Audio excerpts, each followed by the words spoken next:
Alrighty, hello gamers. Hello. Alright. So, after a long time, I'm gonna be doing something else for now. I mean, actually, how long has it been? I think it's been like 1 or 2 weeks since we actually watched some videos. I think I'm kind of thinking, the way I see it, right? If I power up with memes, we're gonna make even more progress on the mod. No, because I worked on it a lot, right, in a recent couple days.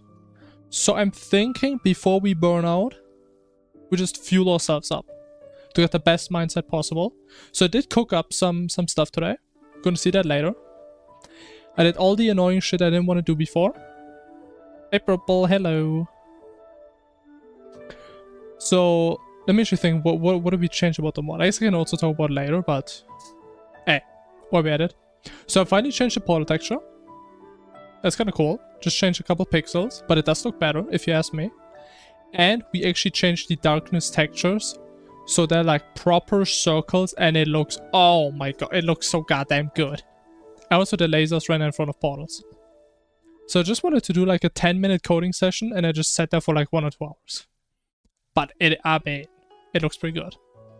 I'm doing fantastic, man. I'm doing great. Even awesome. I hope you're doing fantastic too, man. But yeah, also, one other thing I cooked up is... you guys are probably aware, usually I have like a lot of issues with like videos buffering and shit. But I did try some special hidden settings, thanks to Reddit. And it looks like it's not buffering anymore. So this could be the first stream in years, in decades, where my videos won't buffer every 2 minutes, which would be great. What's this with GPU issues? You think it's just gonna... Oh, doesn't sound good. I mean, have you like checked if it's like not properly screwed in and shit? Maybe you should check. Yeah, that sucks. Honestly, my PC also had a phase of like crashing regularly. But I mean, at some point it just stopped. So, actually, no, now that I think about it, probably my PC crashed so often because of my hard drive, which died like a couple of weeks back. But like, as soon as I replaced it, I never had these issues again.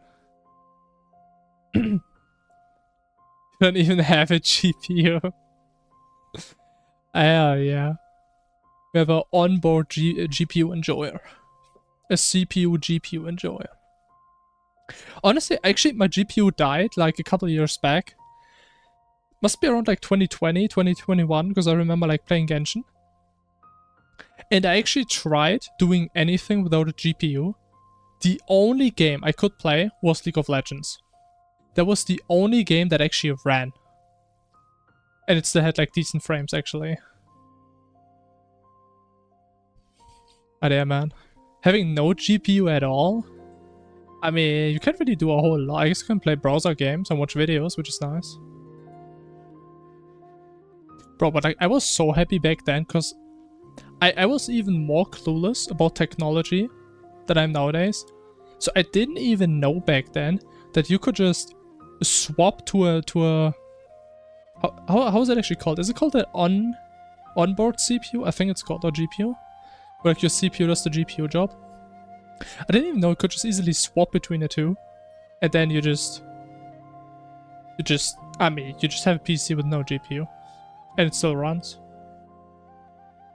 But I actually remember I started, or at least I tried to open Genshin back then. And it took me like 10 minutes to get into the game. And I was like, yeah, okay, that's not gonna happen. Nope.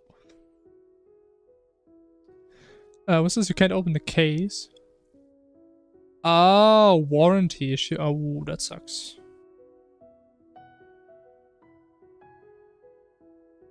Number recognizing the GPU. Ooh, that's an issue. Honestly, I'm surprised you can actually see this and like the... I mean, I assume you checked like in the protocols, which shows like why your PC crashed. Because I check these somewhat regularly when my PC crashes. And I could never understand what they're trying to tell me.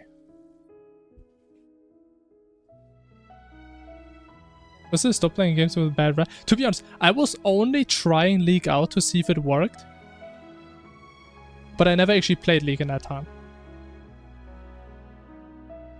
I have not. I haven't touched League in years.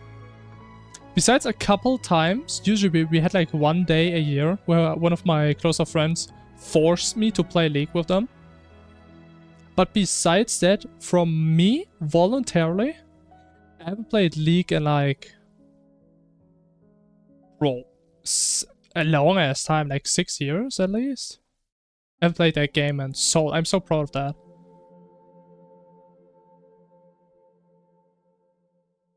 Does it make sense if GPU is disconnected, it still does RGB? The thing is, technically, your GPU... The thing is, it is connected with multiple, like, connection methods, right? You first of all, you put it in the motherboard, so it's connected there, but you also put cables in, right? I'm pretty sure the cables you put in are for power. So I guess technically RGB would work if the cables are still in. So I would think it's more of an issue that it's not properly in the motherboard. So maybe you like didn't screw it in properly, or I guess the people that built it. Since it's talked about warranty.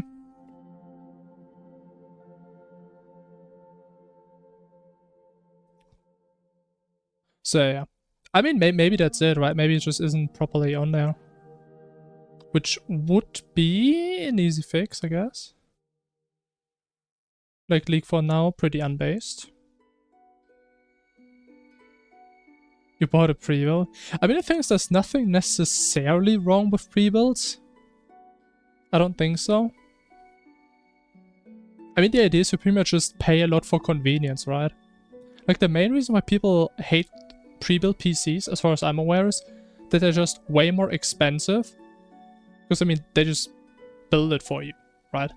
So it's just way cheaper to just order everything from, like, the cheapest people and then just build it yourself. Right? But I mean, in theory, if you don't want to deal with that, yeah, understandable. And honestly, I built my current PC, the one I'm using right now. Honestly, I think I would pay like 200 bucks extra on my new PC just so I don't have to build it. Those were like the worst 3 days of my life.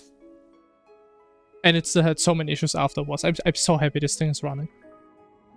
I hated doing this. This was miserable.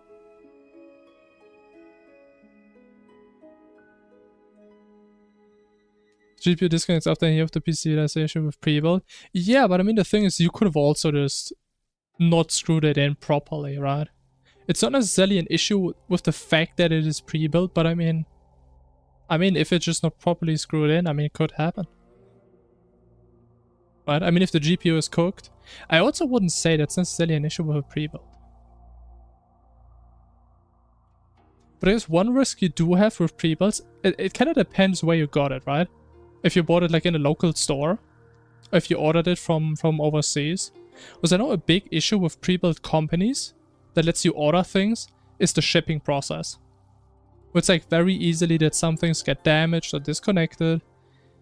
And if that happens, I mean, it just doesn't work. Or it stops working after some time.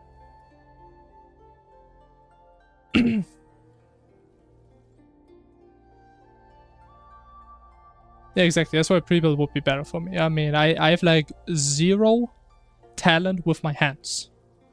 I'm like the most crafty, anti-crafty person, if you would say it like that. I'm so goddamn bad. It's crazy. But I've been like this my entire life. Which is why I like more the software aspect of PCs than the hardware aspect. I like this aspect way more. Give me your other so... I mean, at least you have an option. I remember back then, I primarily had to play Genshin on my phone. God damn, that was awful. Oh my god. Well, I remember my phone just kept on overheating. It crashed multiple times. I could play the game for like 20 minutes. My battery was empty. Oh my god. Until a friend of mine actually sent me their GPU. So I could actually play at least fucking Genshin, man. I mean, I had to do my dailies, man. I mean, what else was I supposed to do?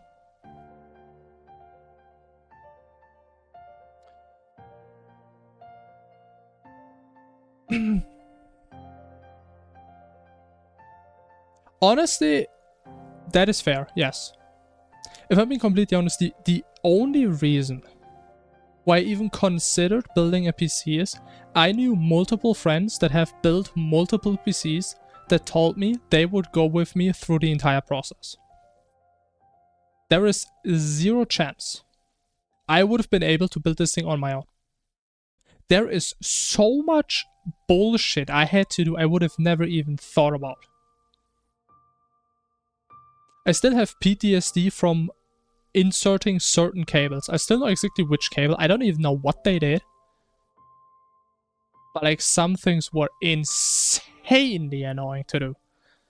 Also, I just bruised up my hand multiple times because I have somewhat big hands. At least for my case. That was awful. I have no idea what a belly song is. I don't know what that is, man. I mean, if that's a song, I mean, just buy it on like Spotify for like $2, right, or some shit.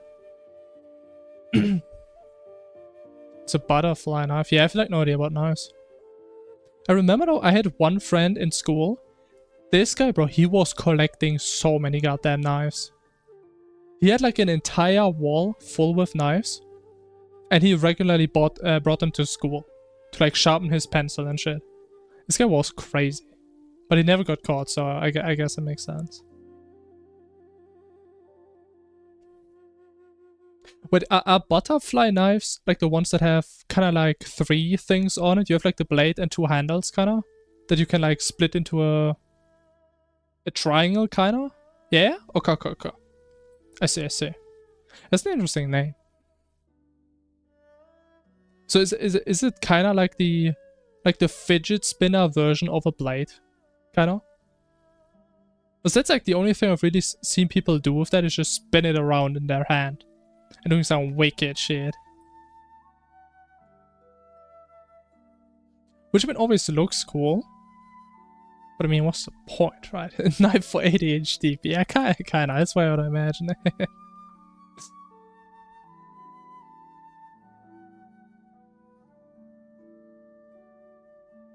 A beginner knife is 75. I mean, the thing is though, I mean, I guess it makes sense if you get like 1 or 2, but what do you actually do with those? I guess they're just cool. But I never really, I don't know. Never really thought too much about it. Do tricks? I mean, I guess, but why does it have to be a knife? It sounds kind of dangerous, man. And why don't you just get like a... Actually, wasn't there like a thing that's like a fidget spinner? But different. I don't remember what it was. It was like something fidget spinner like.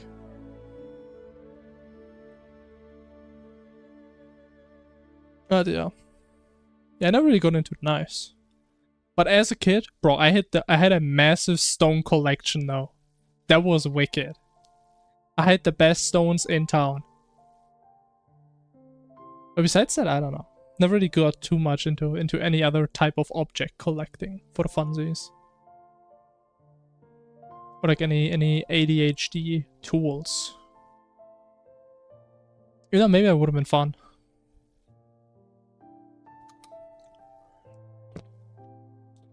Alrighty. I think it's time to get into some videos that again hopefully are not gonna lag today. That would make me very happy. Let me actually make myself a bit smaller. Am I too small?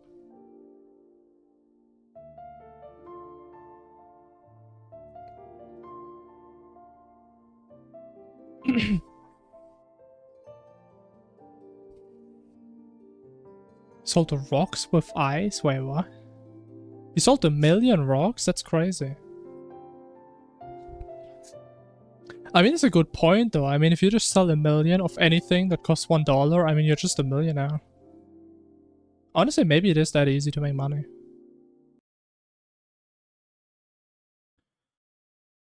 Okay, so let me check if the audio is fine. Check out this tree and see if you can spot something I didn't before I bought this place. It's burnt.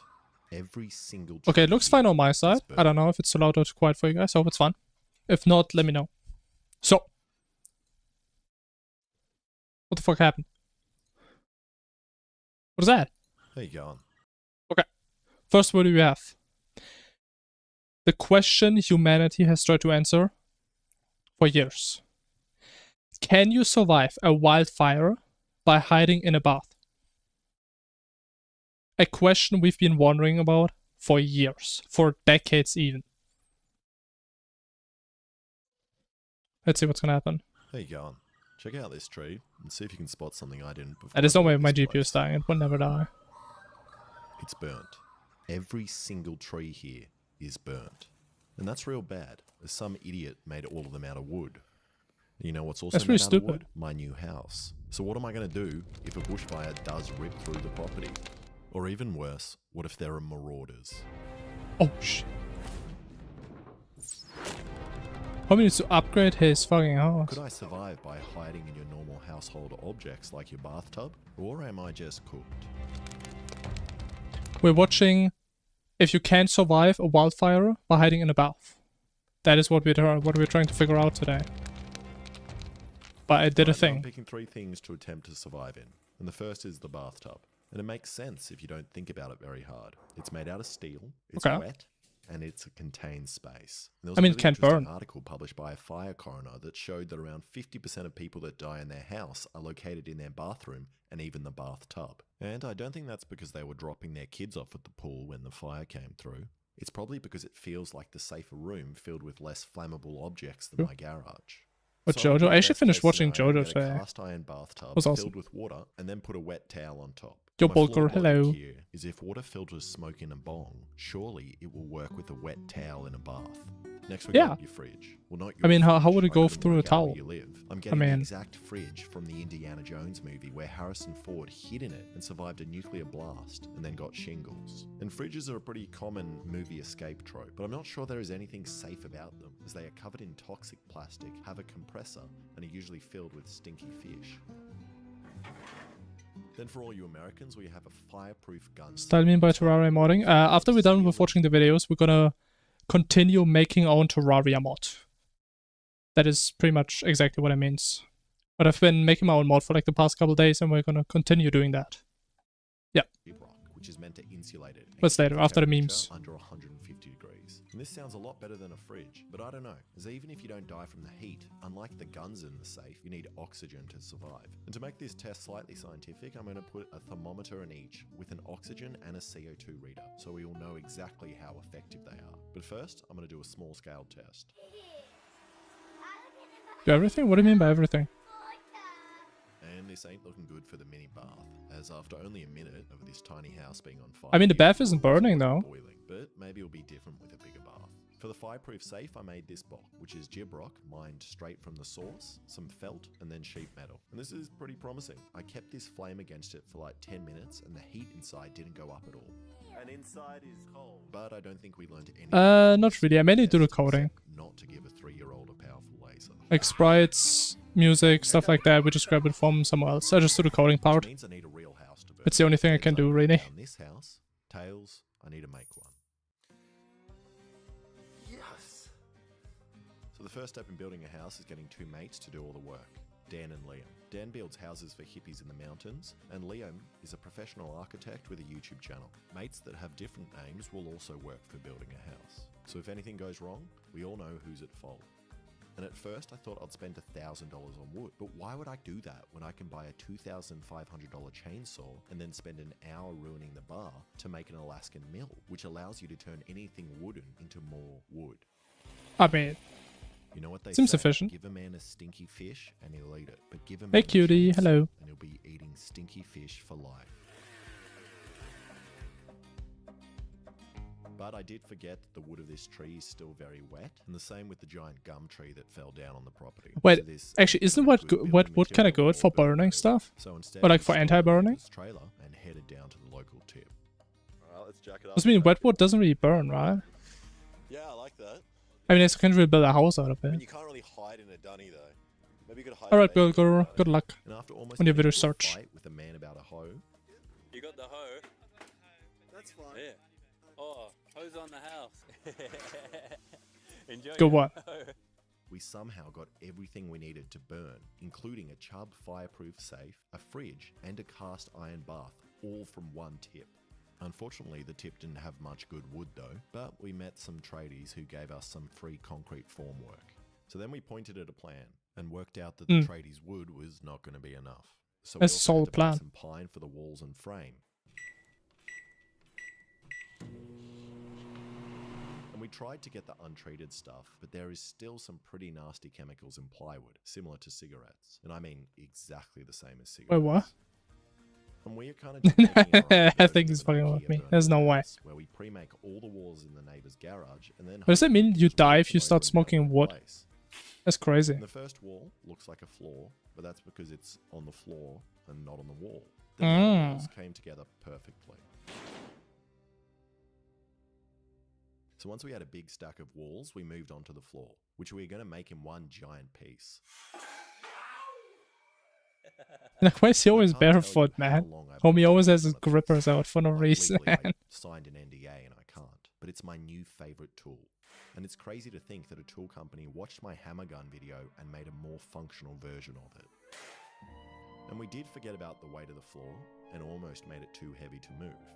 And after an hour of moving panels to the top of the hill, we realized we could have just made everything up there. And you would think that with the combined brain power of a YouTuber, architect... Nah, I think we that should whole watch build this would video come right together here, right smoothly, now. And we would be able to get the basics like wall dimensions right. But somehow I think this is the we best stuck video on we the can floor watch. Or the wall. So we took it back down and weren't pissed off at all. Hey, unlucky. I mean, you can't win them all. Honestly, I also do plans a lot, and they never fucking work.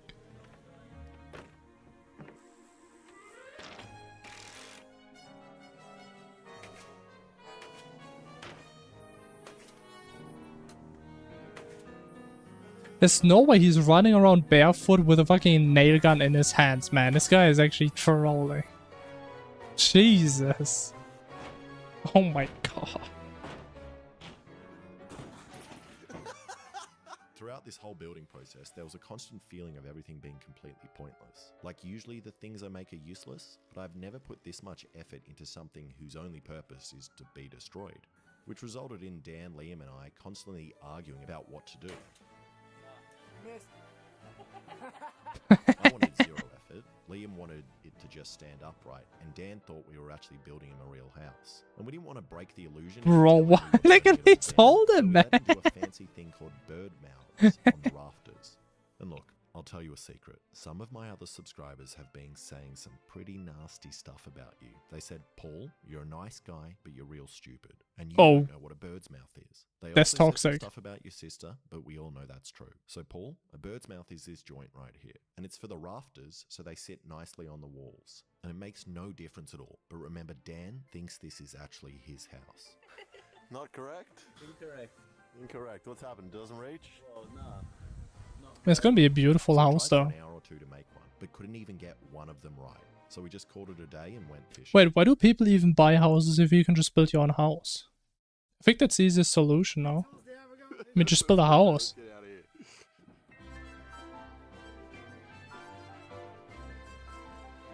Get like 6 trees, make 6 walls. Put a bed in, I mean... Look at that. It's the sponsor of today's video, Udo.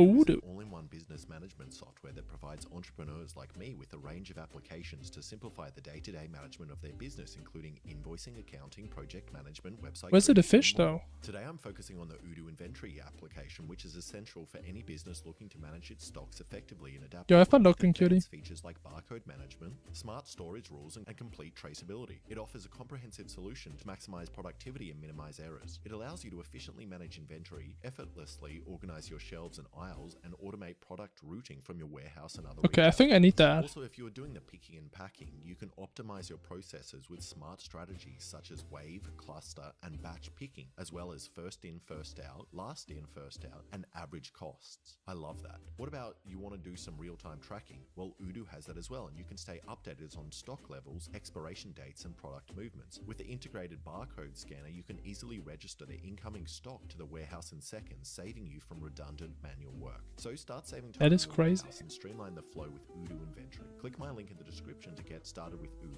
The first app is free for life with unlimited hosting and support. Man, I want to get that Day fish two, though. and we're back to doing bird mouths. I guess we can't buy the fish. And that worked this time. So we cut 1 billion more and then just slapped on the roof.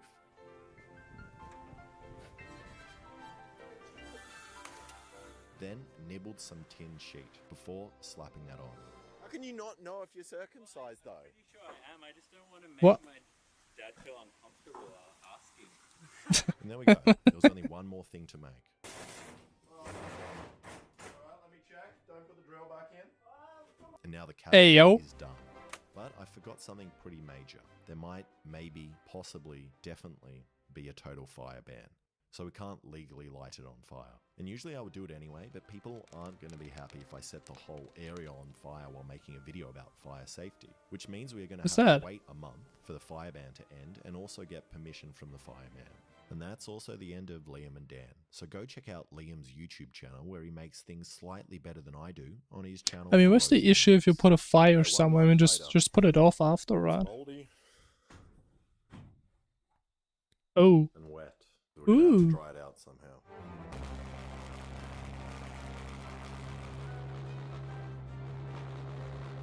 I mean, does that even make a difference after there's already mold?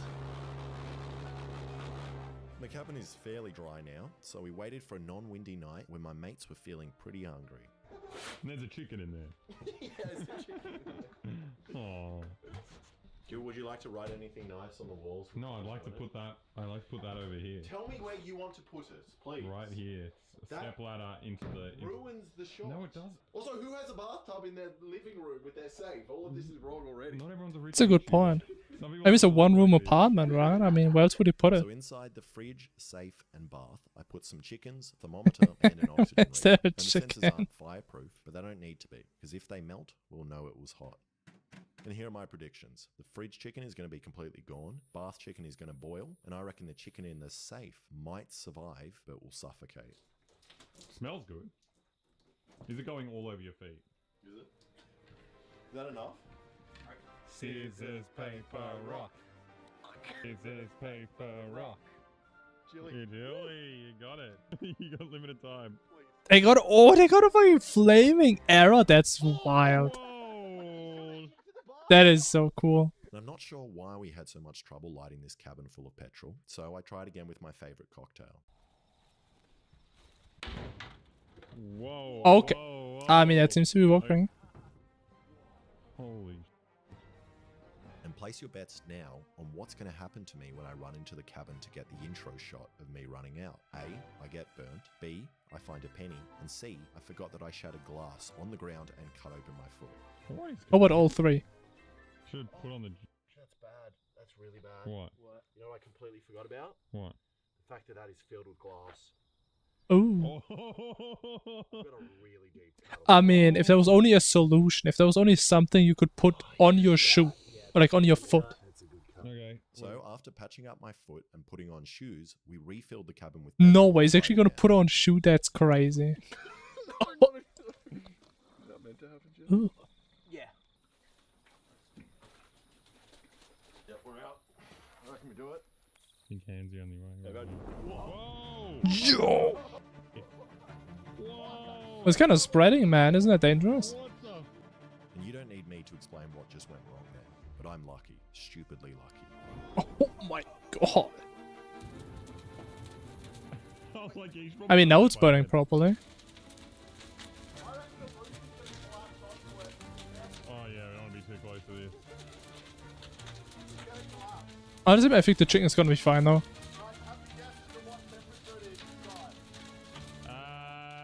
2000. Holy Dude, it's over 600 degrees in there. You can feel the heat from here. Yeah, it's just hot. What the? How much is that in real units? I mean, we can't. Like 20 degrees Celsius or something? Wait, I mean, it looks warm. could we, yeah, I don't think our water's gonna do anything. We call the. Wait, grab that, whatever that is down there. Careful, careful. Jesus. Holy I did not think it would be that hot. But how did it not burn like that the first time they lit it on fire? Should we just start spraying it?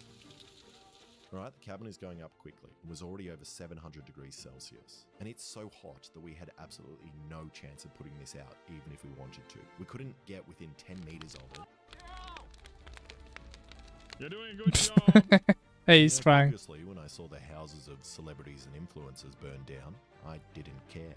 But knowing it could happen to me, and seeing how hard it was to control this small burn, has definitely encouraged me to get some firefighting equipment of my own. Oh, here we go. Which is really good that we picked a wet day with no wind, as the fire still seems contained. But if the wind picks up and these embers change direction, we could be in a lot of trouble. Well, I think that's the worst of it. So the first thing to go was the roof, which knocked the bathtub through the floor.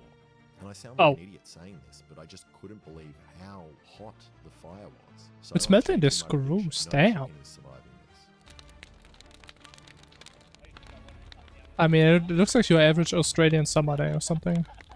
So after we let it burn for an hour, which is a much shorter time than a real house would be on fire, we started putting it out. And it wasn't looking good for the bath chickens or the fridge chickens. Water's boiling in the left side, but You just get Boiled alive. Okay, well that's. I Oh, feel like we don't it's a need bit to check on the overcooked, chickens I feel a bit. like. There's a pretty certain thing here. Well, you know what? I'm feeling a little bit dumb for ever thinking that there might be something to this video at all. Let me get the plate in. I mean, I think they forgot to put a towel over though. Oh, it looks well cooked. Oh, wait, actually? I mean, that looks delicious.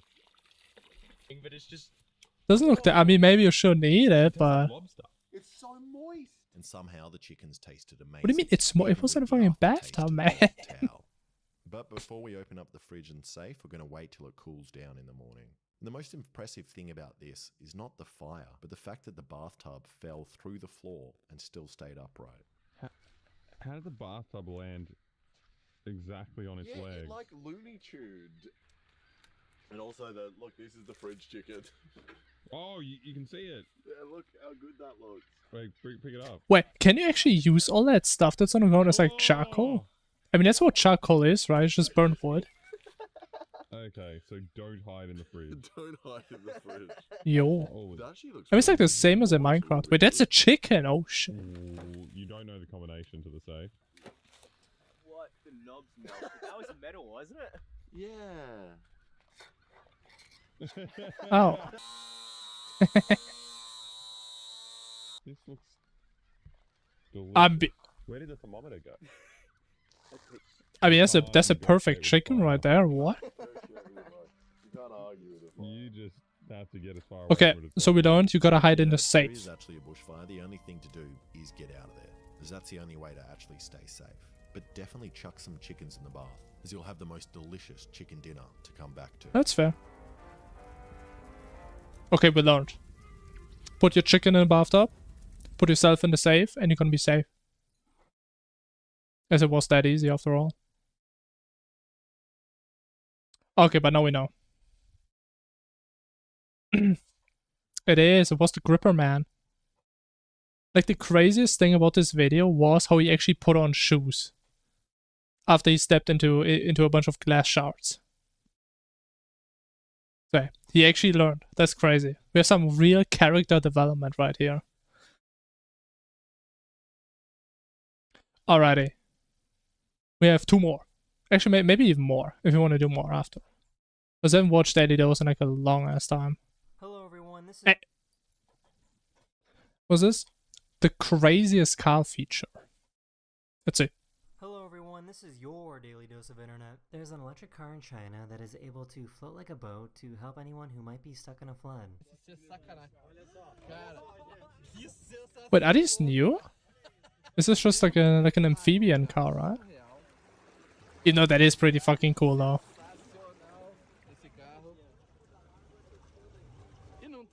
That is really cool.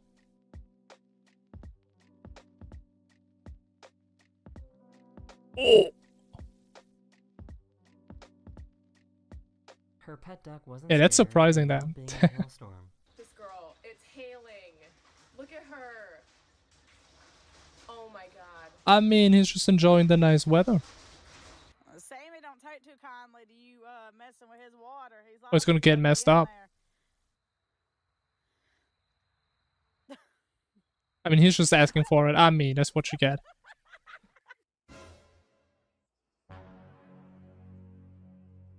What's that side eye? They were trying to compare the camera zoom between an iPhone and a Samsung. Look at this Android. Holy 100x, damn. We can't see like atoms at that point. Yo, that's wild. Yo, Kitty. I mean, Kitty knows what's up. It was clean.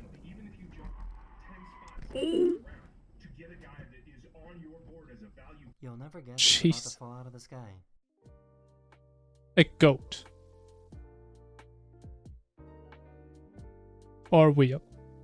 What is that, two I can't tell wheels? if he did this on purpose or not. The fuck?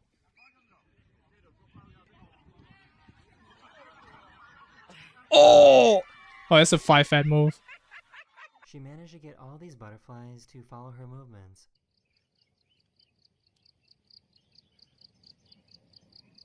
Wait, do they think that's like a leader butterfly? It kind of looks like them, but just bigger. The queen of butterflies. Honestly, that is so relatable. He didn't want to sleep by himself anymore, so he dragged his bed. And this should happen like multiple times, man. We just try to go to the side and the other person does the same. It's so awful. It's so awkward. By putting the bed on the bed, okay. I mean, that's smart. What's it on her? Weighted blanket. This is how moving companies She's dead. operate in South Korea.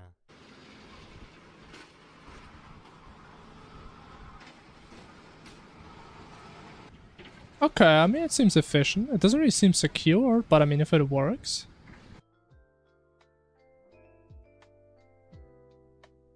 What kind of anti-gravity shit is that? This is what a Latvian passport looks like under ultraviolet light. Whoa. But you can do stuff like that? That's crazy. They were driving through a tunnel when the fire control system randomly turned on. Mr. Coom Tunnel.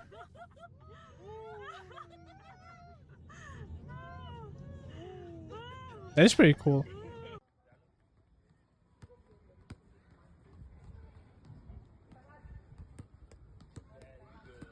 Hey, gotta start somewhere. Oh! This cow managed to steal this motorcycle. Wait, how? What? Oh, bless you. Oh, bless you. I had no idea that What a bonus polite boats little man. existed.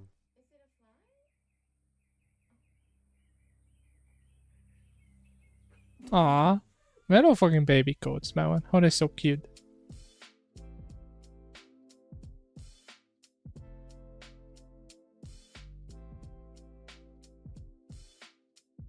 For some reason, this dog has a really weird bark that makes it sound like a sea lion.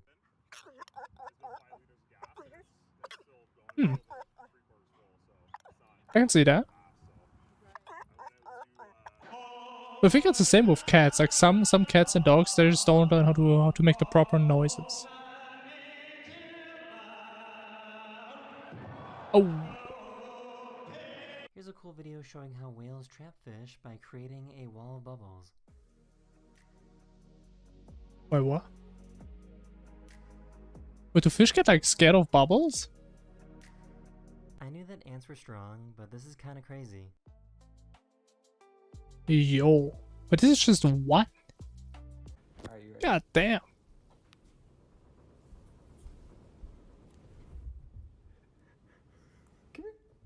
So why is this so satisfying to watch? That is pretty satisfying. Like, how does it like not drop anything in between?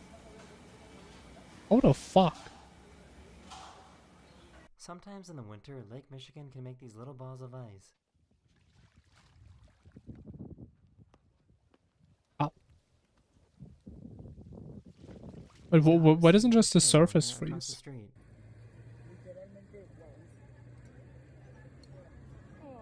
No way.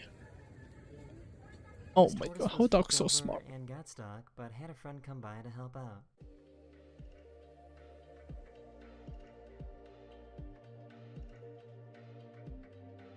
Aw, friendship. Total friendship. Oh.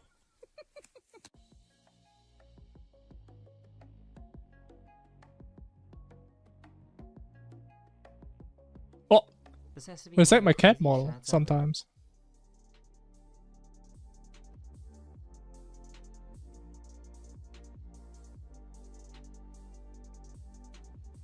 A puddle of bees was spotted in New York City. Is that bee? What? He found a button on his Oh. cat that makes it start licking aggressively.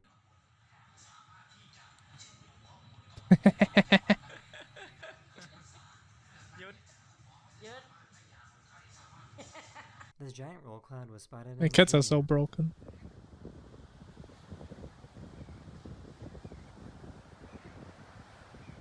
Okay, it's a bird.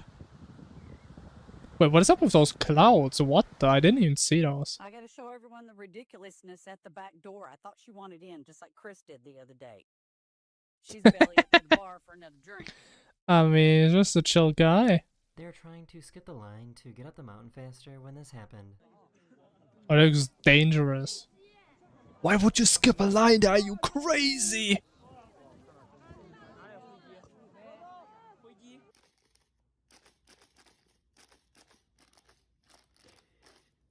These fish were spotted crossing the road by traveling over land. Oh, the landfish? I mean, these guys are they just straight up skipped evolution. That is crazy. Hi boy, I've never heard of that. That is the end of this video. We hope you enjoyed. And I'll see you guys again very, very soon. Later. Later.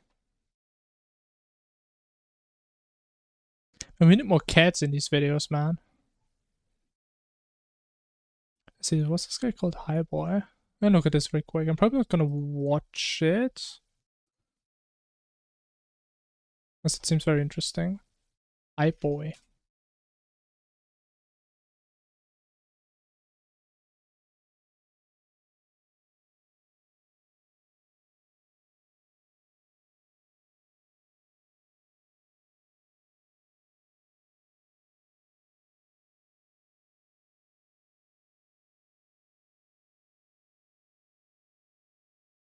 Yeah, maybe at some point. We see. But I mean, I remember the last time I took a recommendation from you, my channel got a strike, so I'm still a bit scared about that. So I think I should be a little bit careful with newer channels. But things I'm also not too deep into movies, so.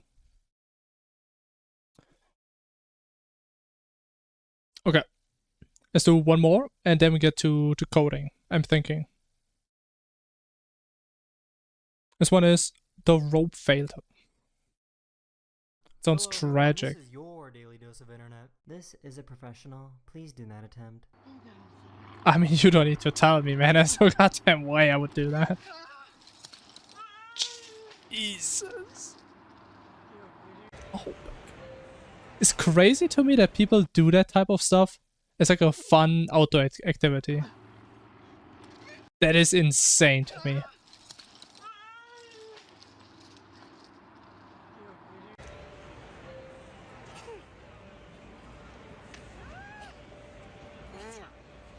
This giant Okay. sinkhole randomly opened up in Russia. Shh. Oh my god. Bro, why is this thing so huge?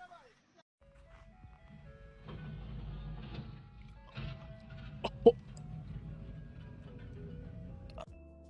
I mean, he can still drive.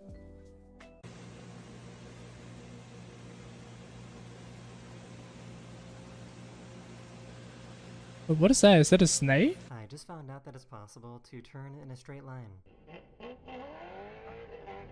Wait, what is this guy's number plate just say, huh? That is a valid number plate. Turn in a straight line.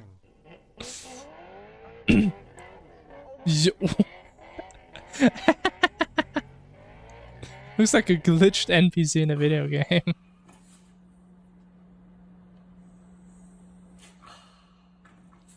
Poor little guy was so embarrassed.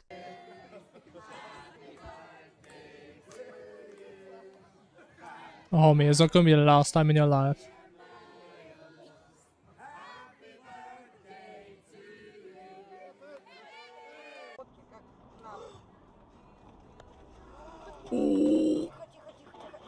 Oh my god.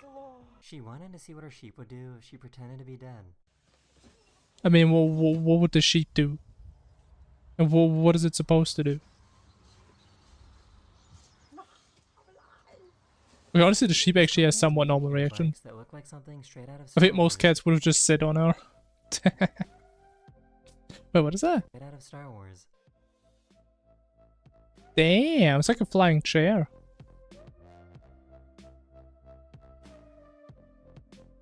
That is wicked. So it's like a jetpack, but cooler and better. Pretty The much. driver doesn't really care and refuses to pull over. Wait. I mean, maybe you should, like, stop? Maybe. Oh my The god. neighbors bought a new trampoline for their dog. This is amazing. Yo. That is actually kind of cool. It's his own trampoline. No one else can use it. These elephants didn't like that they were being followed.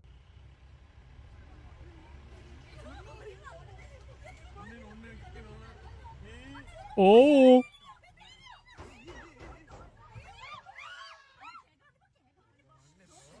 That is really fucking scary. She somehow totally forgot how to talk. Then load it up with your pico de gallo, fook, spawn and fook. What? That's relatable. Spook and fawn. I think he got tired of eating chicken every day. We've all been there. You got a whole ass chicken? Oh! How can you laugh, man? The homies was trying to eat you, man. Yo, what is that?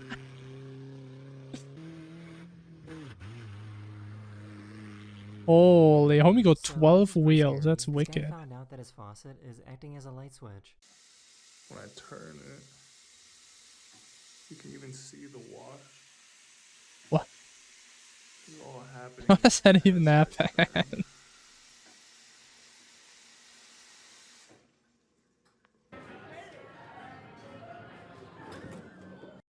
Poor guy couldn't control these kittens. No one can control the kittens. The kitten conveyor belt. He really waited until He's she trying was so done. hard.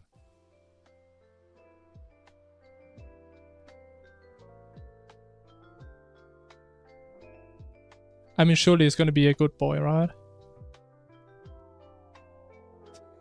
For some reason, it was raining. The way he also tripped instantly.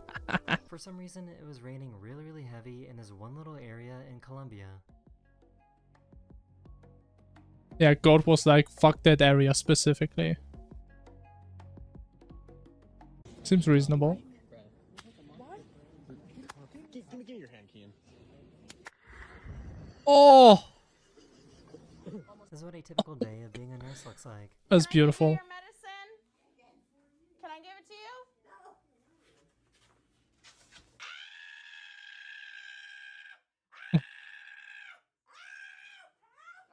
was just in New York City, Okay. and my sister showed me something pretty cool. Anyone can change the colors of some of these buildings by using a free app. Well, say the color. Blue. I mean, sure. Let's go with blue. Oh, look at that. Purple. Okay, purple. Coming down. How do you even find out that Interesting. you're doing something like this? I mean, that's a hidden talent.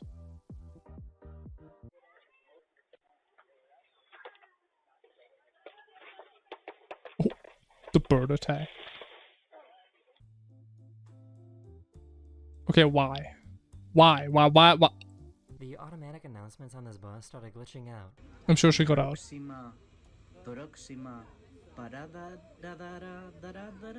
Virgen Mm. Virgen de la Fla Fla la Santa. I mean, I would like to imagine that someone can actually understand this.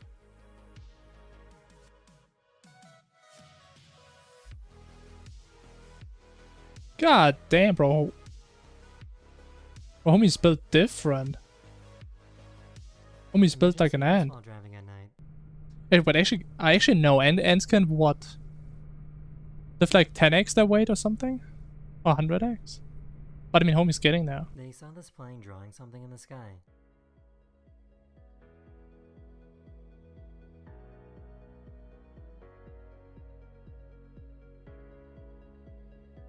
Pay attention.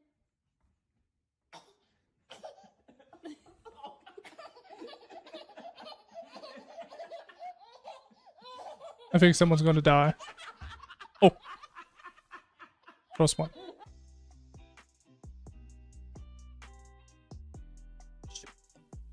How can they jump like what the fuck? What?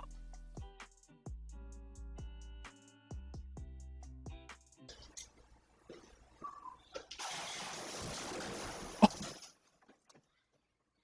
That sucks.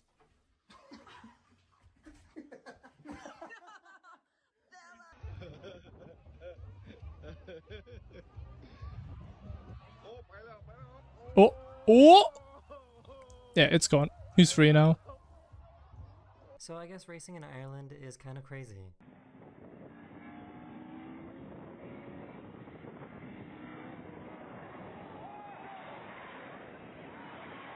Why there's so many close call videos today again? Oh my god. She was trying to practice her singing when this happened.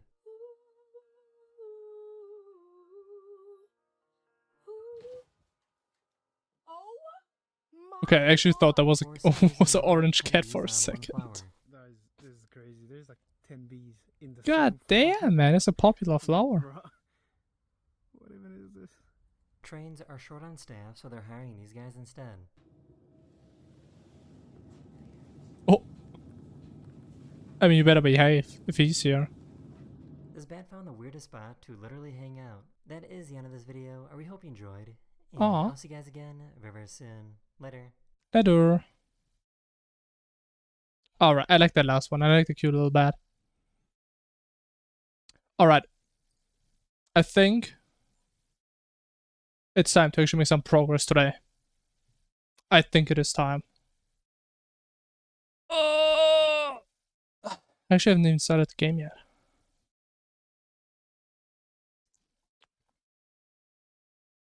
Okay, let's see. So I did talk about it earlier, but I made a little bit of off-stream progress, which should be noticeable, hopefully. Hopefully. Alright, man, have fun. Yep, see you later.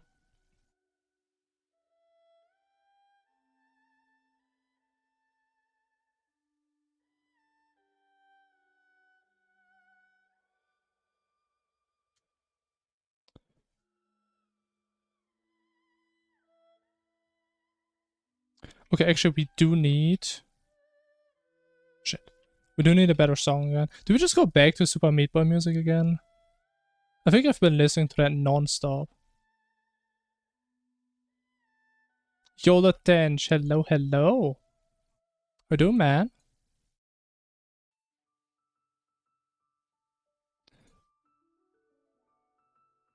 I literally don't know what else to listen to. I need more music. Actually, no. Let's just get Calamity music.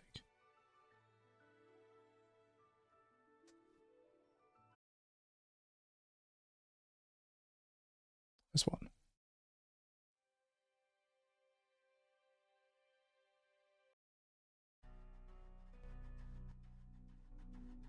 Okay, beautiful. Doing fine? Nice. It's great to hear. I'm also doing great. I've been doing a lot of programming the past couple days. And we're making great progress. And I'm hoping that we can maybe actually finish this mod today. I should probably move myself.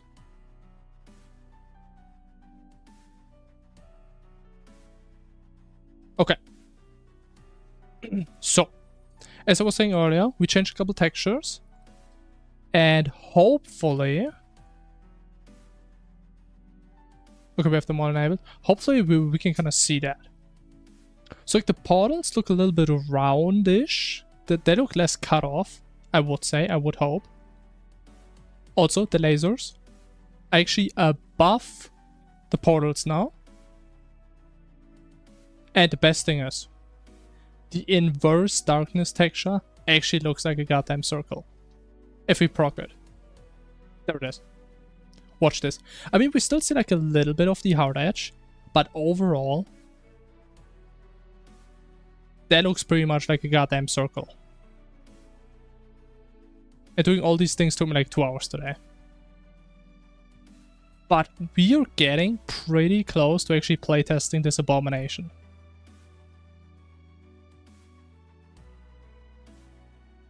Like, I still gotta love, I gotta say, I gotta love how it just figures out where the beam is gonna end and it just spawns a portal there. It just shoots it, there's a portal there. Oh my god, I love that. Yeah, we still need to fix like timings and shit a little bit. But overall, I mean, I like where we're getting.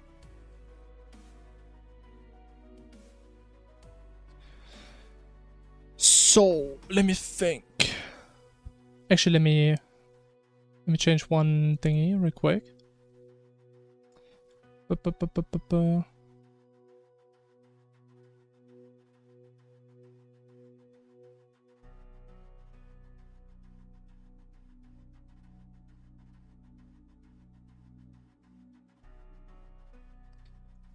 is it?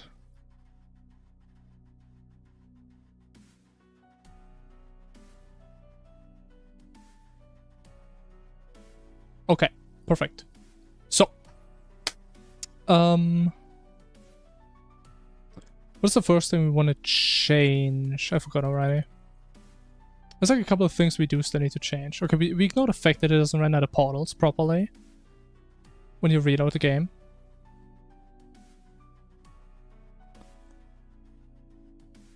You know what I should actually do? Figure out if we can somehow see when the player goes into the world the first time, and then we just empty all the events.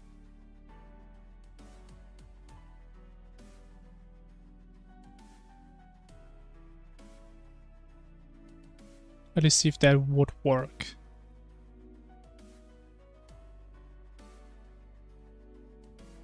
On world, oh, we do have some on world unload.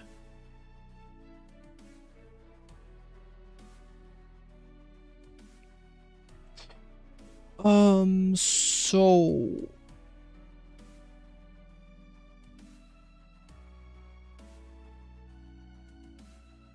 I think we can make that work. We need to do some configurations, some slight changes to make this work, but I think that would work.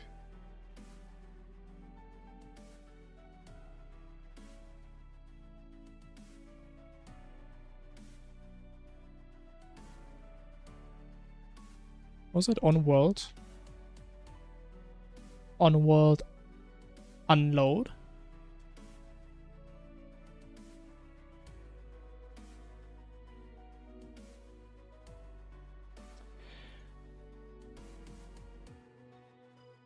Okay, why does it always replace one letter? Okay, there it is. So the issue is... You know what, actually maybe it's not an issue. Because the thing is, technically the portals are there. Actually no, the portals aren't there. Oh, are they there? Whatever. We just see what happens. If we say on our node, we just make this this list empty.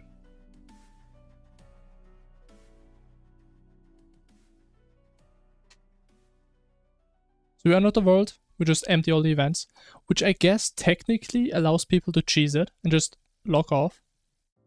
But I think that is fine. I'm fine with that.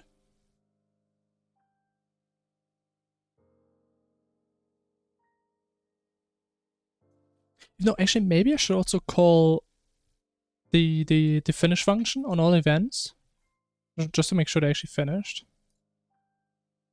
If they have to do some weird stuff. But I mean, it seems like it's working. There's like nothing left over, really.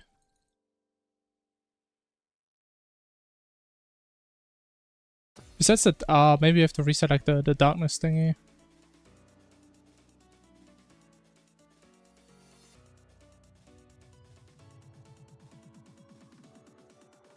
If we can reset that.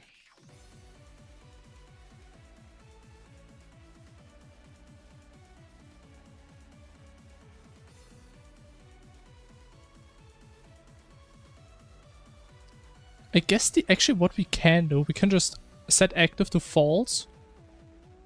And next time, before we set it to true, we override everything else.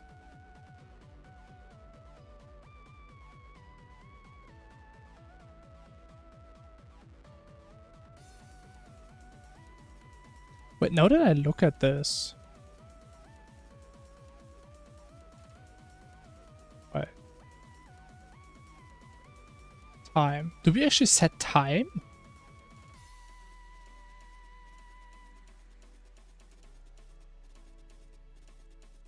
Oh, we should do override the time. Ah, okay, okay. I was about to say, we just count them to infinity. But okay, we empty events, and then... We need to do this separately, because it's not technically an event.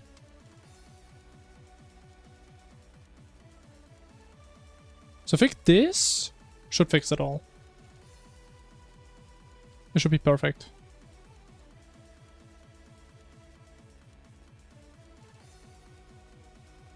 Okay, so it's drawing the small sphere. And it starts from the beginning. Yeah.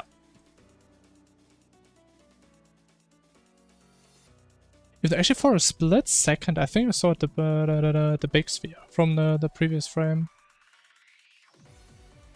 You do see it flashing for like one frame. Which makes me think that maybe we don't actually set all the parameters properly before we set it to active. Yeah. I feel like that could be the issue. Which actually means that these two are running in a separate thread now.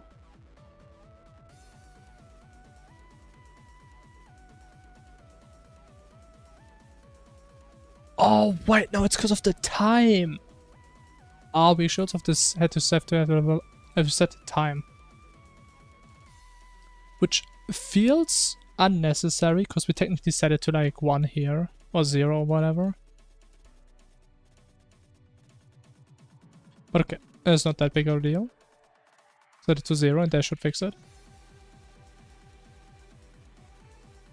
But actually, maybe I should just do a reset function for this. But I guess it doesn't really matter because we would have the exact same just somewhere else.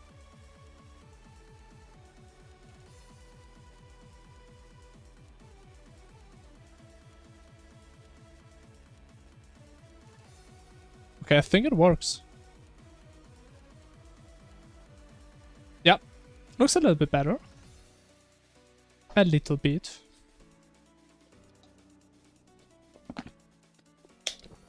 Okay, cool. Now.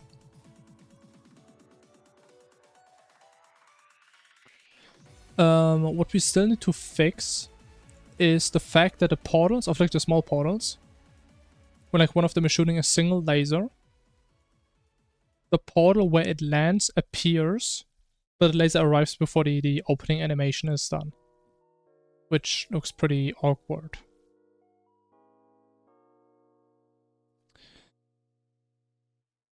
And we already established we can change the opening animation. Or at least I couldn't figure this out. So we pretty much need to set the duration the laser takes to 2 seconds. At least, or more. But probably 2 seconds is already really long.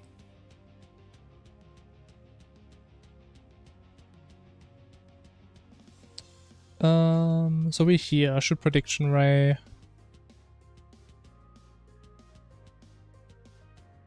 I guess the issue kind of is currently we're making the width and the height of the laser based on the same percentage. Actually, is that an issue? No. Actually, no. As it doesn't matter if the width also takes 2 seconds. And the reason why we don't actually set that parameter here, I think, is because we still do it from the mod config.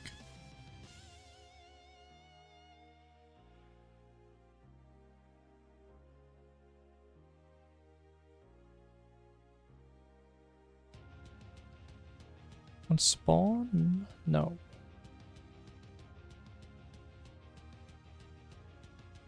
Man, I haven't written this class in so long, man. I don't know where to look.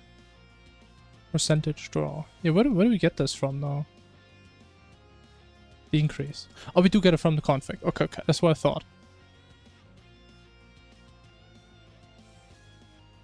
So we should simply set this to something that makes sense. And that should solve the issue.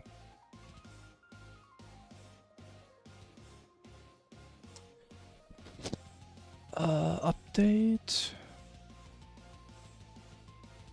That's the wrong event. Okay, okay. So, shoot prediction ray. Make the def ray. Def ray dot percentage increase. Okay. So we want the def ray to take 120 frames to have its full height. So it's just 1 over 120, right?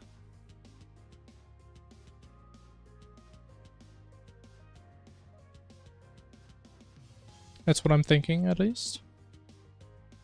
Which should be like 0. I don't even fucking know. Let's just see if it works.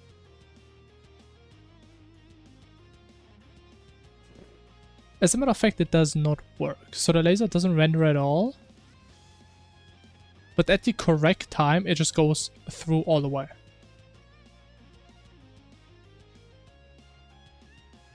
Okay, maybe we disable the other effects because it's a bit annoying.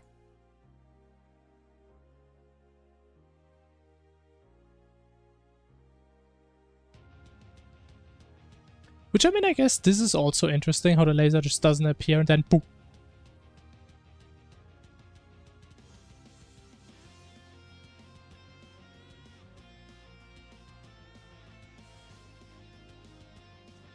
But yeah, something is broken.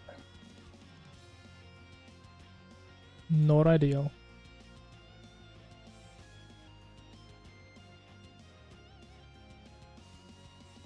Wait, so this used to be in my mod config, right? So we can maybe check what the value was. I think it was like 0.05? 0.02 is what it used to be. So let's just make sure if you set it to the old value that this still works. Oh.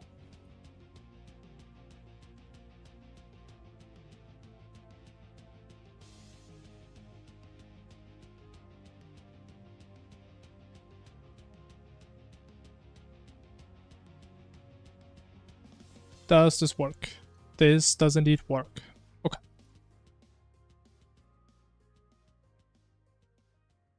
Let me do some calculation. What is 1 divided by 120? It is 0.008.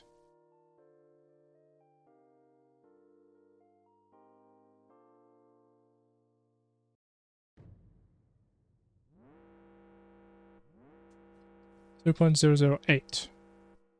That is what, 10? That's like 40 times slower. Damn.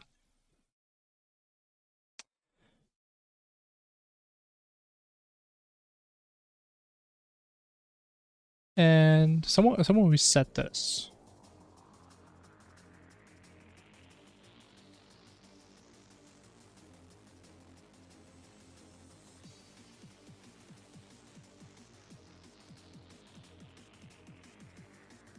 I don't know. We changed the draw, yeah.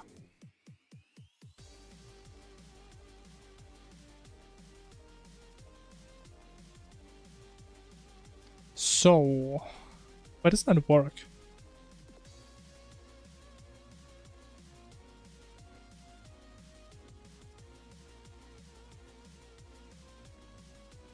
I mean, I guess it's time for some good old printing.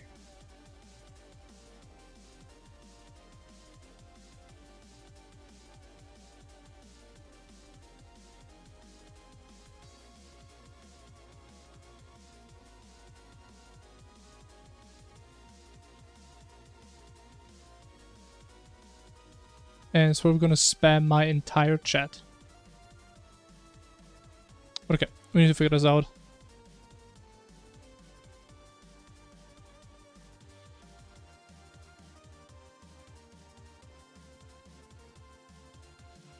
Okay, we don't care about this one. But actually, but it doesn't do anything at all.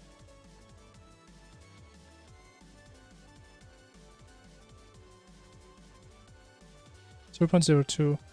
Oh, but we don't set this for the other lasers. That's where the other one break. That makes sense.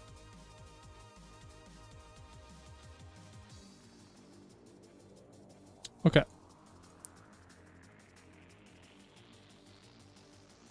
So we should probably, in case we don't set this, just set it to like a constant, so it doesn't break at least.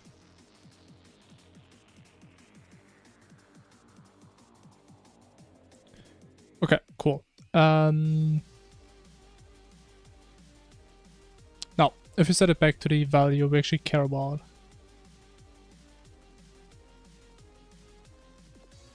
1/120.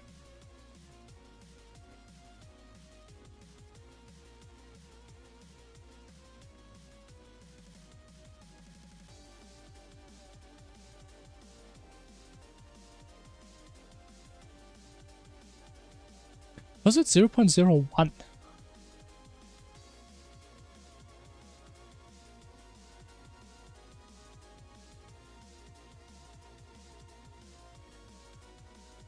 The thing is we can't really use the...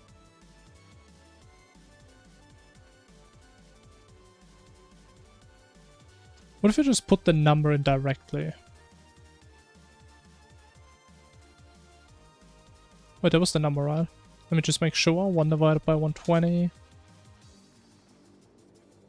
I mean, it's close enough. Technically, it's also 3 repeating after that, but... it should be close enough.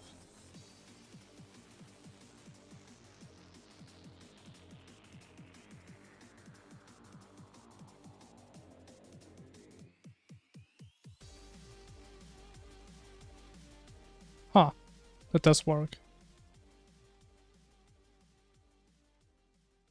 So, it is really slow. But if you look, it hits the portal as soon as it is done with the animation. Which is pretty smooth. I still don't know why the division didn't work. Doesn't make a lot of sense to me.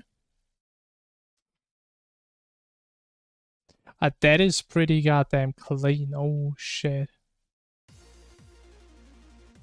I also kind of like how chaotic this is getting, because the portals stop and then you just have a bunch of portals everywhere.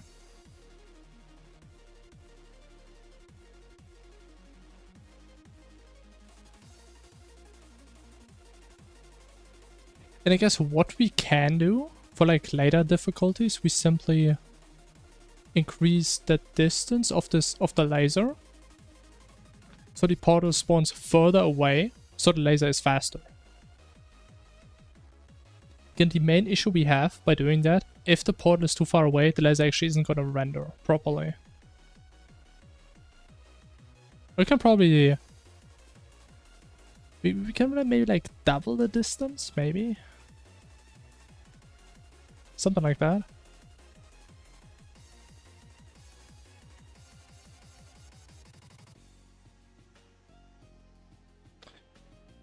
Okay. So we have this death ray, that's cool.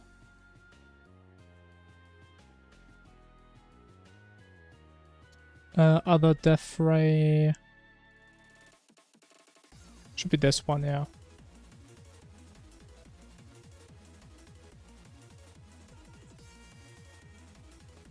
What's like a good speed?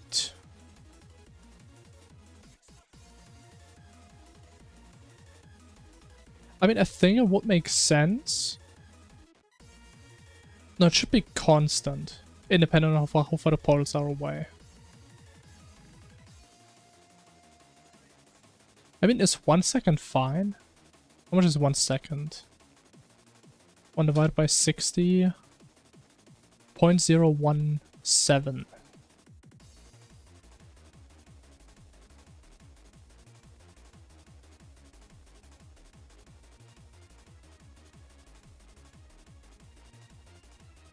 Oh, actually, I guess while we're at it, we can also do the massive death ray while we're at it.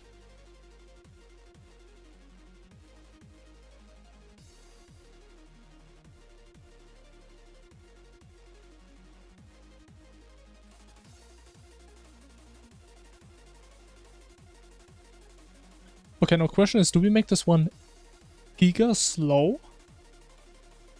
I think we should, because it's so big. What if we make this like 0.04? So it takes 4 seconds for the entire thing. That's pretty long.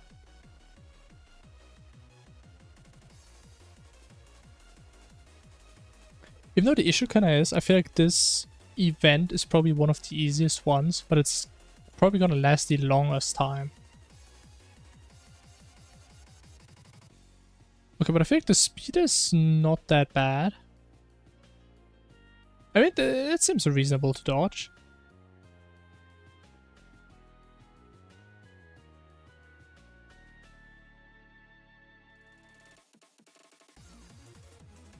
Yeah, the indicator laser is really slow sometimes, though.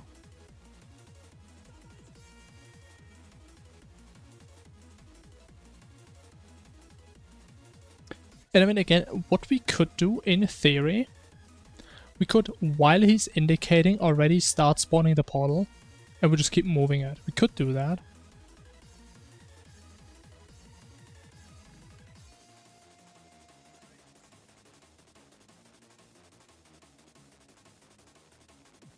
I'm not sure if that's the play here.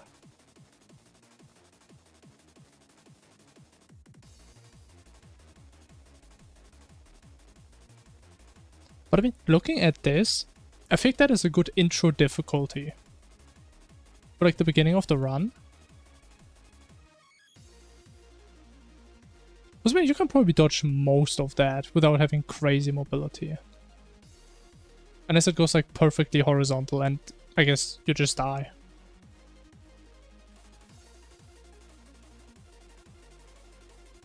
Okay. That's looking pretty good. I do like that. The thing is, we still need like a couple more parameters we can fine tune.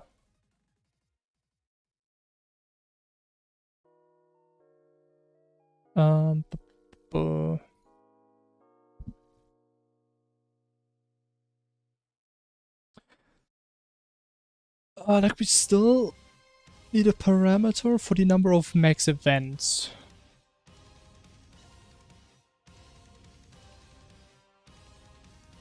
Yeah.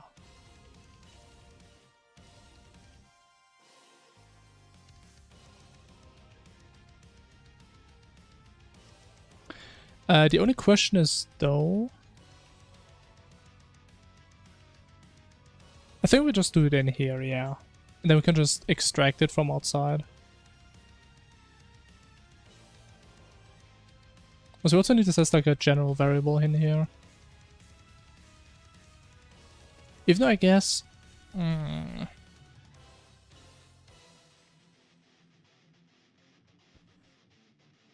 thing is, I like the idea that the only thing this method does, it just makes a dictionary based on your current state and returns it. That is all it does. I do like that idea. So we could do this. Just return it in the dictionary and then we extract it outside. Or we just set it as a variable right here. But I think that looks so clean. I kind of want to keep that.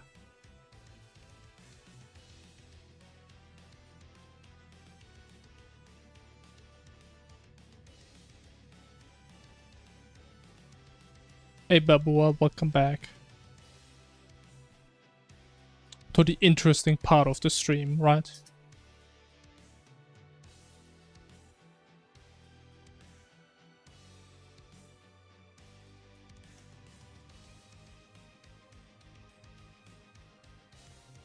But how the fuck did it know that I wanted to make that variable? Just because it's in a string. It's a bit sussy.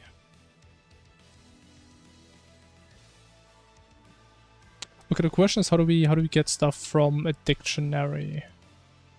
Can we just access it like an array? No.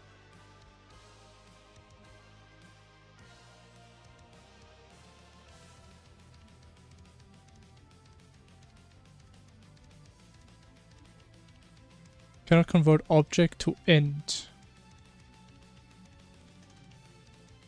I guess we do store this as objects. Yeah, that makes sense. Boom.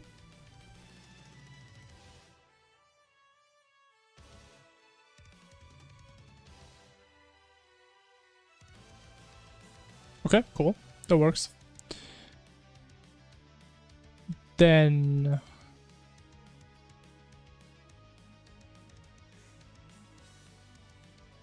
how do we actually do this? So right now...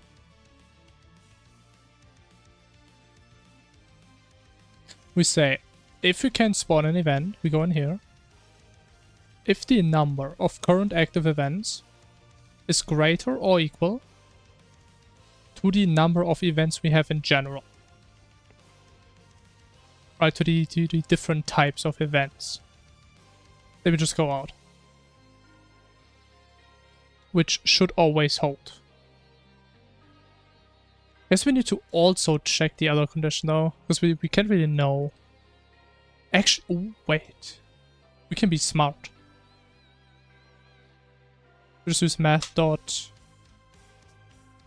Do the minimum or maximum? Guess the minimum. So we need to know which of these two is more limiting.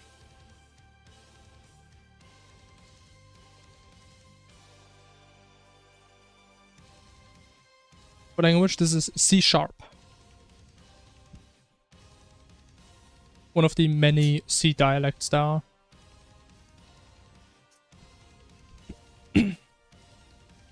So,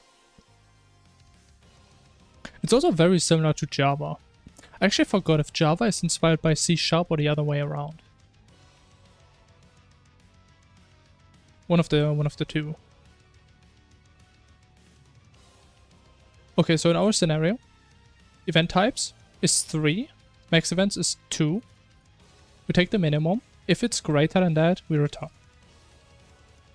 I think that makes sense.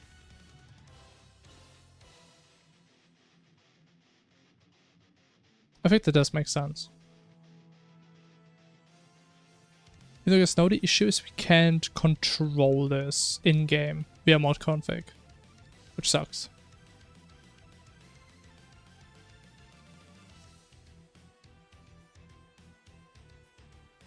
Okay, so what I kind of want to do now is at least get like the basic framework of when we're going to change the dictionary. So right now I'm thinking of like 4 different phases, which would be pre-boss, after one boss, after Wall of Flesh, after Moonlord. Which means we would need to write like 4 variations of this. that get increasingly more difficult.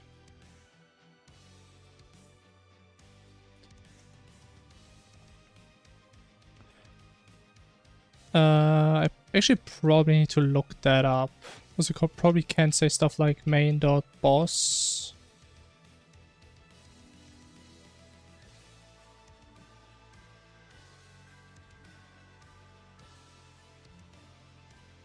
Boss. And we need to figure out how we like access the information what bosses we've killed. Oh, shit.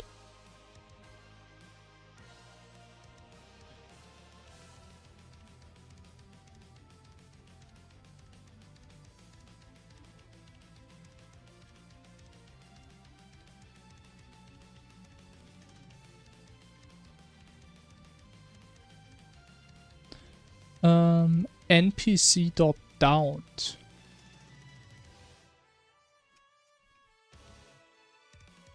Ah.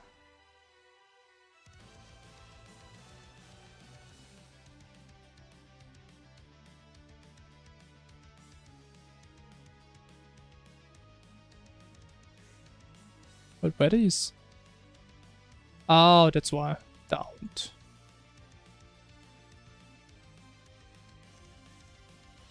Riot Bait. The fuck is that? Oh, main.hard mode. Okay, that also exists. Main.expert mode. Okay, okay. I guess we could also use these. I think I'm just gonna make it dependent on the bosses rather than difficulties.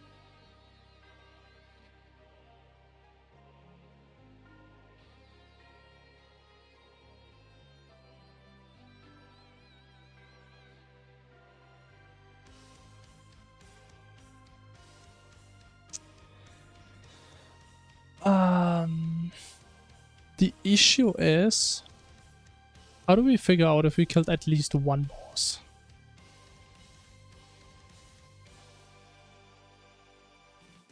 Any mag down boss one? Like we need like a list of killed bosses or some shit.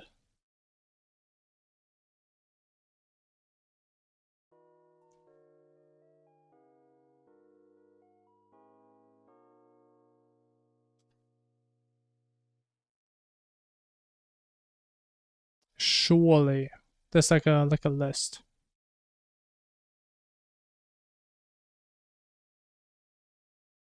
Oh no.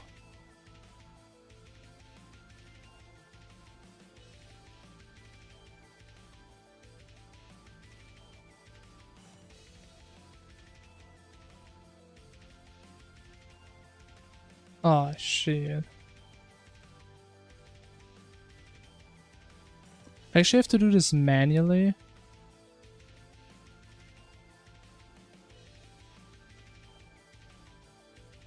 And there's reflection. Okay, that looks scuffed. I like that. What is this? Using Unity? That looks like a cool error message.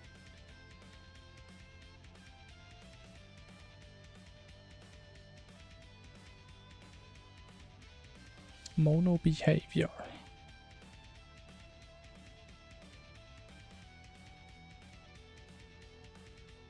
I hope you can figure out what that means.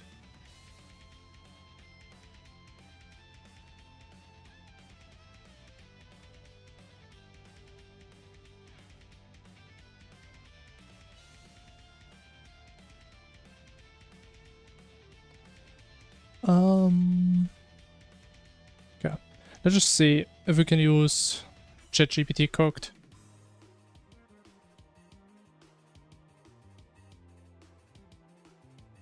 I mean, I think you have a better option of either only sending the actual error message and not the entire log, or you just put it into ChatGPT.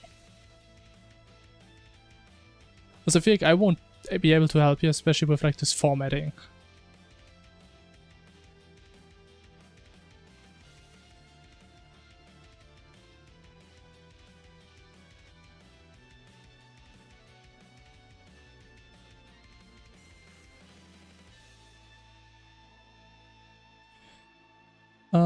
Get fields.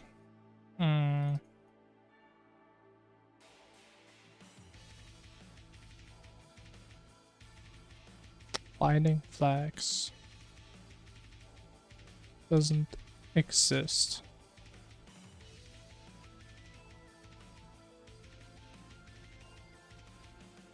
You don't know what you're doing? Okay, great. The thing is though, Unity has like a working example. Like Unity has like a base game that you can just open and it just works. So that's usually like the recommended way. To then just look at how do they do stuff and then change little things to actually get confident. I don't know if you did that or not. But if you didn't, I would recommend that rather than just asking GPT to like write an entire game for you. That just works.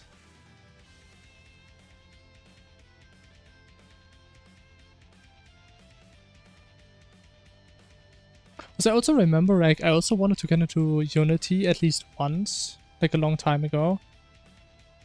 And it just had like a working example for me. Like a working game that was very basic.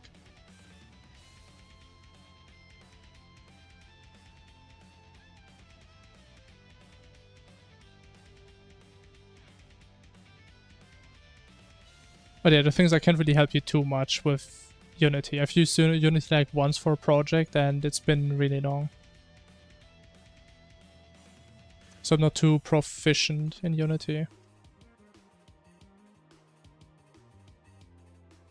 Unless it's like a very basic error, I guess. If it's like a variable that's not declared or some shit.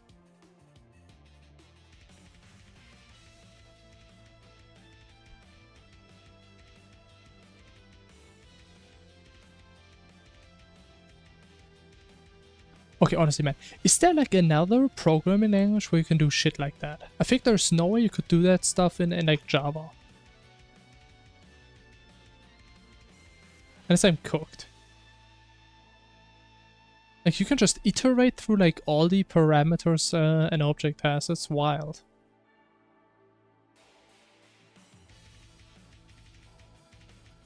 Let me actually see if that actually works. So every frame, just to print, or print. Any boss defeated.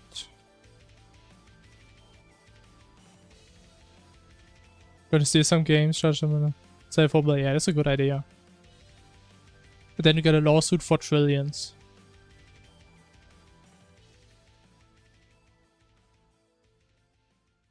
Okay, false, which is correct. If you go into a different world, classic testing, still false. Yes, I can't really check because we don't have boss checklist.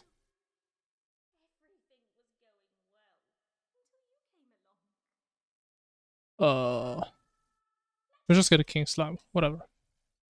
King slime.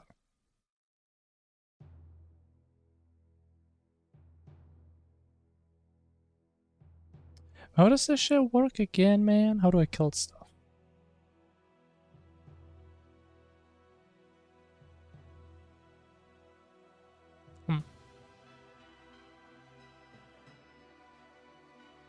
But yeah, I can tell you though, if you really want to get into Unity,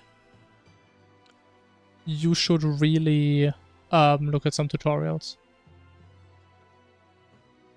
It was the first time I just downloaded Unity. I just went in blind. And I had like decent idea of like how coding and stuff works. I was lost. Even with like the base game you could download.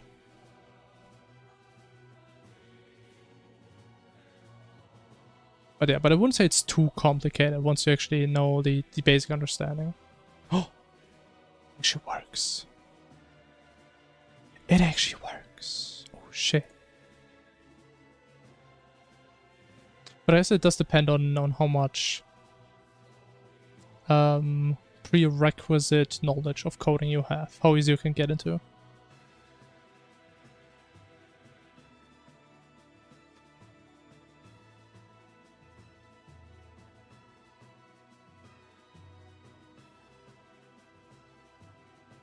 Okay, the main issue I see with this though, that's probably not gonna work for modded bosses. A way I can check for modded bosses. Where's the music dash? Frick you.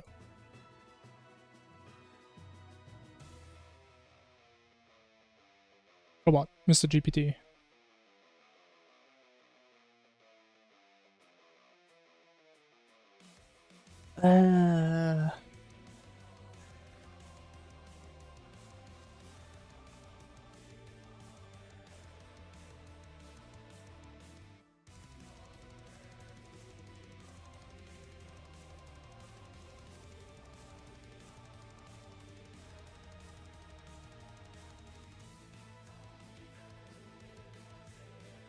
Check that. Huh. Yeah, I think we're just not gonna be able to track other stuff. I mean, we're just gonna... It does suck though. If you can't even track that. I mean, what we could also maybe do, progress in difficulty after like a certain time, maybe? Let's say, for example, you play for 30 minutes, you're getting fricked.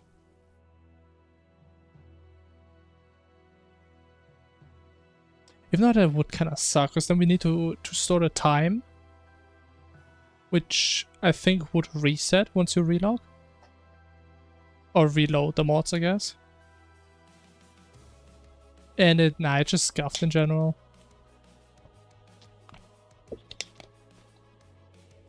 Or is it in C# written or just a mod? That is a good question. So the mod loader is in C#. Terraria itself, I think, is in .NET. The thing is, I'm actually not too sure what .NET even is, if that's in its own language. Or just like something very specific that's like part of C#, I don't know. But it's either C# or .NET. And hello. Hello. I mean, the thing is, if I decompile the entire game, and it's all C#, does that mean it is C#, or did it just decompile it into C#? Right? Because if it's all there in binary, you could decompile it into any language. Technically, no? We should see, I never really looked that up. .NET.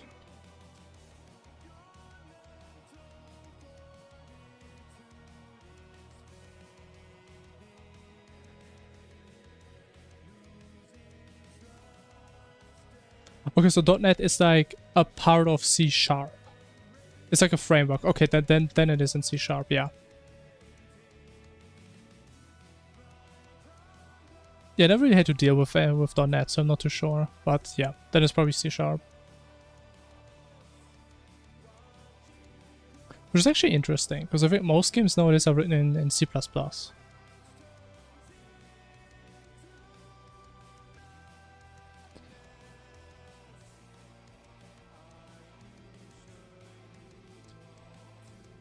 Okay, what I'm thinking...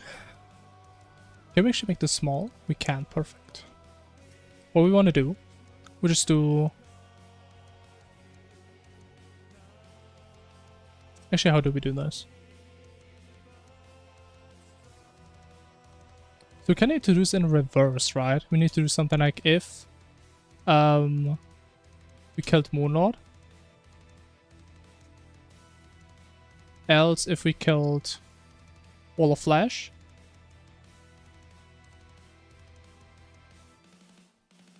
Else we killed one boss. Else we have our base case.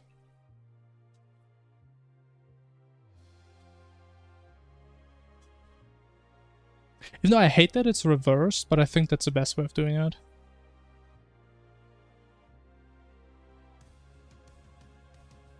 Yeah, I think that's it though.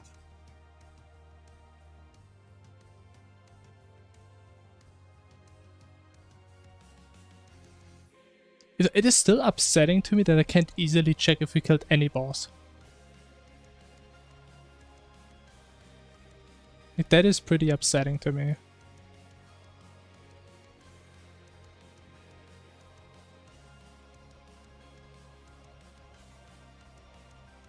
What? Do you not have downwall or flash? I mean, I guess we just check for hard mode then. No, it's kind of odd.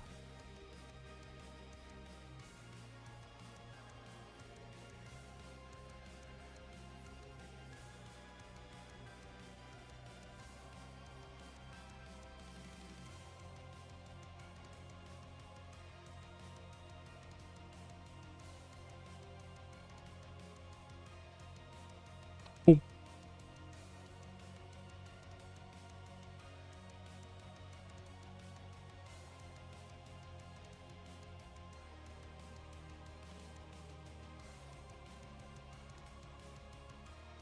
Wait, do we need the brackets? Oh, we do. Maybe the boss doesn't provide events like death event.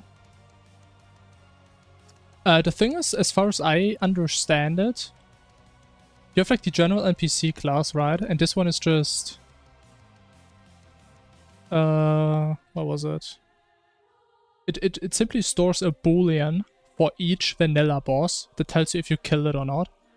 But it doesn't have like a general list where it puts in every single boss that you've ever killed.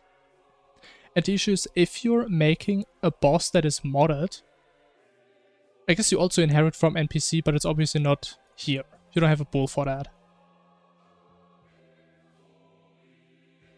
Which means I would need to check, hey, if you have Calamity installed, look if you find a boss in Calamity that has been killed.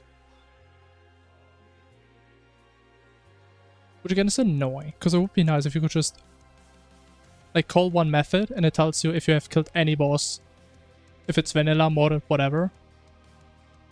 But I don't think you can.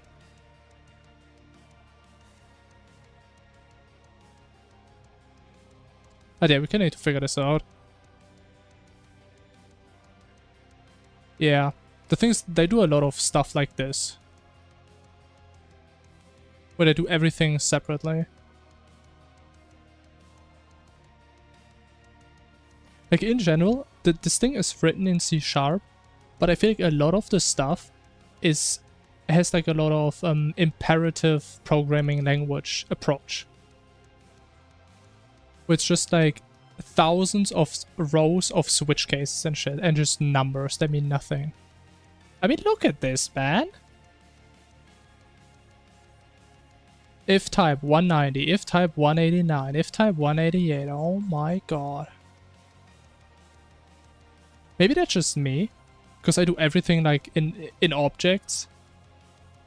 But this shit, I mean, I guess technically we are in an object, but it still looks like madness to me. Probably just stupid. I mean, the thing is, I guess I've never really seen game code, so maybe that's why. Maybe it's normal. Yeah. And trust me, the base vanilla code is way worse. I can't show it on stream because it's literally illegal for me to show the decompiled code. But you have the main method, the main class. It is literally like 30,000 lines of just switch cases for everything you can imagine. Like a switch case for every single accessory, for every single life upgrade, for everything, literally. It's insane. And then have fun trying to find the code that, for example, renders a portal. Oh my god. It takes me like 20 minutes just to find the code that renders one specific thing. It's so awful. But okay, I mean, eventually you do find stuff though.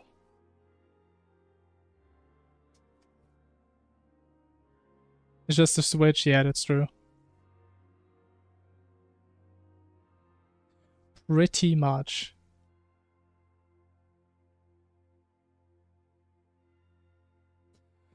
Okay. We have this. The thing is, we still wanted to make some some more parameters we can too. I forgot which ones. But there were a couple.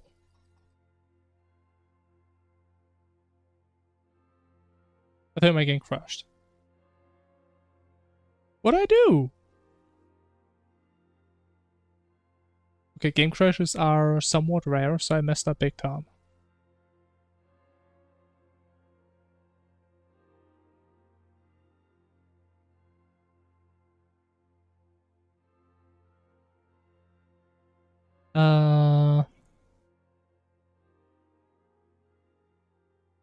What I should probably do is not do this. Actually, it doesn't help at all. Because they're just gonna force me to, Okay, we're just gonna do it extra janky. That's gonna say that's wrong, because we have all these empty else's, okay. So we just do this.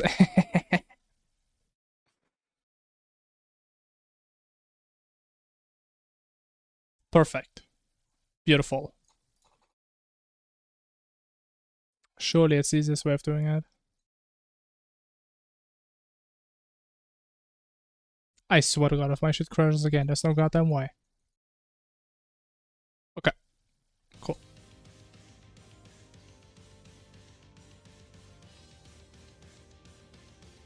What's my time? Weather time. Okay. As we can see, literally nothing is happening. Fantastic.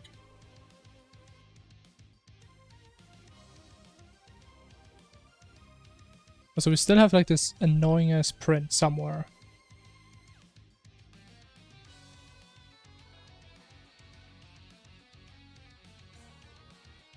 I mean, it's somewhere in this class, I just know. I just don't know where. There it is. Okay.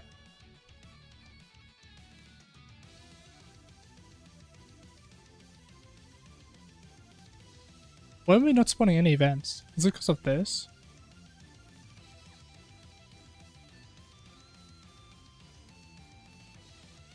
But we take the minimum. So we would take one. But it doesn't make any sense. It's fucking broken, man. What'd I do? Okay, the last thing we added in here, I think, was this.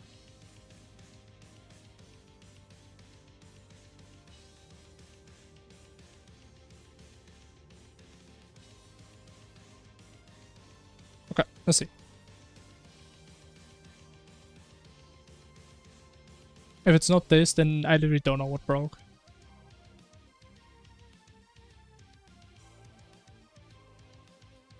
Okay, see, it works. Wow. So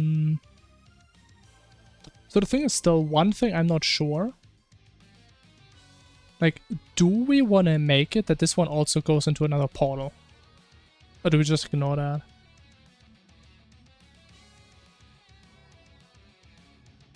I think we may just ignore that, because it's such a massive laser. I mean, why would you ever be down there? Like, you can't even render the laser down here. It's so far.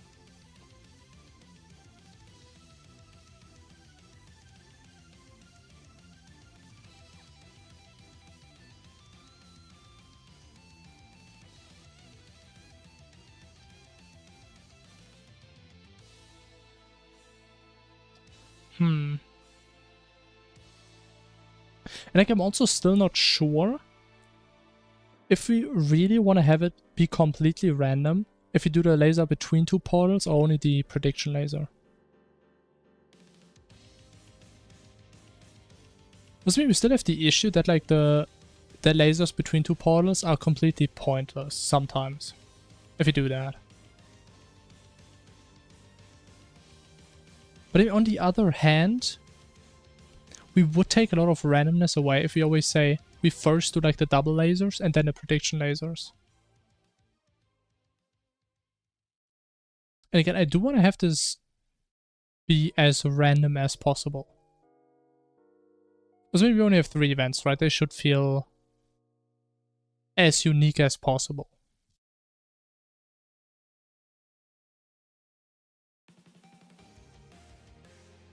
Also, that big laser takes way too goddamn long to spawn. Did I ever fix when they despawn? No, I didn't. Yeah, they just despawn the second the laser goes away. Which I guess isn't the worst thing in the world, but it kind of looks off.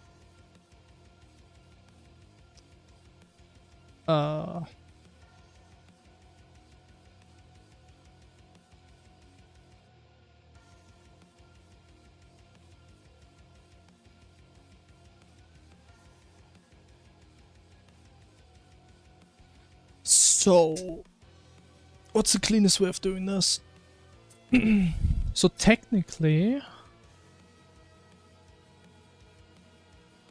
we just need to get more conditions into these loops.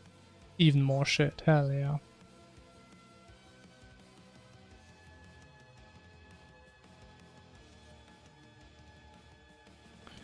Okay, we have indication time is over. We have indication, we have after death ray is gone.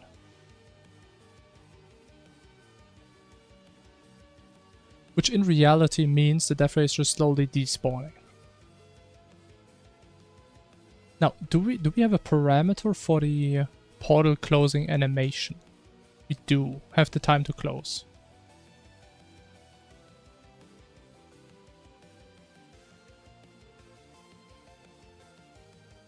I mean, the issue is we do have 2 portals. I think we just do it the clean way. So we have death ray time, death ray attack time. Then we take the maximum of both portals. The closing time. If it should be equal in any scenario ever, really. But just in case, we do some weird shit and we like randomize it.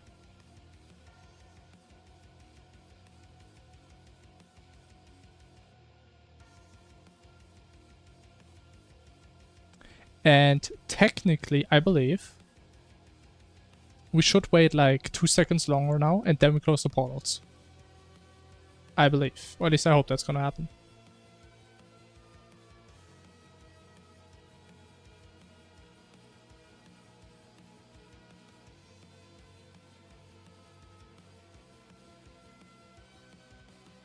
I think there were like 15 errors in the chat just now.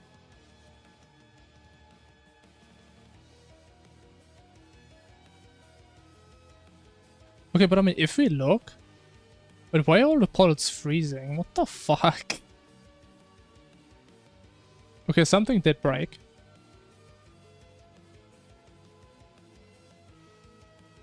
Something broke a lot.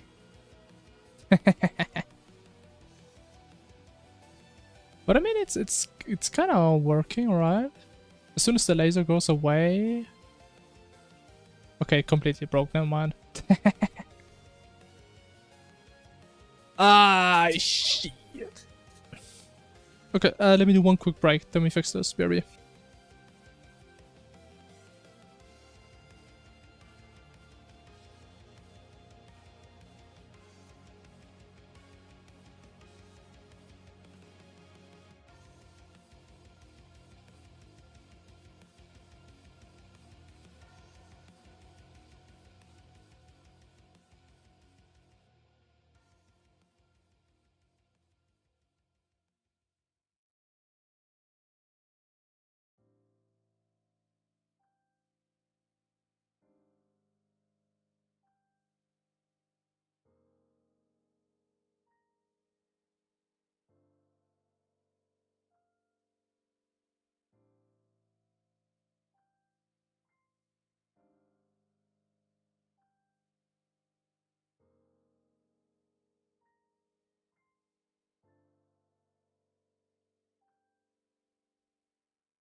What do you think? trust means to you?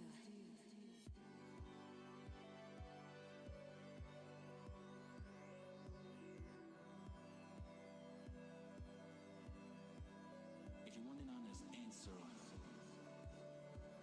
I don't know anymore. Many think it's the ability to share secrets with as much privacy as possible. Some see it as confidence in each other. Others may look at it as a tool to gain new favors while discarding old ones. The definition grew more convoluted as time went on, and I'm lost for what to even make of it. And what if I told you that trust can also mean hope? I'd call you crazy, of course. But I know that what you're saying is true. You ever think they may be misguided for holding on to that much hope?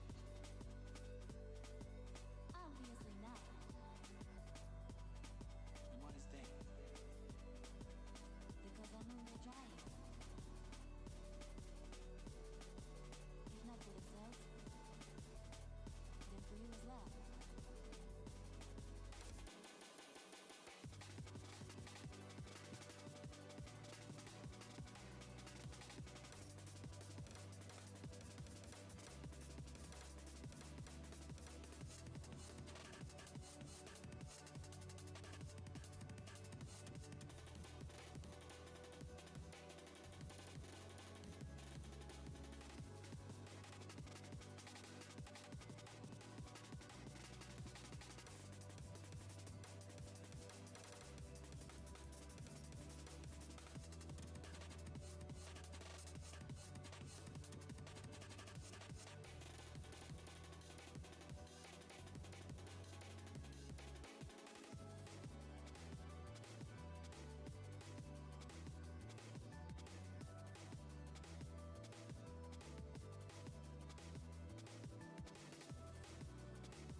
Hello.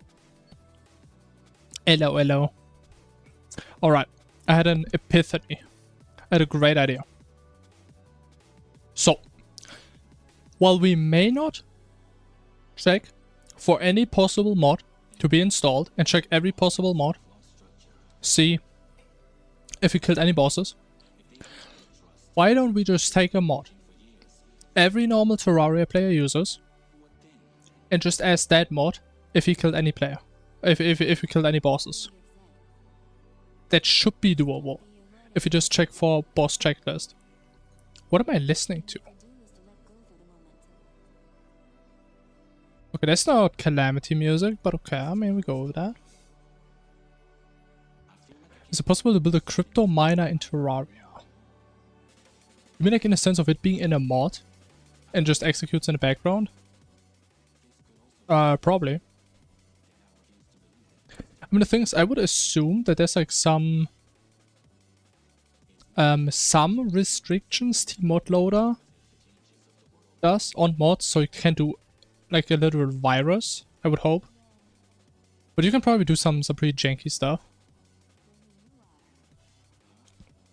Or to be honest, I haven't really done too much research. Unless you mean like literally build it in the game.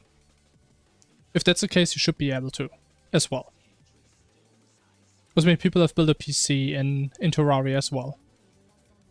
And it didn't even fill up the entire map. So you can probably also build a crypto miner at that point.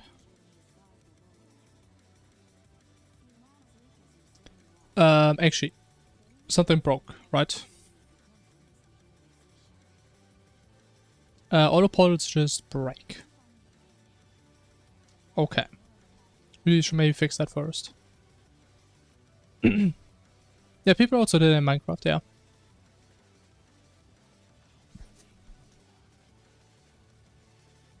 Like the issue in Terraria is, I mean, the game is 2D and you have a limited world size.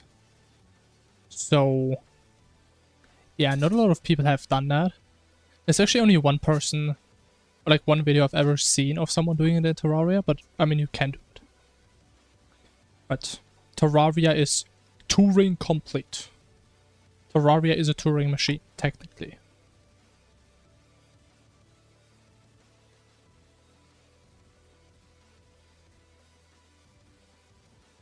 But yeah, but bro, what, like, I think it's crazy how far people have gone. Like, there were people that made Minecraft playable in Minecraft. Or that have, like, physics engines, or, like, image render tools, or paint. It's kind of crazy. Like, I wonder when we're getting to the point where people go, like, another dimension. Where they go into Minecraft, they build a computer in Minecraft, and in that computer, they build another computer in Minecraft that plays Minecraft. And it's gonna run at like 1 frame per day. Oh my god. I think we're getting to a point where we can actually make the entire matrix in Minecraft. And at some point you just don't even know, are you playing the real Minecraft or are you just a simulation in another Minecraft instance?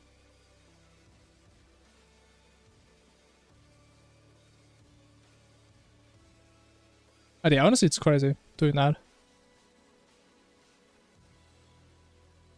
Like, honestly, I had to, like, write some microcode before for, like, or, like, some very low-level CPU instructions, and that already was the most miserable stuff I've ever done in coding. And imagine you have to do all this shit, plus actually designing your entire PC, making every single step. That is crazy. I don't know how people get this done. That is a big commitment.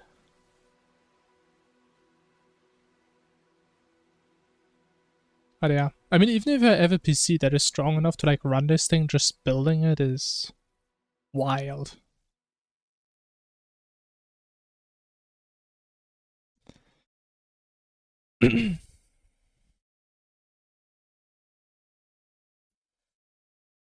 You're creating to create another code? Wait, what?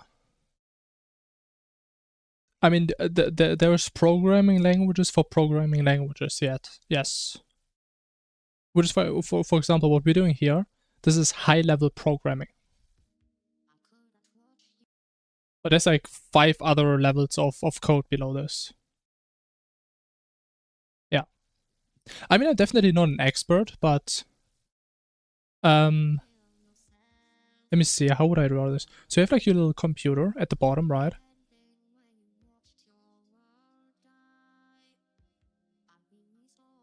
With a little keyboard and your mouse. And at the top you have a human. Right? So what normal people like me do, we do something like C#. Right? Or maybe Python. Beautiful. Even though Python is probably a bad example. Also, no one can even read that shit. Because Python works a little bit different. But for example, something like C# gets compiled first. Does it directly compile into bytecode?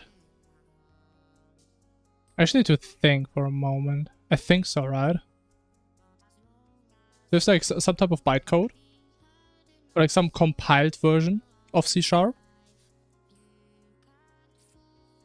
And then down there, you have like your micro instructions, which are still somewhat readable.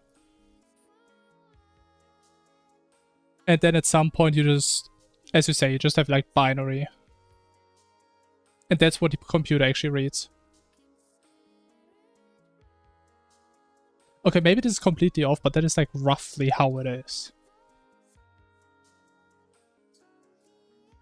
And I'm actually not too sure about this one anymore. But yeah, you definitely have different layers. Right, you write in a language, the language gets compiled. So it's like readable for your computer, and then it just keeps on getting broken down into binary levels. which makes sense. Because, for example, there's like different concepts of programming languages, right? That are just would be very high effort to implement on a computer. Like I'm not aware how much you know about programming, but for example, C# is like object oriented. So everything we write is like in classes. And you can make like different variations of these classes where you set the parameters to different things. And that is just one type of programming language. And your CPU has no idea what that is. The only thing your CPU knows is like basic stuff. Like adding stuff, subtracting stuff, moving stuff in RAM and all that shit.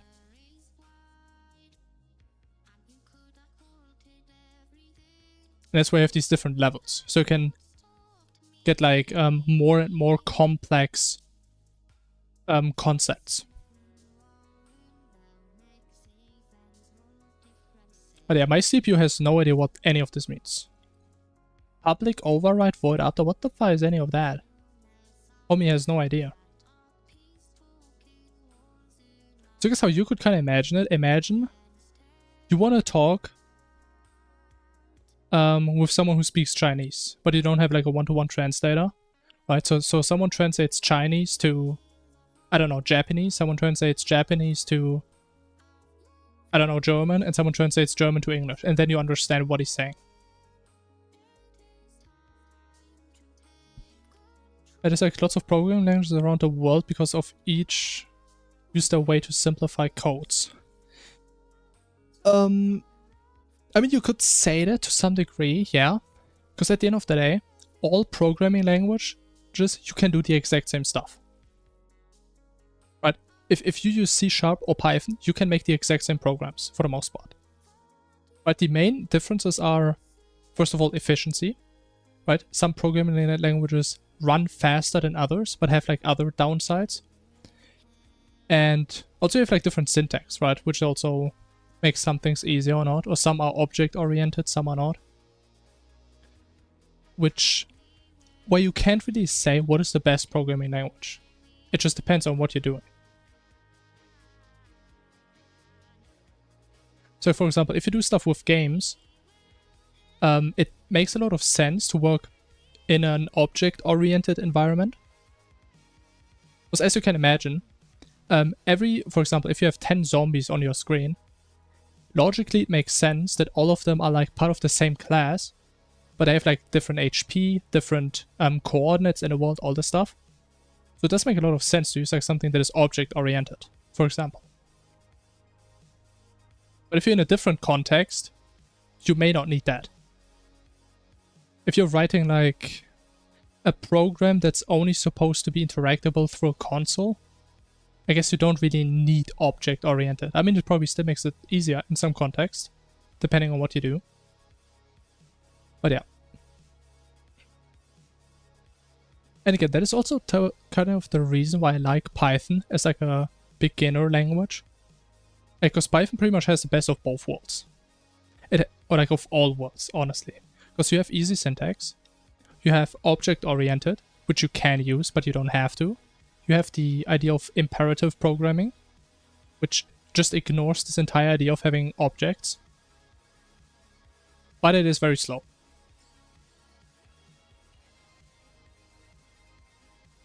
You can't download Python though? You can though. I literally looked that up on stream last time. Like, we literally had the download page open with the version you can download.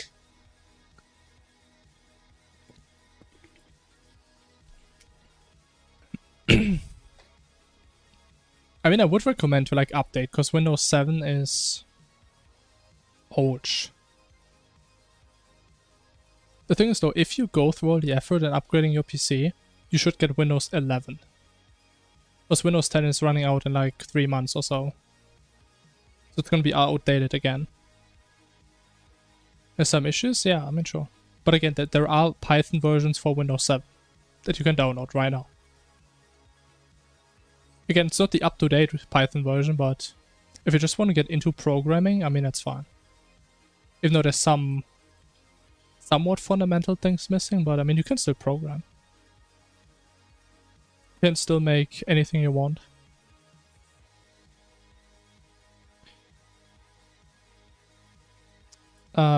So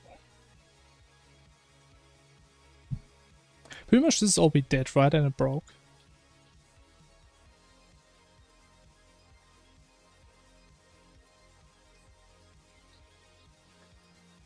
Wait, so we say if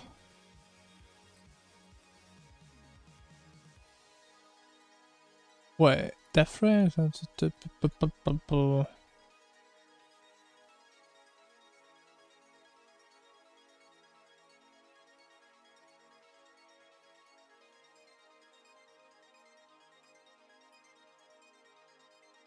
Why would that break anything? Have other stuff going up? Yeah, I mean, sure. I mean, it's not gonna run away.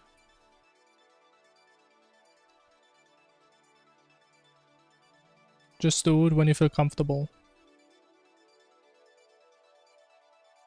And then annoy me with ChatGPT questions, sure. I mean, if it's just basic questions, I mean, sure, I don't mind that much. I mean, worst case, I could also just pull up Python right here. That would actually work. I mean, as a matter of fact, I did actually do some Python programming on stream before for my chatbot on Twitch. It was a long time ago though. It was a long time.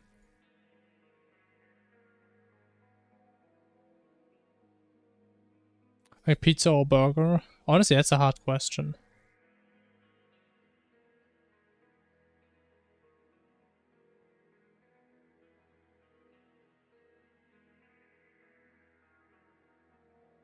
BMW or Mercedes, I mean, both are cars. What's the difference? You know what, actually? Wait, different cars is actually kind of a good analogy to like different programming languages. Right? I mean, it doesn't matter which car you pick, it still brings you from A to B. But some of them are faster, some of them are slower, some of them are more fuel efficient, some of them are more comfortable, some of them have air conditioning. I actually need to remember that. That is a pretty good comparison.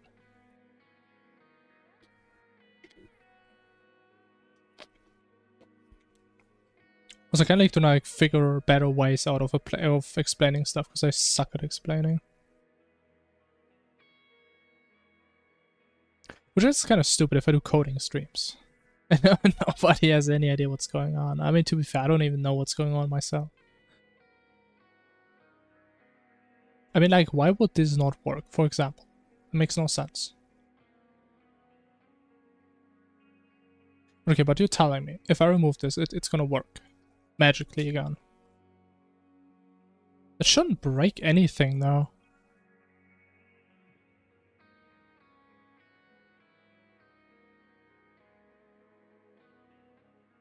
But didn't I did it this here.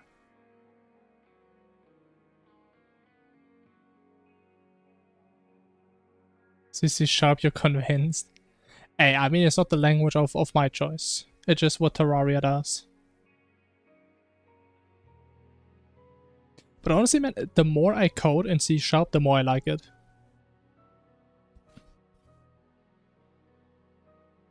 I'm really starting to like this. Like, this may become my second most favorite programming language.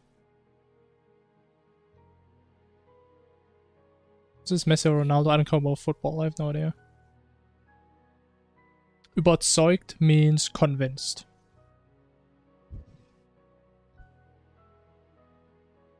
No better language than C Sharp. I don't know. I can see people making the argument that C++ is better. Because it gives you more low-level access.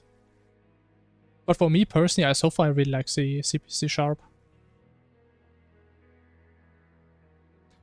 It's kind of like Java, but it's just way nicer in terms of syntax. So it's like if Java was actually good. So like I'm slowly starting to understand why people shit on Java. Because that is it's just nice.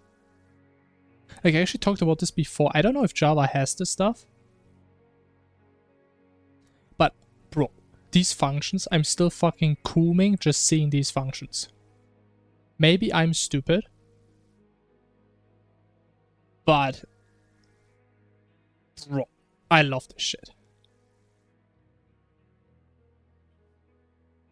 Better to destroy a system? What the? Nah, it's not that way. Java will never. Playing games over creating games? I mean, the thing is, yeah.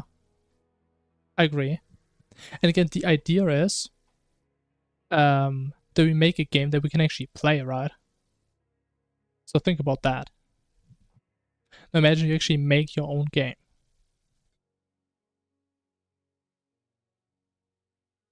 Yeah, I love that stuff. This is so good.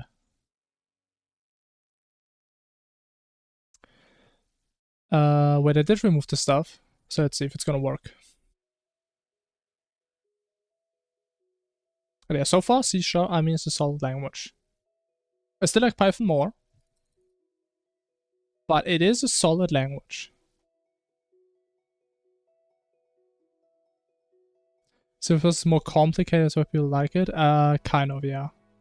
Like C++ is way more complicated, but it is very efficient. I would kind of say that. But it's why people love harming themselves, kind of, yeah. You kind of need to enjoy just sitting on your code for hours, not understanding why it's not working. And just crying. Like, that is kind of part of coding, yeah. I don't know why it's completely broken now. Why is it so fucked up?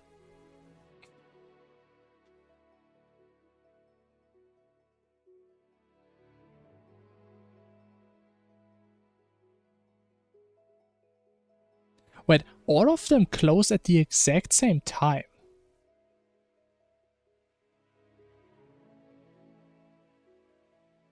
No, they don't. What the fuck?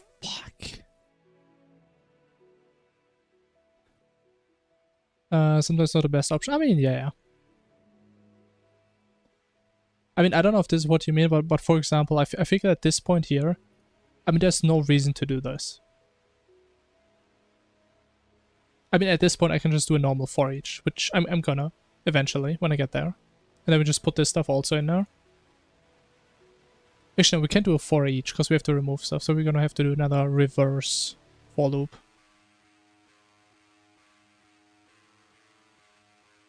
Yeah, you just gotta sit there and question your life decisions when nothing's working. Kinda like what I'm doing right now. Isn't that fantastic? I literally don't know what broke, man.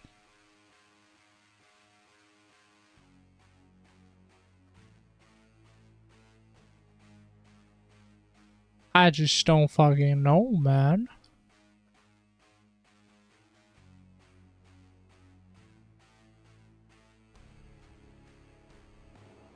Oh. I mean, the only thing we changed was this, which we reverted.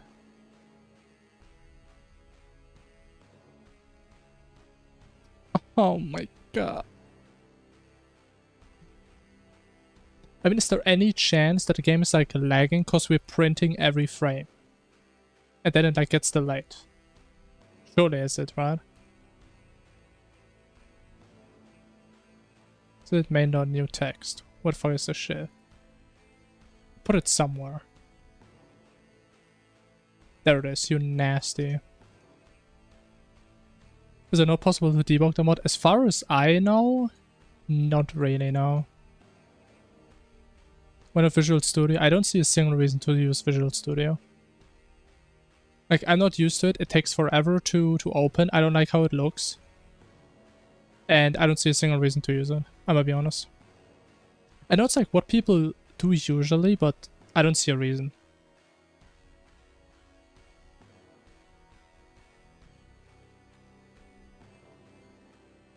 Object reference not set. Okay, that is cool.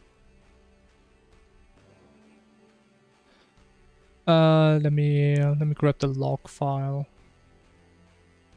Bada bada bing, bada bada boom. We have portal event 171.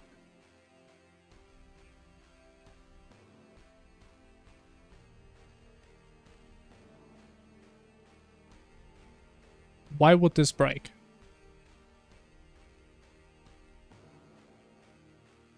Much better IntelliJ. I mean, I don't really have an issue with that, so I don't care about that.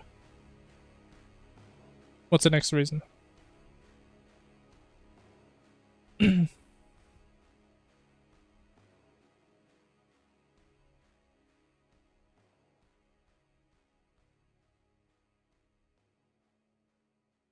mean, the thing is, I also really like just using one IDE for everything. Right, because I still code like a lot in Python on the side. And always switching IDEs just based on a language, I don't know.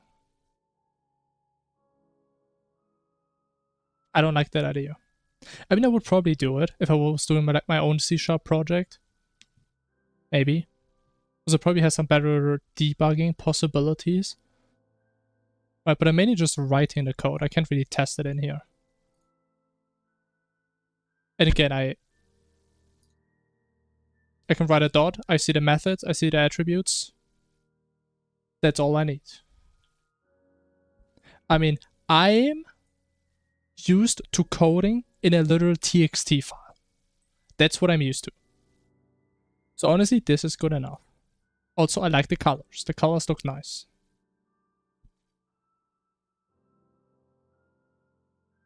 Compiler and pre-compiler.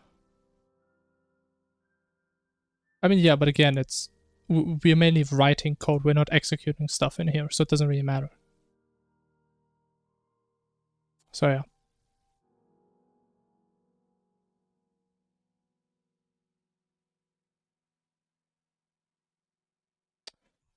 Wait a minute. Didn't I just get rid of this? Am I stupid? Oh, wait, I know what's happening. I know what's happening.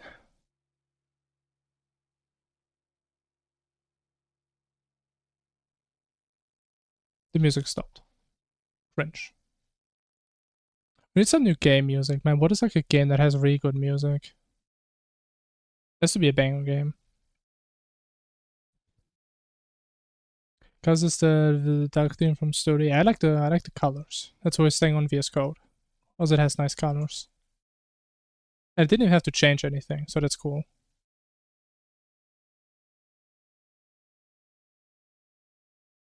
It has to be a game that has crazy good music that I'm forgetting about. You know what? I'm desperate. Lost Ark OST. 230.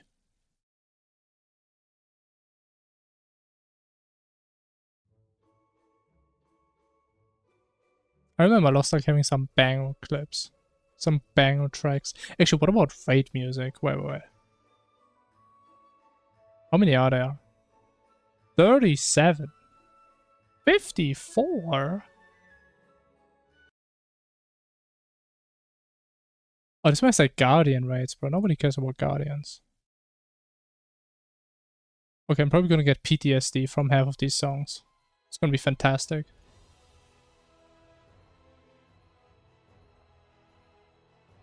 Okay, so the issue right now is with the prediction attack, we have one portal.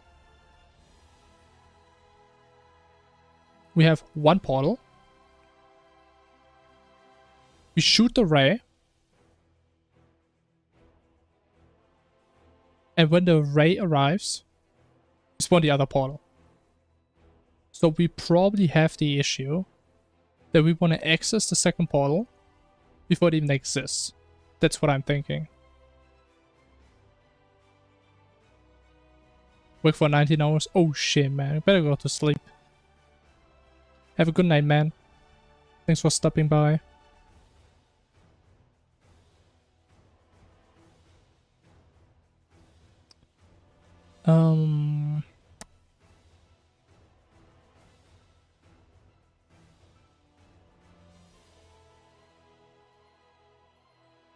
Wait.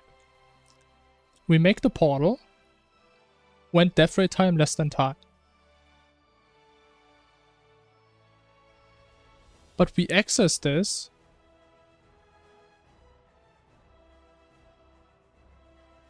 Oh. Yeah, we accessed this earlier. Like, I could in theory, like, put this in, like, a second... Yeah, we just got rid of this. Oh, yeah. I should fix that. That's a stupid mistake. But it should be it. I'm pretty certain.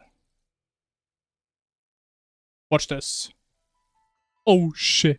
They're moving. Why am I still printing stuff? Walk away from me. Okay, now we can also get the other term back.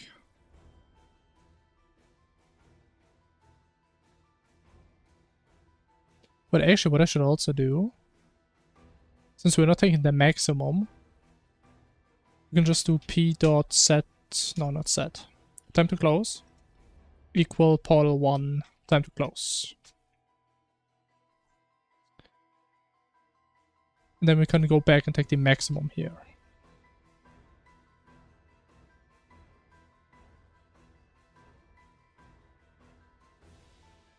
Even though, again, it probably doesn't matter, and I'm never gonna have these on different values, but just in case. And then we should have some magic working right here. We should have something beautiful. Something never before seen.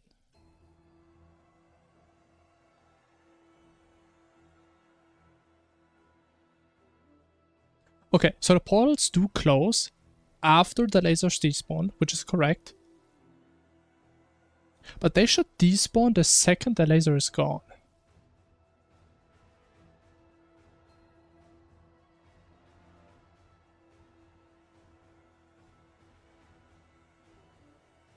But they wait for like an extra second.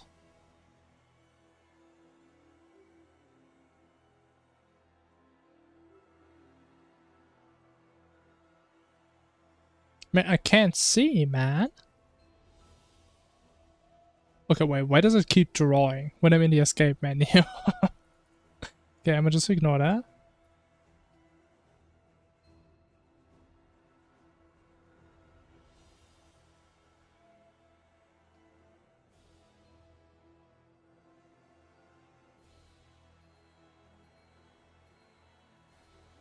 It has like 1 extra second from somewhere.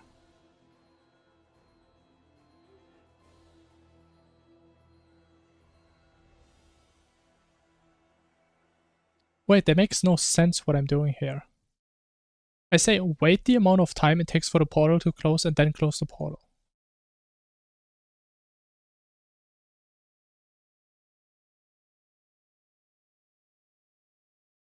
That is like completely unrelated here. Wait.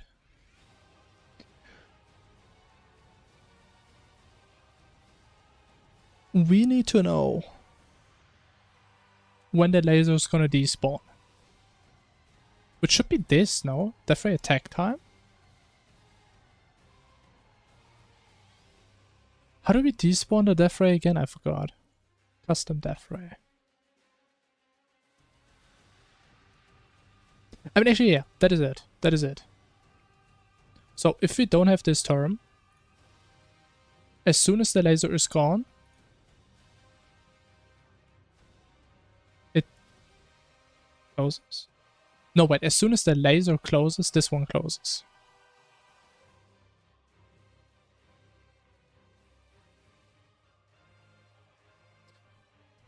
Do we have a laser closing time? We should have now. We have a despawn time. That's what we need. Right?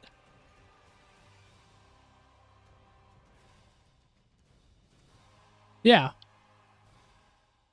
Oh my god, bro. So just like death ray dot despawn time on both.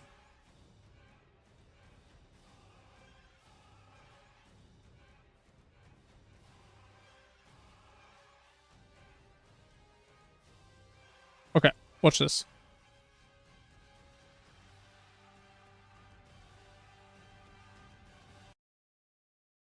Bro. What do you mean it's buffering, man? Frick you. There's no goddamn way. I need to hear my opera in Opera GX. Okay, now it's perfect. The portal's closed, the frame, the laser is gone. Ooh, look at that. Look at that, man. Ooh. Ooh, I like that. Okay, now.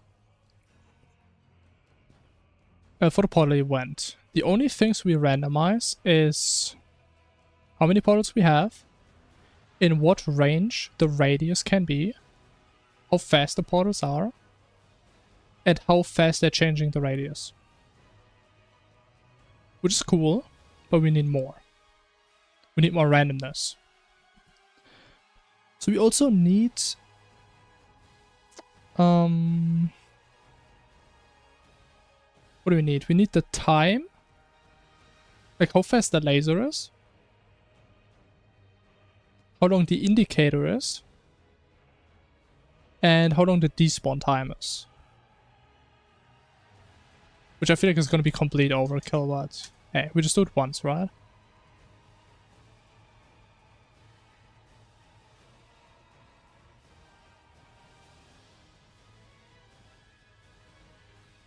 So we need the indicator time, which we have somewhere.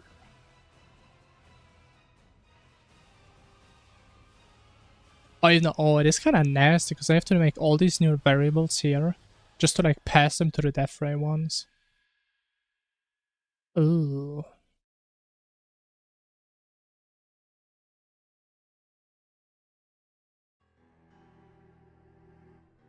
Hey, it's for a good cause, right?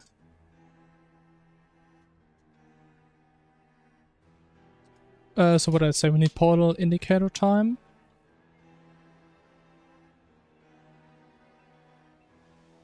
We need the portal attack time. And the despawn time.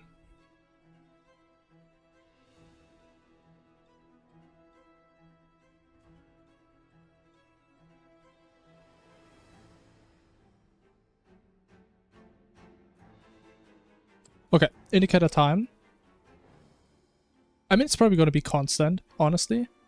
But at least the good thing is, though, we can make it shorter for like later stages. So I guess that's fine. Even if it's constant here. The attack time, we can make some randomness here. Some random schmandom. How long should it be up for? The thing is, it should be at least... the thing is, it's at least 2 seconds for the prediction race, right? Because this one takes at least 2 seconds to travel.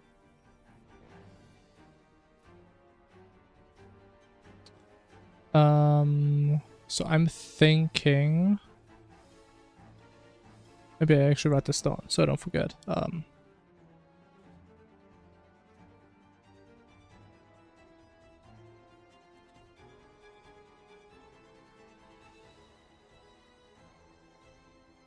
So what if we say like, I don't know, 4 to 6 seconds? Sure. Despawn time...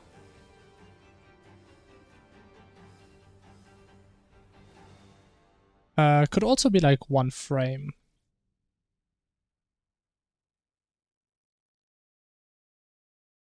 Actually, we're missing one parameter. We need to know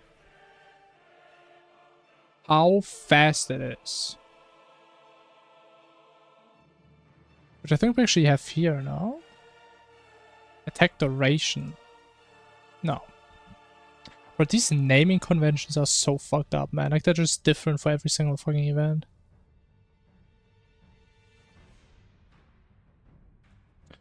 Okay, so we need the portal.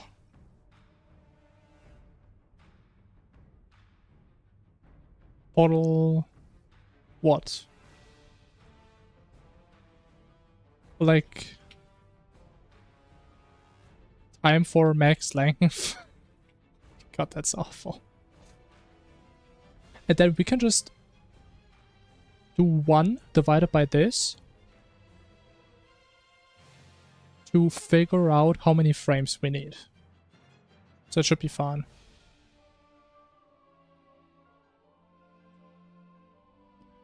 So if you go in order, this should be here.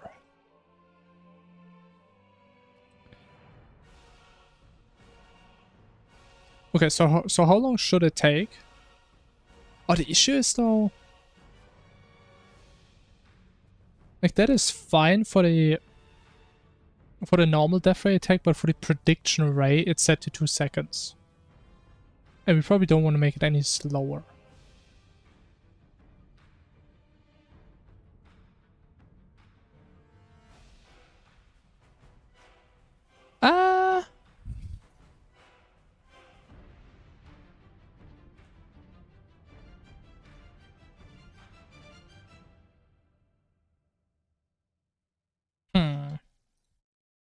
We'll just say fuck it, I only use it for the double portal attack.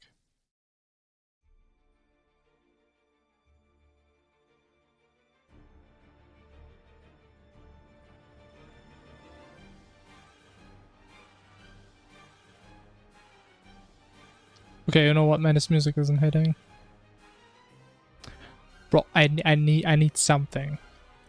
I'm not sure what it is that we need.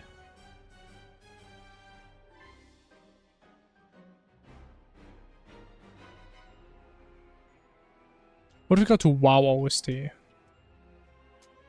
Or some bangers.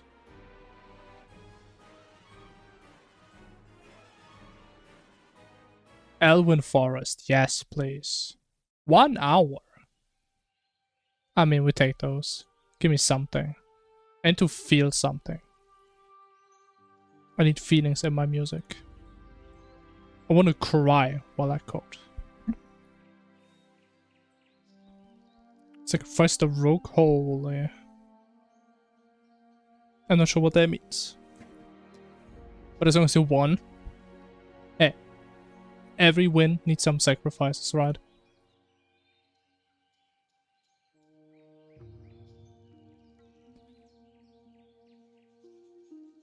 Chess? Is a rook in chess? What is a rook?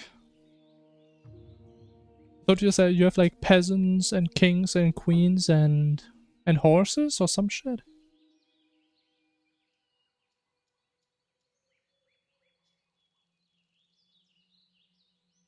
But should I actually make all of these floats? I guess it doesn't really make sense though, because all of these are frames. But all of these are ints anyways. Castles that stand in a corner.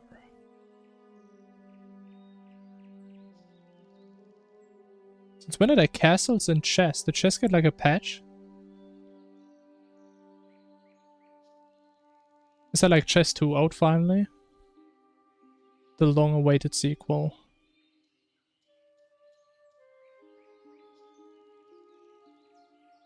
Huh. I mean, I never really played chess, so I don't know. I think the one and only time where I played chess was when I like 6 years old. And we played it with dice. That was fun. A rook. Oh, that thing! That's called a rook? I think in German it's called a tower.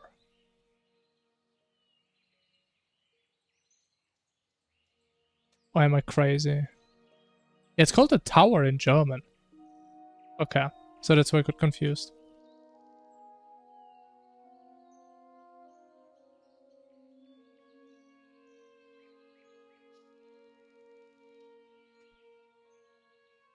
Okay, now we have a bunch of fancy parameters that we don't use.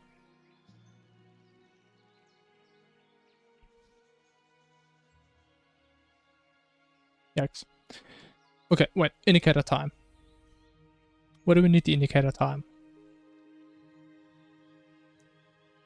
I mean, actually, it doesn't even matter. Like, we just go to where we spawned a portal and we just set all of these and just forget about it. Right?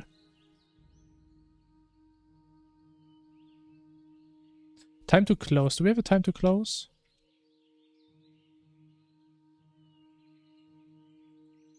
We do not. Should I have a time to close? Well, actually, no. A time to close didn't even work, did it? I don't think that worked. It's like what I was trying to modify before and it just completely broke. What is it?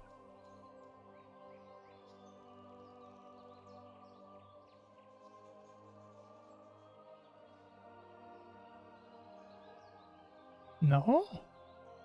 Downscale portal.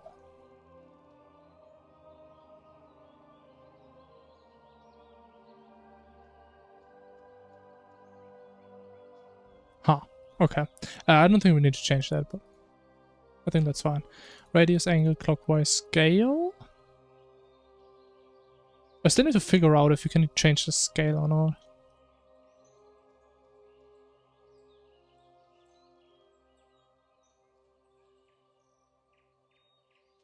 Okay, let me just make a screenshot of that. So I don't have to keep scrolling up here. Oop. Portal. Dot. Indicator time. Do not have that? Wait, what?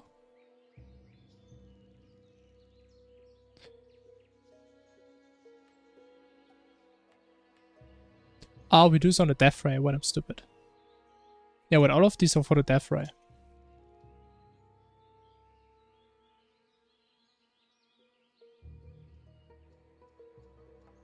Which we spawn down here.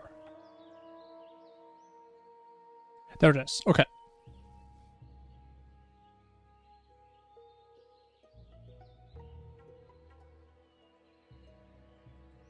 So this is the normal death ray, which we can set to the portal time for max length, 1 divided by that, which hopefully isn't gonna break. Actually, let me actually test it, because last time it actually broke, if I did that calculation. It's actually too hard-coded. Please don't break.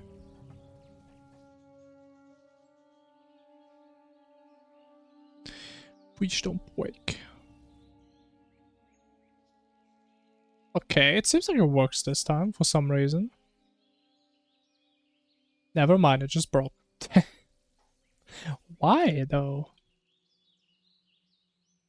What is it not like this? 1 divided by this. 1 divided by 120. Wait, this one is a float though, right? Yeah. Wait, is there a chance that he's like casting this into a double and then... Wait. Oh my god, that's an integer division. It's an integer division, man. Oh my god. I think I had that issue before. That's like so weird because like my Python brain can't comprehend that you have one division that does float and integer division. I mean, in Python you always say it explicitly, which one you want.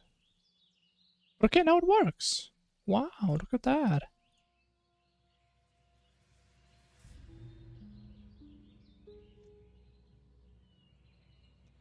Okay, so this is this. Then we also have the death ray indicator time.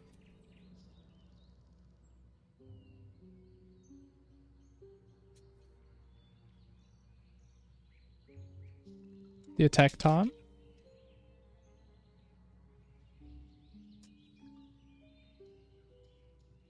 And despawn time.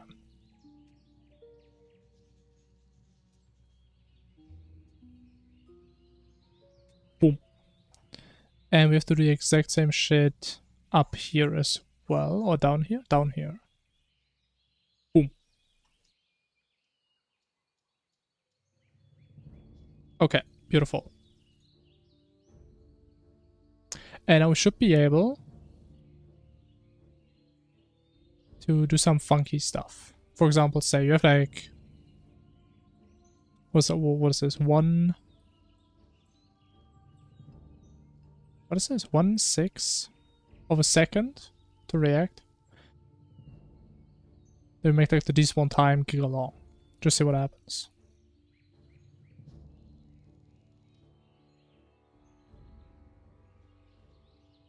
So it should shoot really fast, really early on. Oh, it does. Oh, it is fast. But it doesn't do any damage. Oh, okay, it completely breaks. Why would it break though? Why did my music break?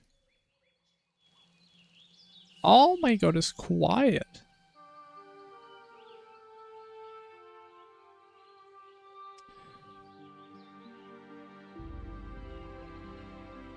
Okay, that definitely just despawns before it's done.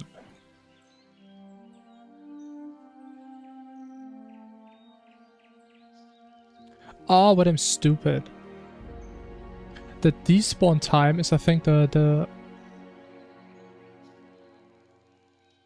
Would I have a setup method? Huh. I mean, maybe I should use that then.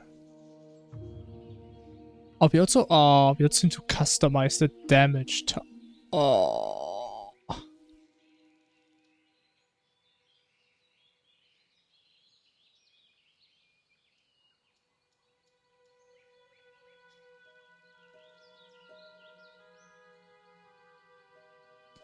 Oh my. Okay. Portal event. Death ray. But I call it right here. How am I so blind? Okay. Damage type. Damage indicator time. So if indicator active, despawn. There it is. Now we do the same shit here.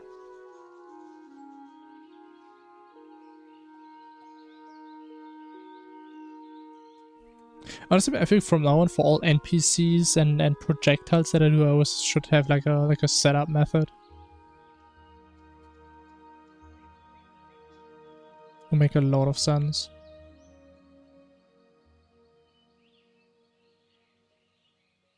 Maybe I should also make this part of the thingy.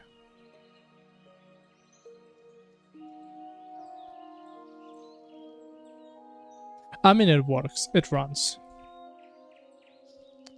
And then it should properly calculate how long it's gonna live.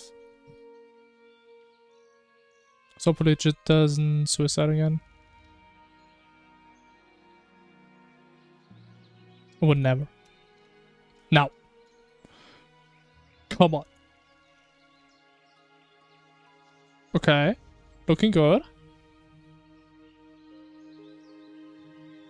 Oh, that's perfect.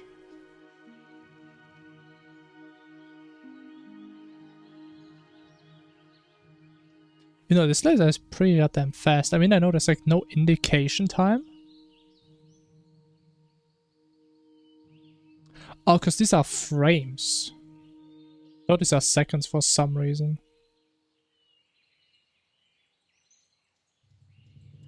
Attack time. How about like 60 to 120 maybe?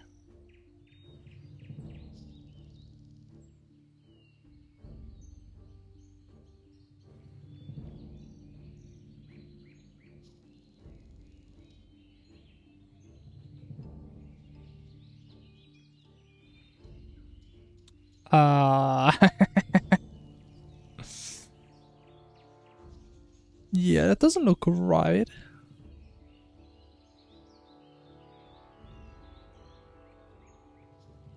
So like when it's like halfway there, it just finishes it.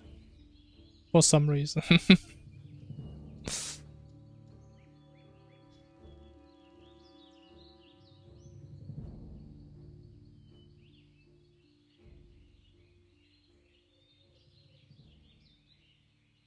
It's like exactly halfway.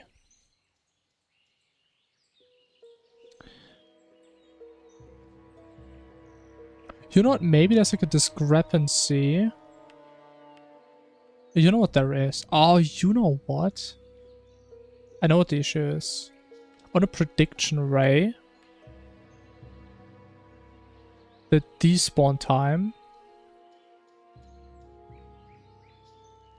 Oh, wait.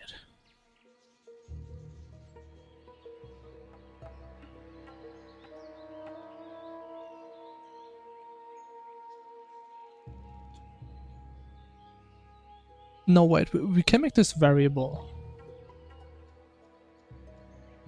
So we get the despawn time here as well. But that's not it. Or maybe we just fucking this up.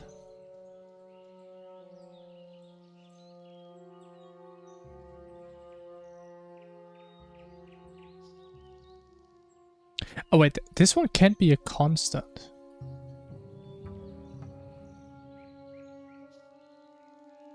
It doesn't really make sense if this one is a constant. Even though it kind of has to be though. I think that's the issue.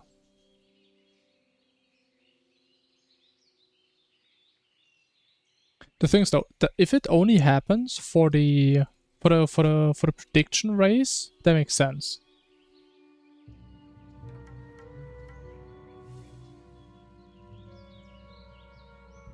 Yeah, I think it only happens for the prediction race.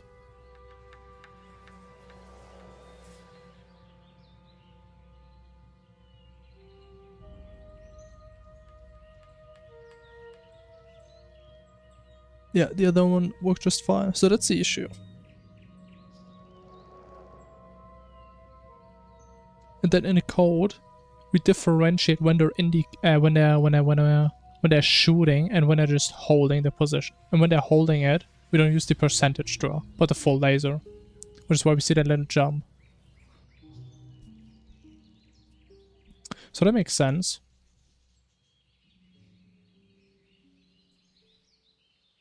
As the only thing we can really do about that,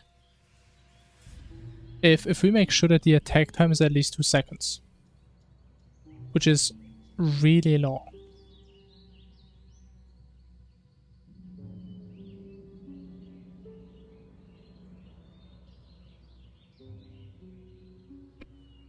And I mean, I guess we have to hardcode this then. But I should definitely fix it.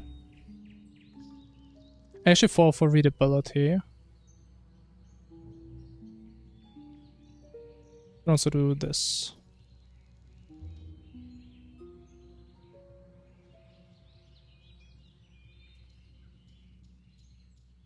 I think it still jumped.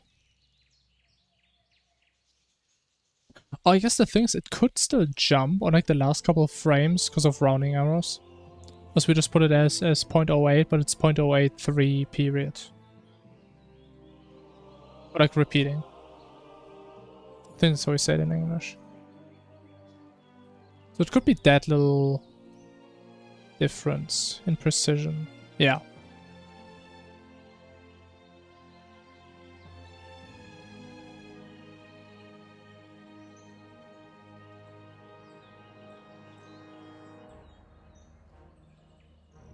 Okay, cool.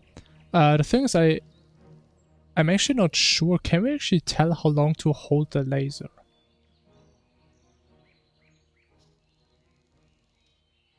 Also, right now we just make it dependent on attack time.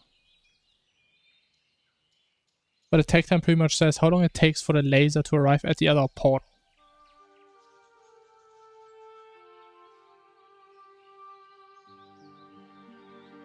So we can't actually hold it. Which I'm not sure if that's really an issue. I think it's fine for now. So is there anything else we really need to customize about the small portals? I think that's pretty much it.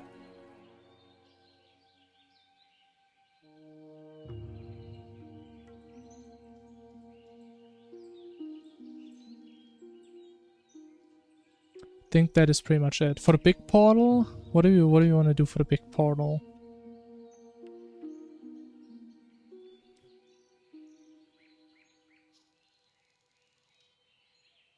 Like, part of me still wants to, like, randomize the size and have, like, a small chance that it's, like, literally the entire screen big.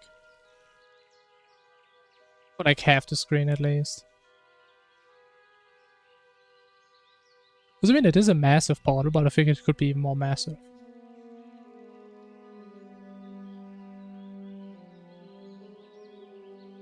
Okay, maybe change the old parameters back a little bit. Despawn time, maybe more like a second. Time to shoot, maybe also more like a second.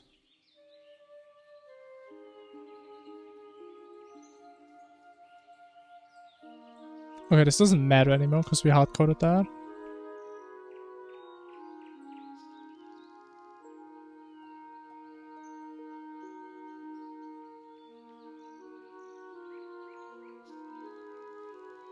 Okay, now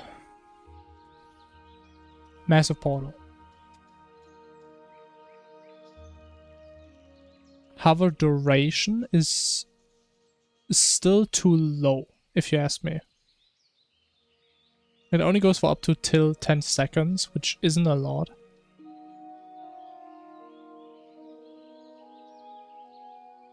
Or like 5 to 20. 5 to 20 amplitude. I think amplitude is fine. Speed.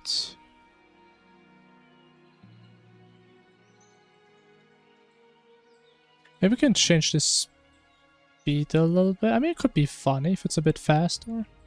If there are things we still need to consider, it's like for the base thingy.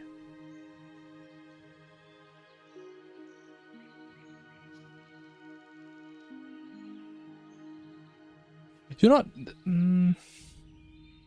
the thing is, bro, having to rewrite these or like rebalance for 4 different stages is kind of wild. But I actually kind of forgot. I wanted to check for boss checklist. We can use that to our advantage.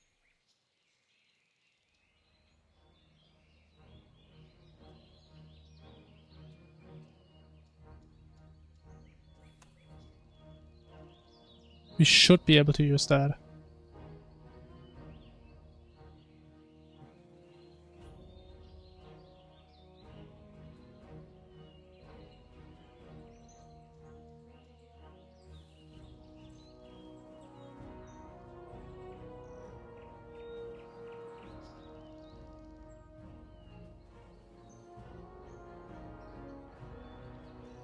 Okay, I found some magic code. So we're just ignore this mess for a little bit.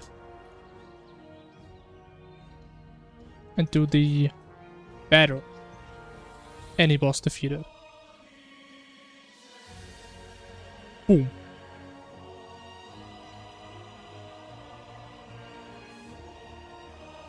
Oh yeah, we don't return anything out. So we try and grab the mod.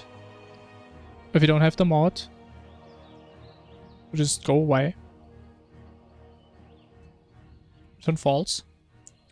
If we have it, we get a list of all bosses. Wait, what does that mean? As list object.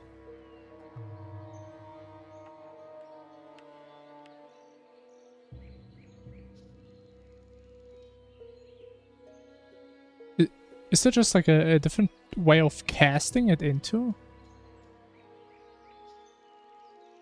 Ah, okay, whatever. Then we can iterate through. I think we just print the bosses if it's defeated. For the funsies, let me see if that works.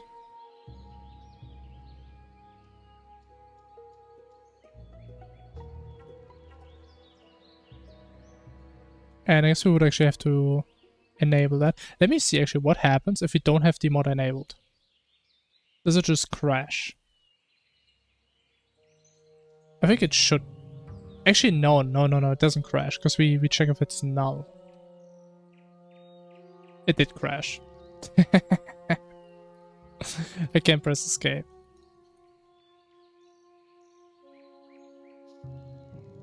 Given key boss checklist was not present. Yikes.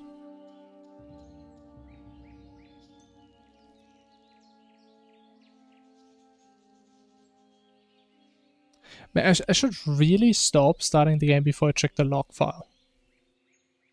Really stop. So what happened?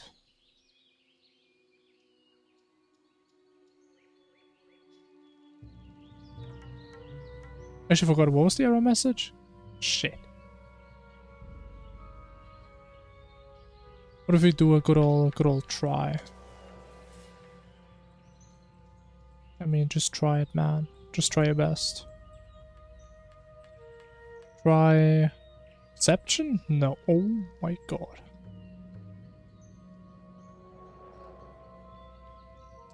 What the fuck do we do a try in C#? What do you mean no quick fix, man? Catch or finally? Catch. Exception. How to... Exception. E?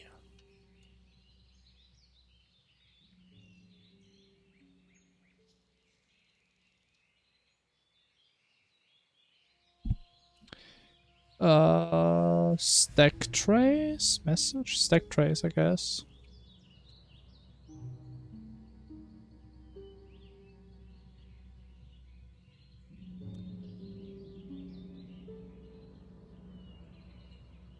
Okay. I hope he's happy now.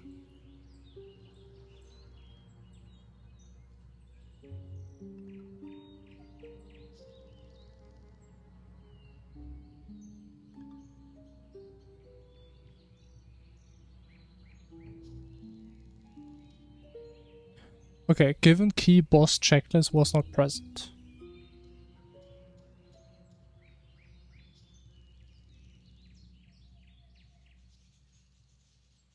Oh, this one actually throws an exception. Try get mods. This one can return null, I guess.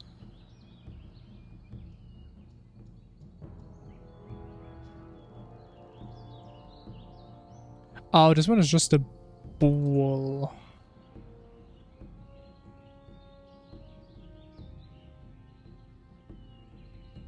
Okay, so what we actually want to do...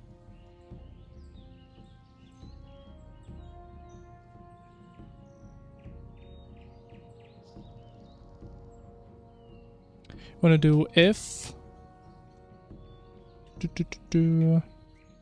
Try get mod of this fails. Oh, what? There's no argument given that corresponds to the required parameter result.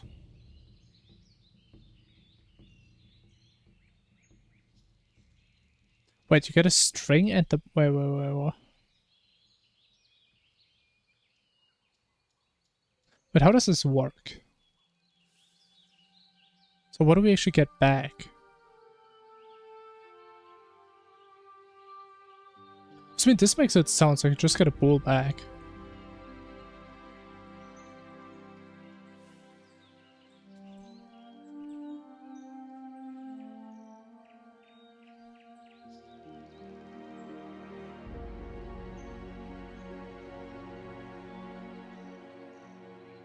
Oh. Oh, wait, that is so cool.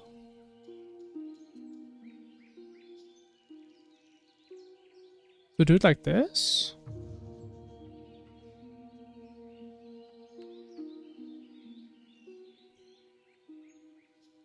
No? Oh, bro, that is kind of neat. That is really fucking neat.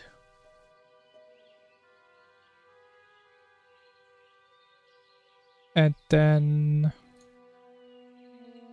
just put this stuff in there. Oh, bro, that is... Oh, bro, I I'm actually starting to simp for this language, man. This is so cool. That you can just set a parameter like that, but it's not like the main thing that gets returned in the core. I mean, I guess it does look a little bit janky. I do gotta say this, but that is fucking awesome. Love that. Okay, if you get the mod,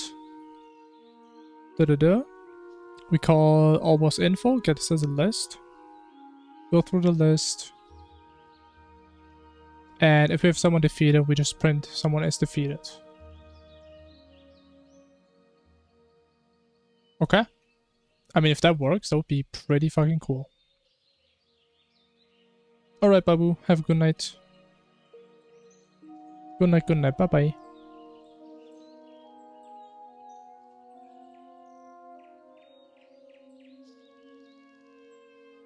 Okay, it doesn't crash.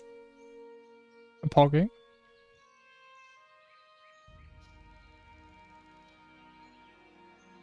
Now if you get the checklist, it crashes. Get all boss info was sent too late.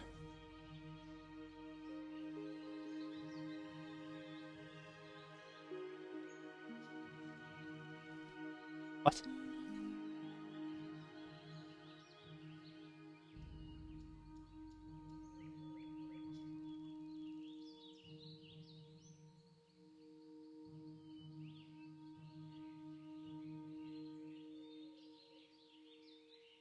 Okay, let me see. Like, how do I even figure out which methods I can call of other mods?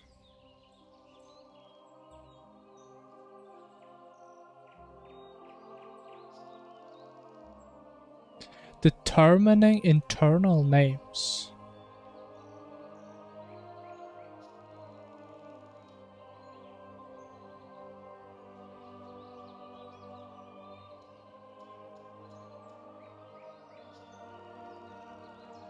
At least I feel like that should be it.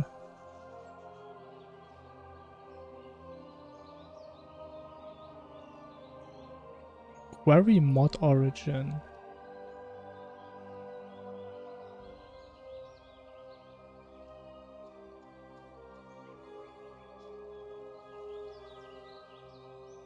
Oh.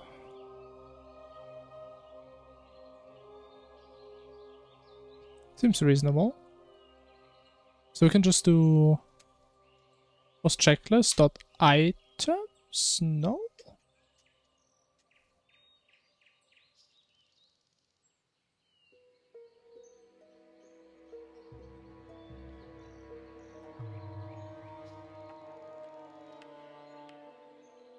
Get content? What does that do?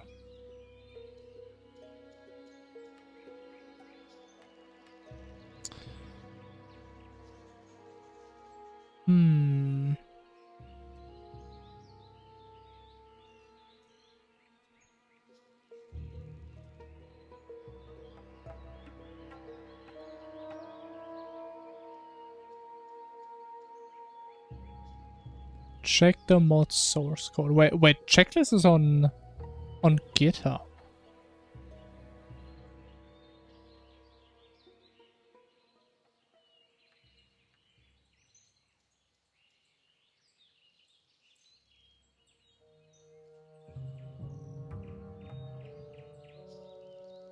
Let's see.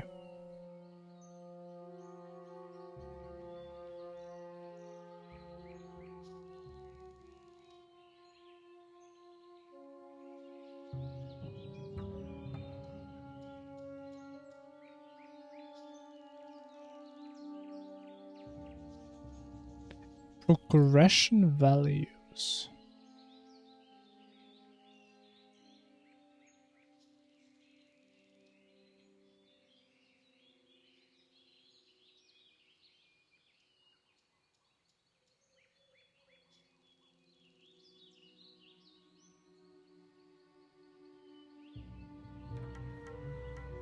Oh wait, you have to manually put the boss in the checklist. Oh.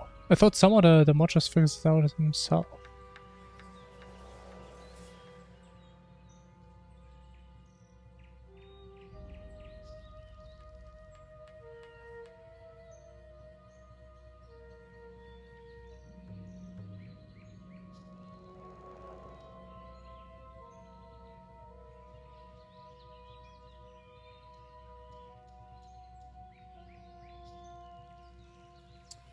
It doesn't really help.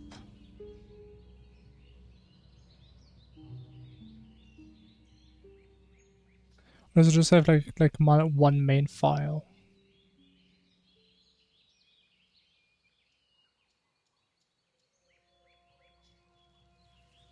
Actually, what were we trying to access before?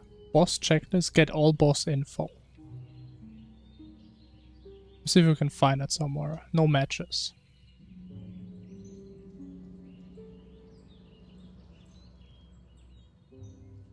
Cool.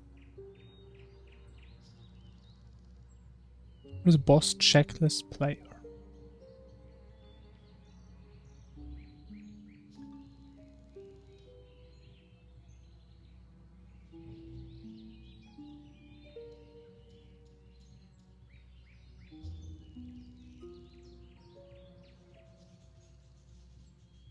I'm just not really sure how I can figure out which of these methods I'm allowed to put in there and call. I'ma be honest.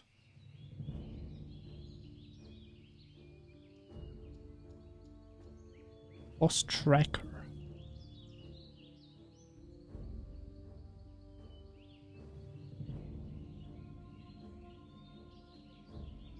What the fuck's internal?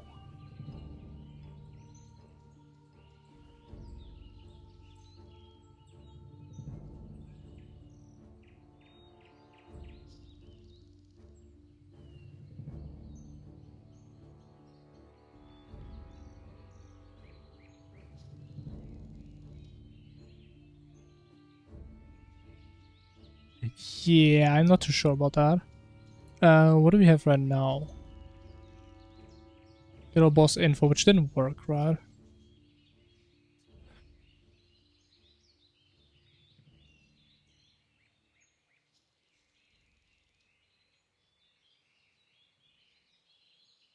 I mean, it is kind of weird. Because, I mean, add recipes is being done once. In the beginning, right? But we need to call this potentially every couple of frames.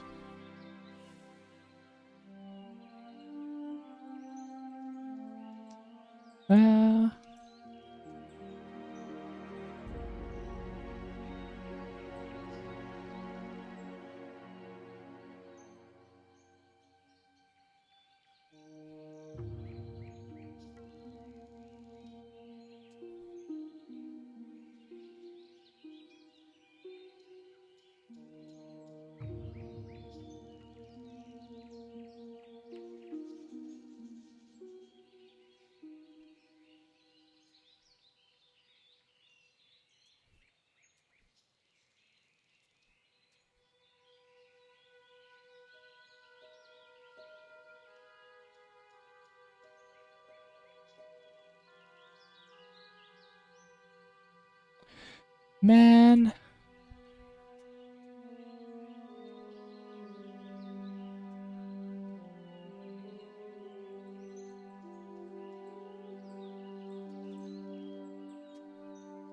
Come on, man. There has to be some way to do this.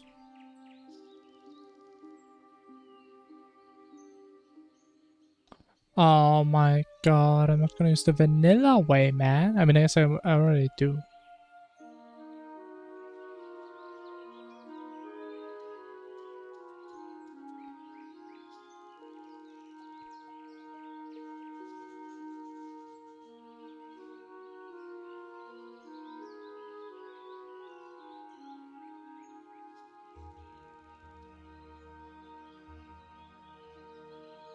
So we can only add bosses in the beginning, but we can't ask which bosses it is already, which are already defeated.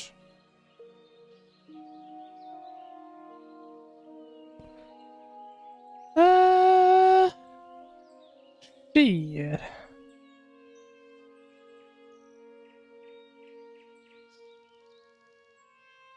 Okay, maybe we can't do that then. That is very sad.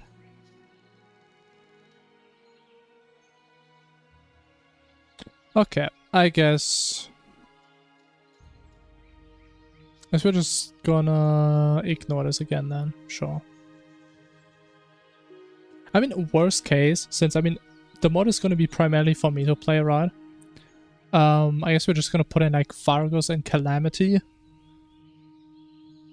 And honestly, I don't think I'm ever gonna play a different mod with that, so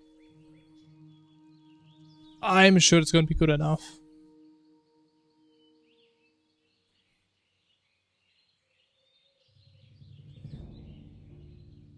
Okay, were there any other parameters? The thing is, one thing I did want to change was the offset still of the big portal, because it's way too high up, I think. Vertical offset 500. How about like 300?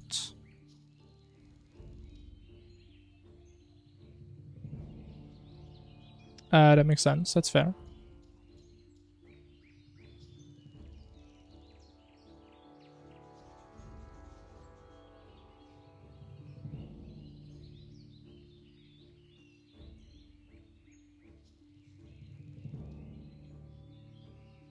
Okay, that is maybe a little bit too close.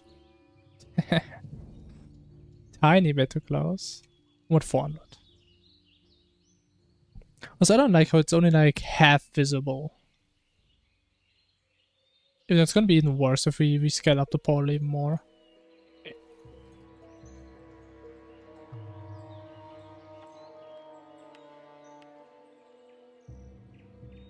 Okay, I mean it's still pretty close, but I think it's fine.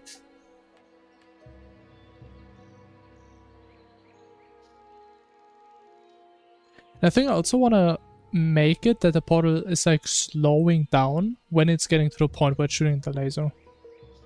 That would be pretty neat.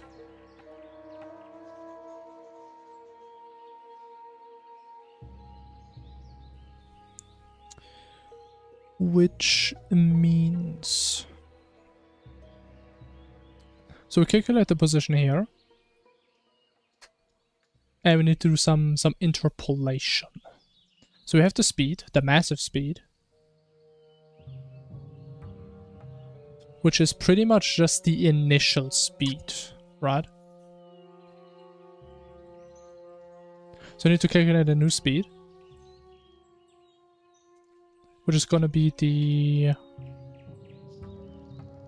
which one was it? Math helper? That's gonna be a linear interpolation from what?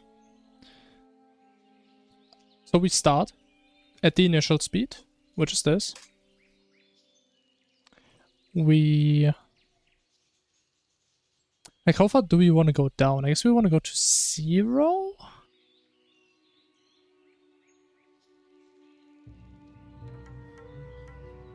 Yeah, of course. We go to 0.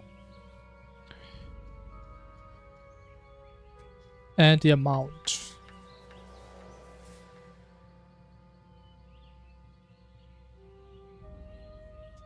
Where's the get lerp again? It wasn't math helper. Was it utilities? For some reason.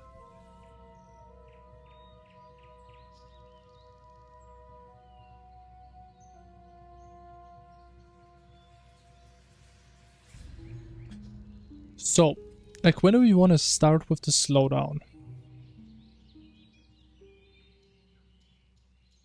Maybe we just start somewhere where we say, like, after 50% of its hovering time, maybe?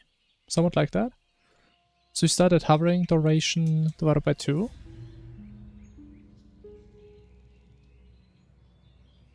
Until hovering duration. Based on time.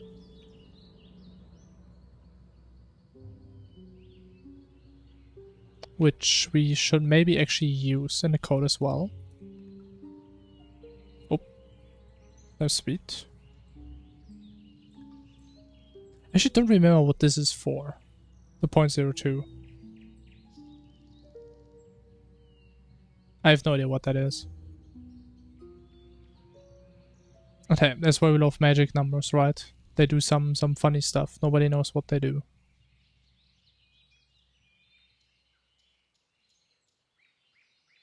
Okay, it's very fast. It's slowing down. Okay. It's getting faster again.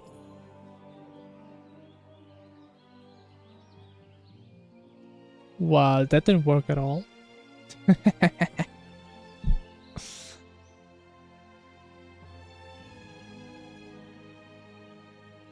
But it is slowing down. And then it's slowly speeding up again. Maybe it's just that we're not clamping.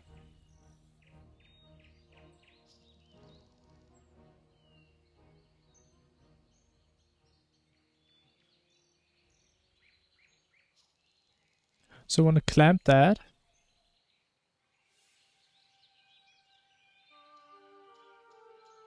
So go from our speed to 0.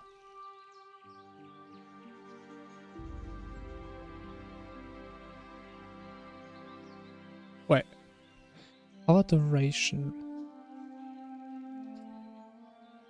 Aren't these the wrong way? Actually, no. It should be right.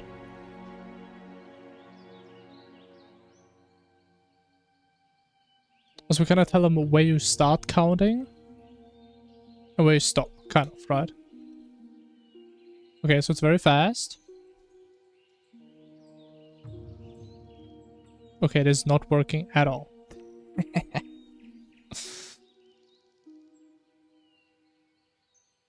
I love linear interpolation.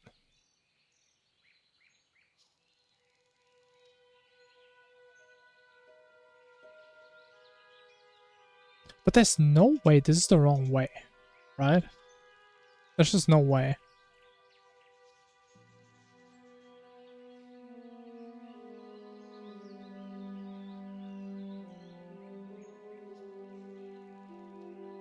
There's no goddamn way. No. Was not just gonna wait for half the time, probably. Or the entire time.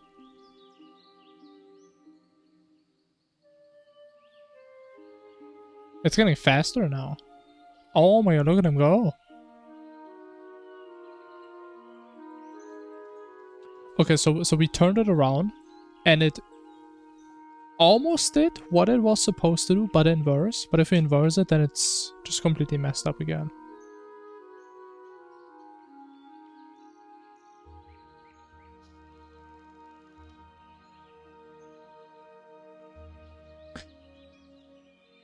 The thing is, how about duration, right?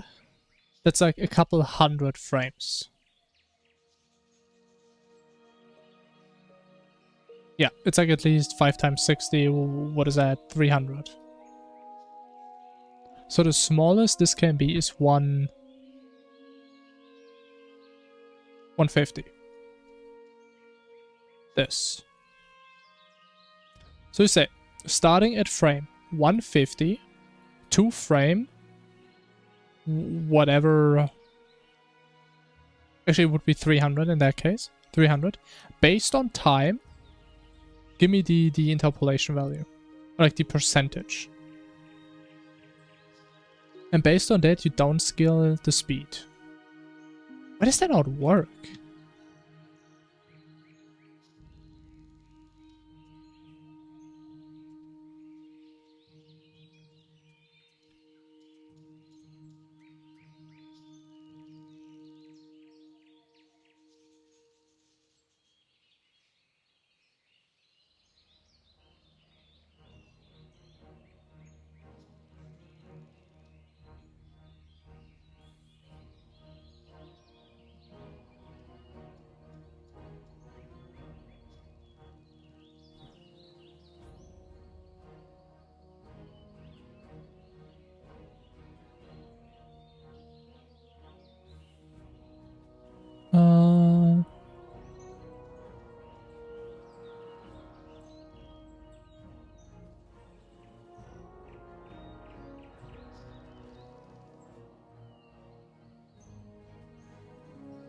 I mean, to be honest, I really don't remember what this is doing. I think that shouldn't change anything.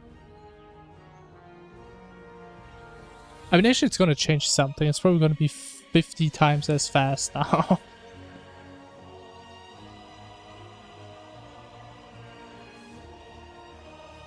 Yeah. Makes sense.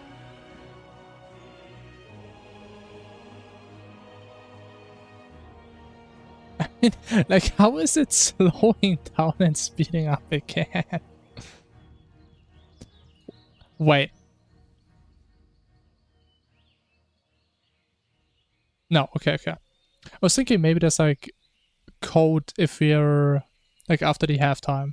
So it just skips this, but no.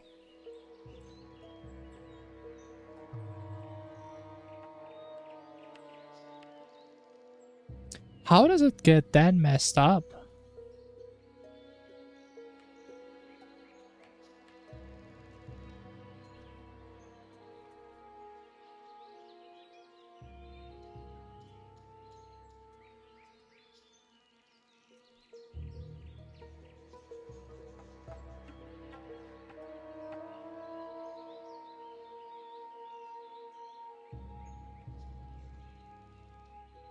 So using speed to scale the frequency of the sine wave. As the speed approaches 0, the frequency decreases, meaning the sine wave value changes slower, but because it's still dynamic.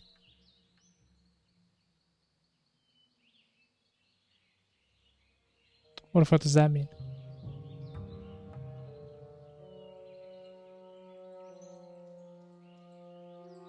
Decouple frequency from amplitude.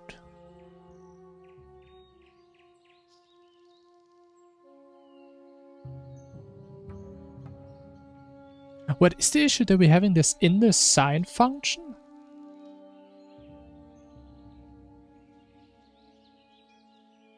But I mean, we had that there before. But it's logically... Actually, no, it shouldn't make a difference.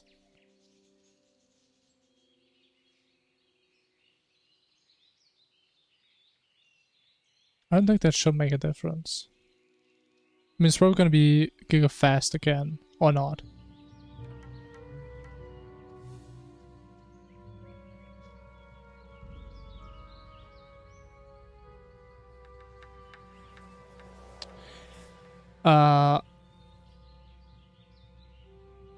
I mean, it did slow down, but the amplitude also did.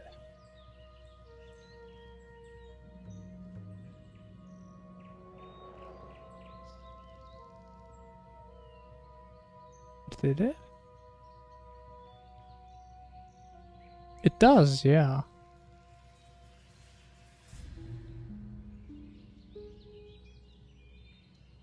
I mean, I guess that is also interesting. That it's always just putting it on you. I don't know, do you want that?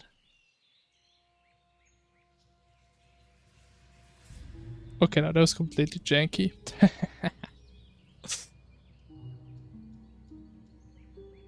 Yeah, that's not it.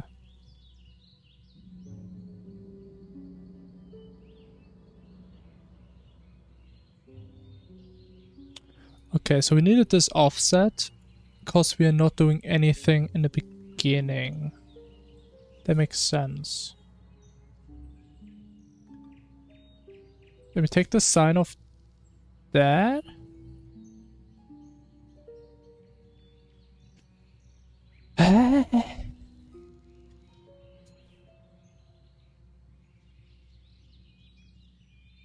What's the speed before? 2.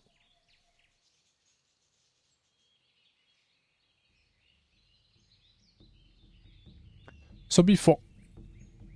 We should have something like 2 goes to 0. But wait, this part makes no sense. Like, let me print the speed. I'm getting too confused. Wanna have the speed, the normal speed? I guess I also kind of want to know what it's interpolating. I mean, both of these should be going towards... No. This one should go towards 0. Roughly the same as this one is going towards 1.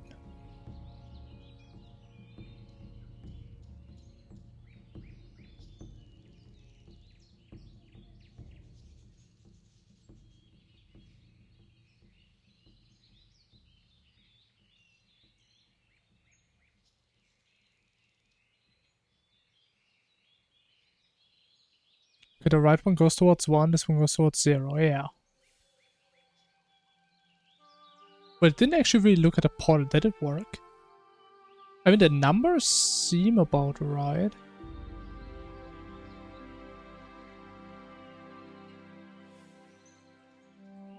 Yeah, okay, it's not working. Why does it do that sometimes?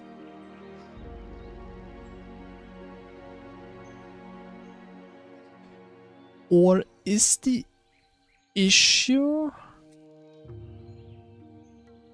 So the speed changes. But the sign is not affected by it, so that's maybe why we're doing skips. I mean, actually it is affected by it, because it's in there.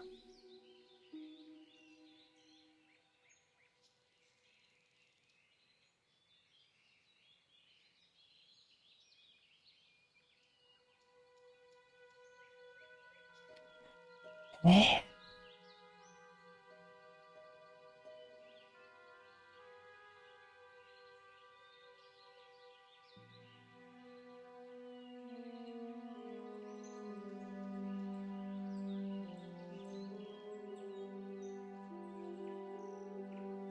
I mean, I just don't understand why, like, as soon as he starts doing the interpolation, he just does this little weird stuff. Where he almost, like, stands still.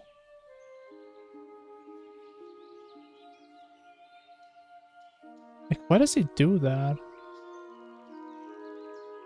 But after that, he just goes back to normal.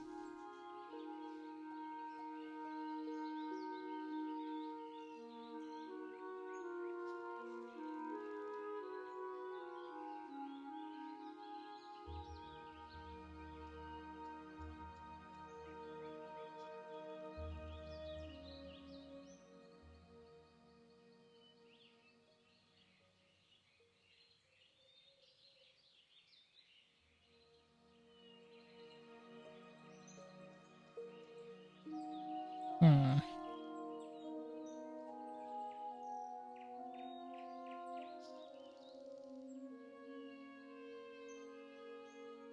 Or is the issue that we do it based on time? And it should also be the time to open? Because it's... You know what? That could actually be it.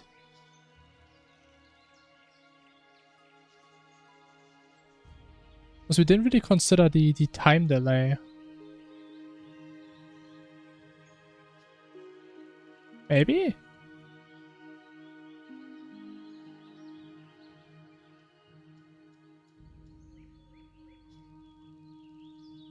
I guess that would make some sense intuitively. No. Okay, it's broken even more now.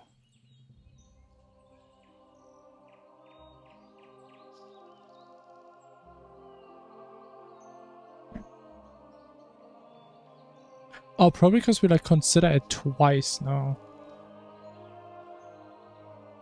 But okay, that's not it.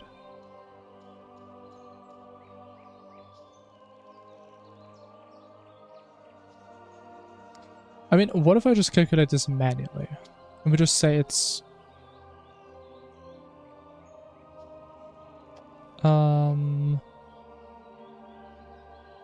time divided by massive time.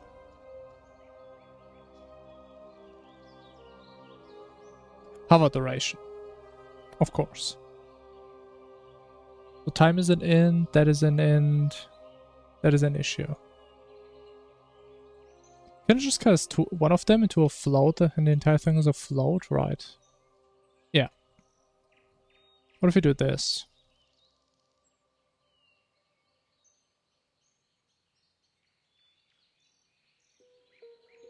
How do you like that?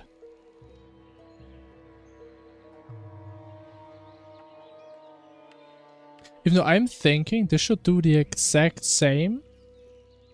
Besides, this one starts slowing down the entire time now. And before it started at like halfway. Like, why is the amplitude getting so weak? And now, why is it so weird? And how is it always ending up right above me?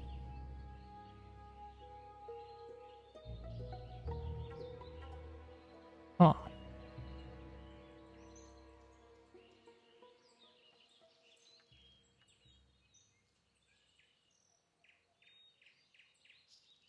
But the thing is, the speed is going down, but the thing is going faster.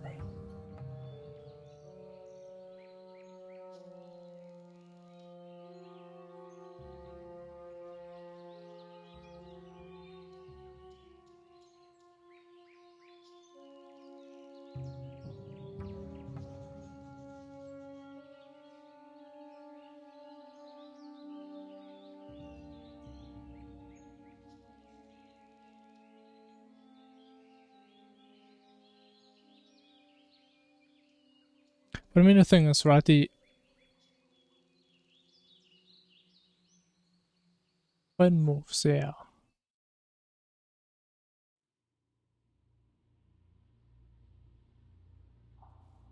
I mean, there has to be some weird shit going on in there. I just don't know what it is.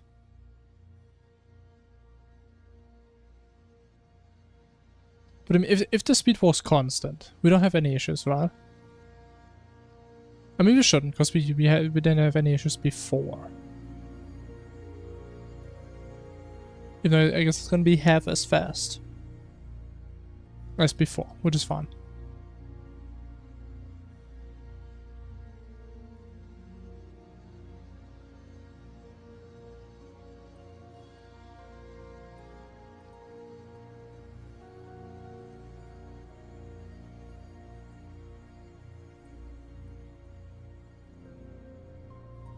Yeah, seems normal enough.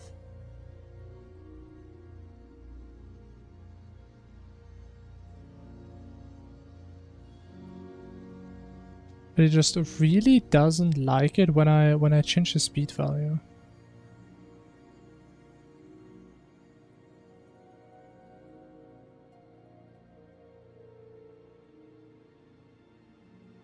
What? Wait a minute.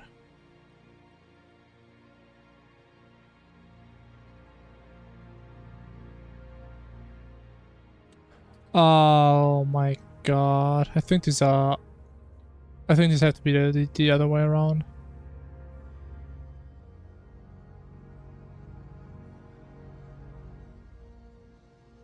I was thinking it's supposed to tell you it goes from 2, but it doesn't. It pretty much has the front and then it adds up the percentage of the 2. So that could maybe be the issue. I mean again, the speed was going down before, so I think that can't be it.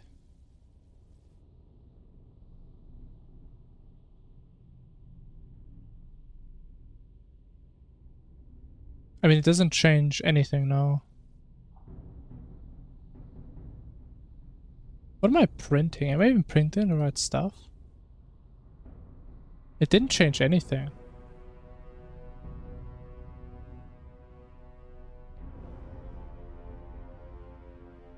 What?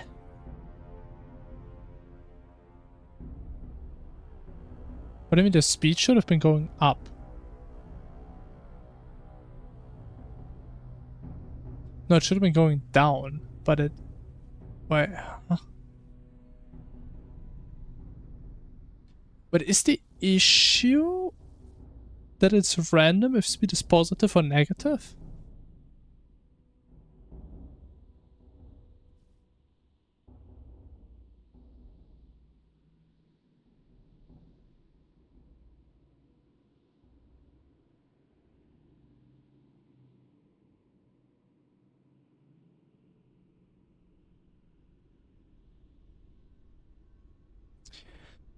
Oh man, this can't be that hard.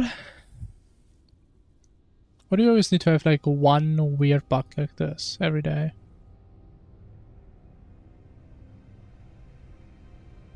And I was actually low-key kind of thinking that we could actually finish this mod today.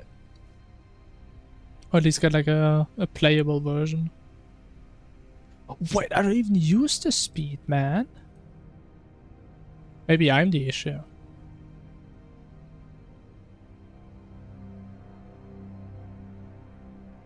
Even though, again, the speed wasn't going towards 0.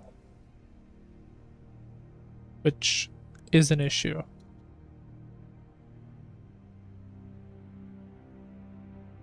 Yeah, it's actually getting faster now. Which, I mean, I guess is also interesting if it just gets faster instead of slower.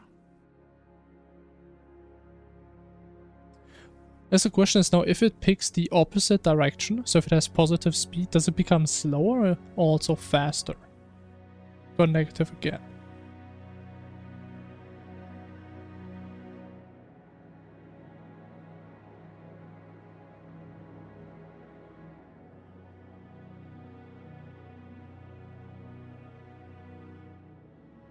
Okay, positive speed, and it still speeds up.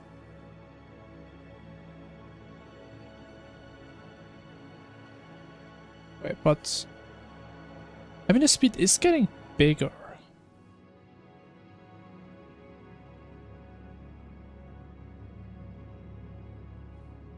Wait, we don't change this anywhere, right? No, we just set it, and it's there.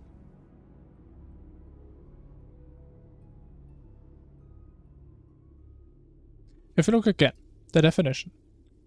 We have the initial value, we have the first value, and we just add on top. So we have 0 plus second value minus the first one, which is always the second value. Oh.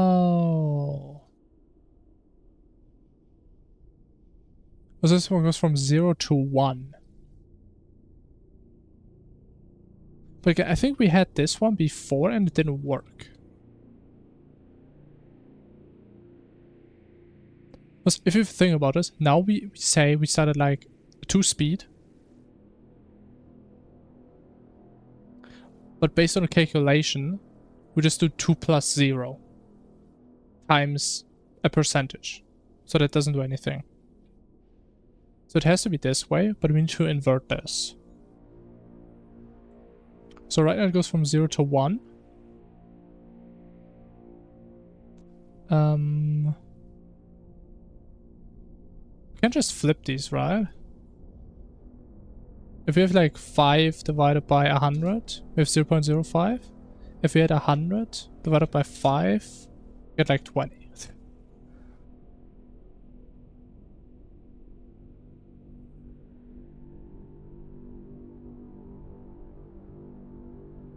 I'm still, we just do 1 minus, yeah.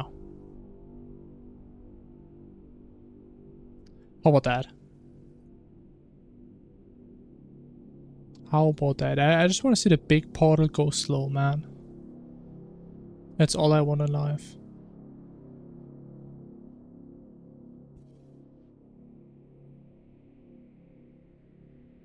Okay.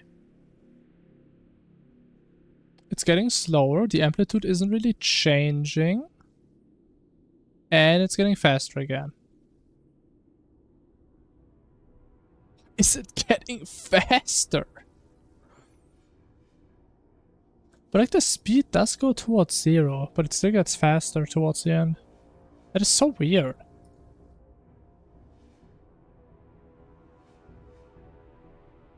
I mean, how does that make any sense?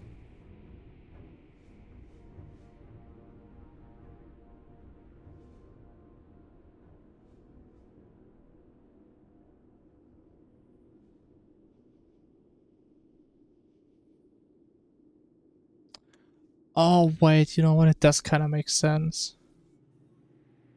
It kind of actually makes sense.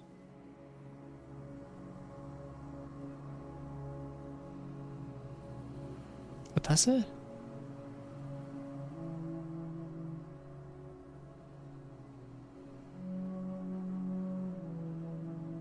What if instead of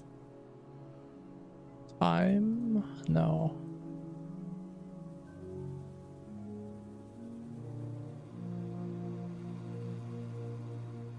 Okay, the fact is though, if speed is 0, this expression is constant. That is a fact.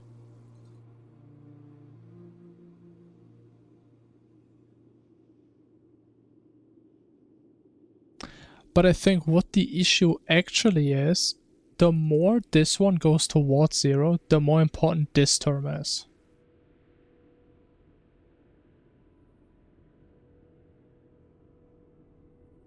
Actually, you know what? Let me just see, well, what does that actually spit out?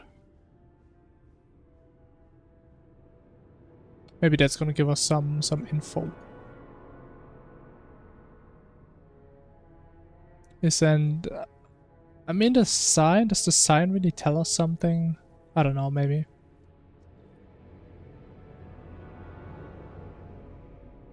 Okay, so we have the sign first, and then the thing in the sign.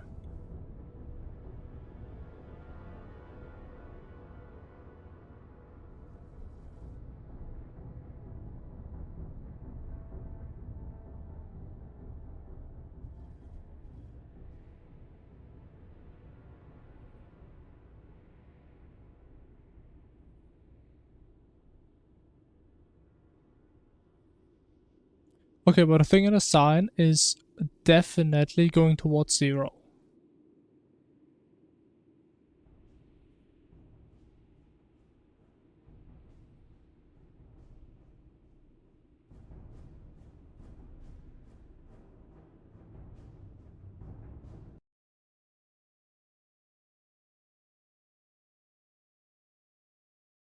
Yeah.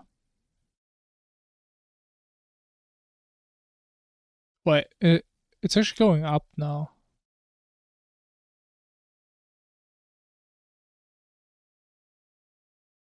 I think that is the issue that I just mentioned. So if like the hovering duration is too long, the time becomes more relevant.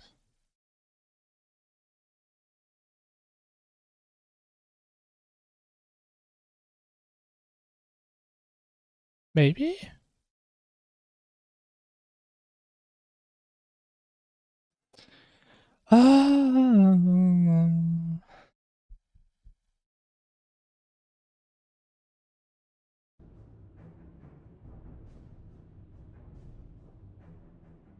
Is there any other way how we can just factor this out?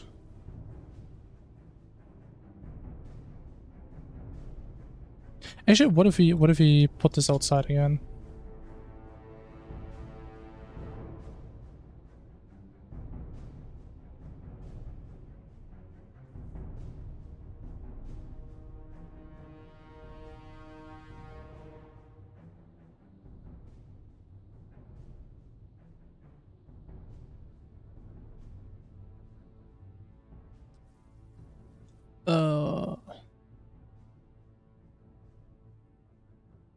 Oh yeah, then it just fucks the amplitude up. How do I change the speed without the amplitude? I mean, I can only put it in. But it also doesn't work.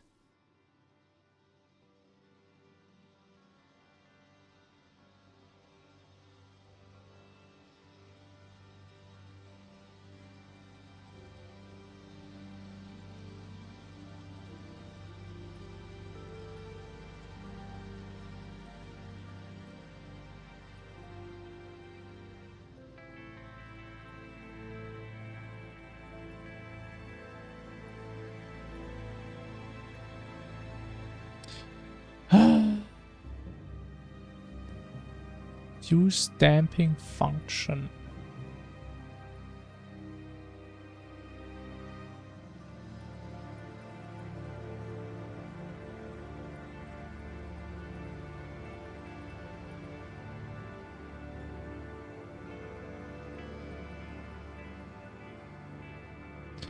I mean, let's just try some random shit homie's cooking up.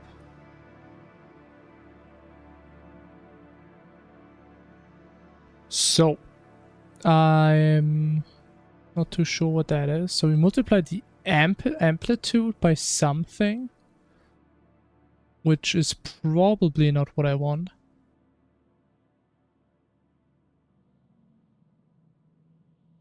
Yeah. I highly doubt that's gonna be anything useful.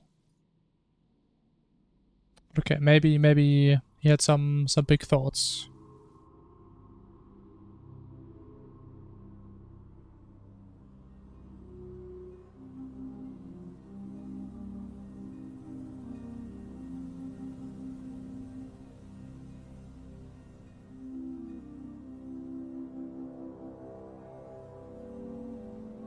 Yeah.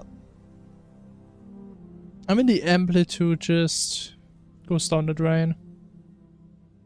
Which again, I think that is an interesting idea. To make that the portal always ends up above you. But I think that makes it too predictable. Because I kind of like the idea that you don't know if the portal is like going to shoot a laser left or right of you. So you can't like intentionally in a boss fight where you have like a limited arena, like put it on the edge of the arena. Because you don't know where it's going to be. Right? If you go to the left edge, what if the portal puts it to the right? Then you're kind of just there in an awkward position. I do kind of like the idea of that. Okay, what do we have here? Decay. Sounds awesome.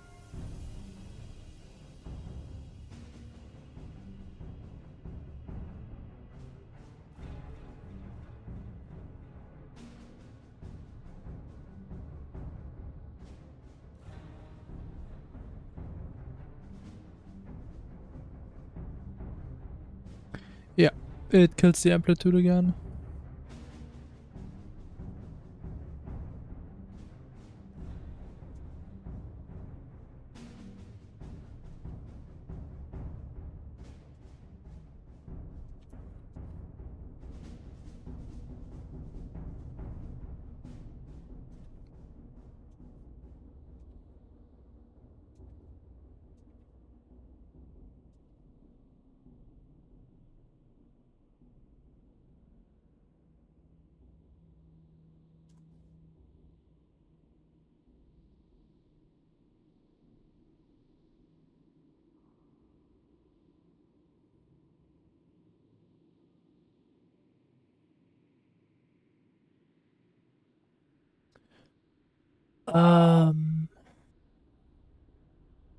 You keep track of the current phase.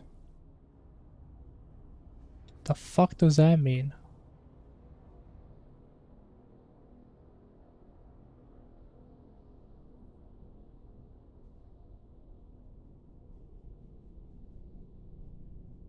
Okay. Understanding 0, trust 100. Just put it somewhere, no one cares. Boom.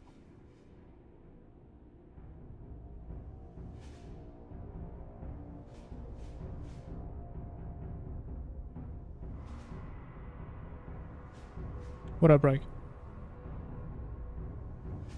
Oh.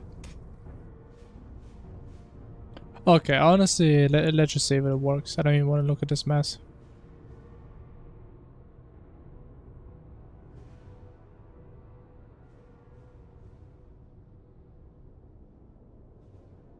Come on, man. I think there's no way it can be that hard mathematically.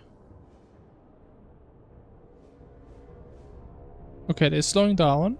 The amplitude does stay the same. Oh, shit. I think that's it. I think that's it right there.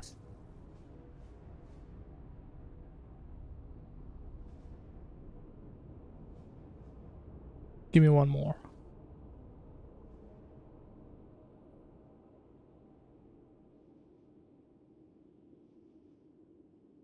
Okay.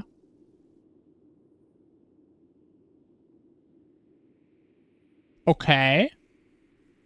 That appears to be working. Now, what does it actually do?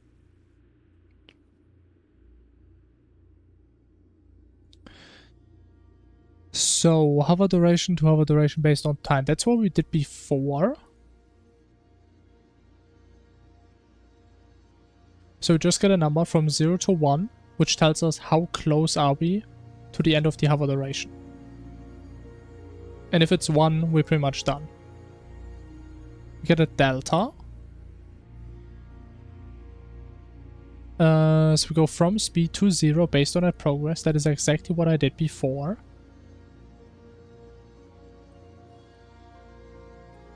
Current phase plus equal delta times this.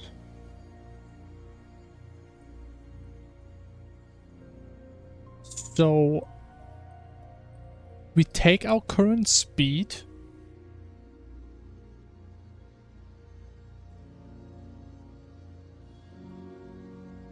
I have no idea what that's supposed to say. Then we take the sine of that times the amplitude.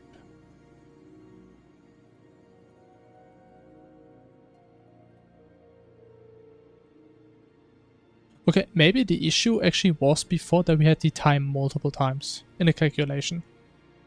Also, what I did, I had this. That we calculated the speed based on time. But I also had the time in the sine function.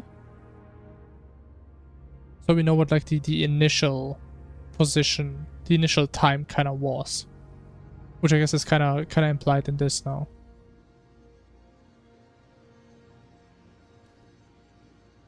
Okay, I mean, if it works, I mean, sure.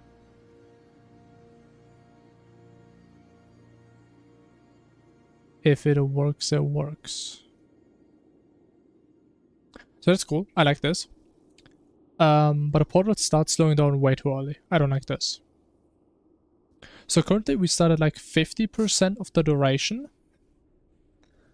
What if we started like 80%?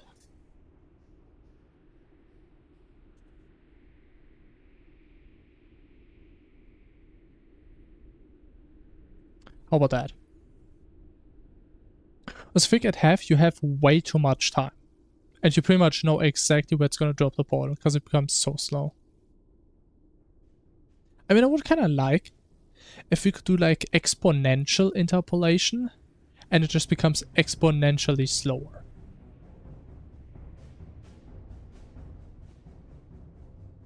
Let me just see. Is that a thing we can do? Can we do exponential interpolation?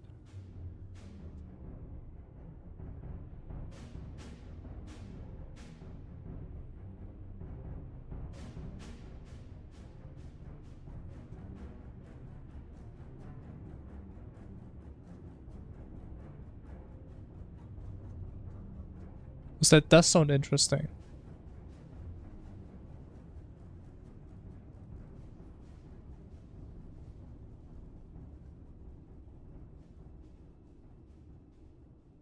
What is a smooth step?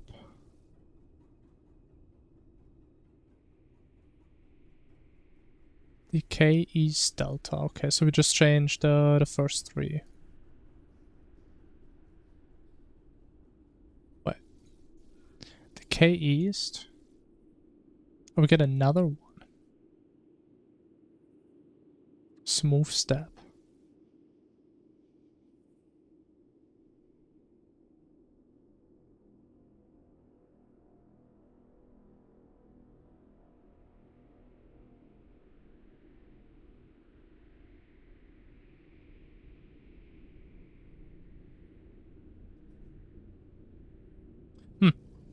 I mean, let's see how it feels. Because that would be ideal. If it's like slowing down over the entire duration, but in different amounts. Because it does feel a bit rapid how it's just instantly slowing down at like 80%.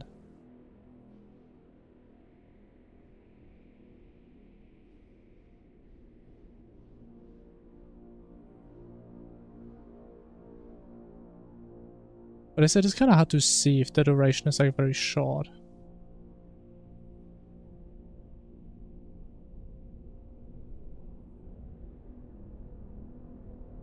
I think we need to make the duration way faster. Way longer.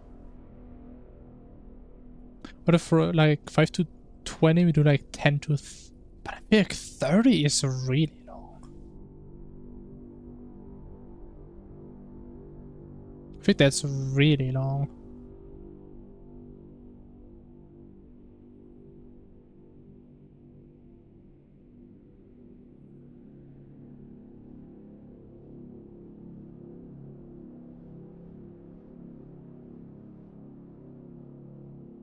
Is it just me or is the amplitude weird again?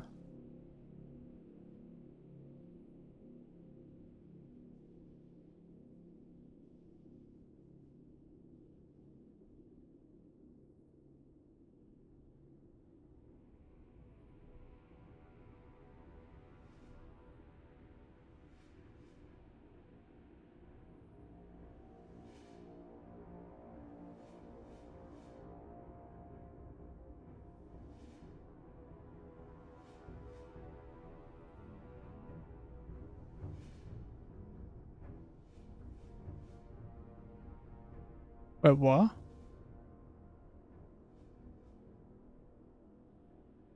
Okay, I think the amplitude did get messed up. Or was it just because I kind of moved against it? It did seem kind of odd.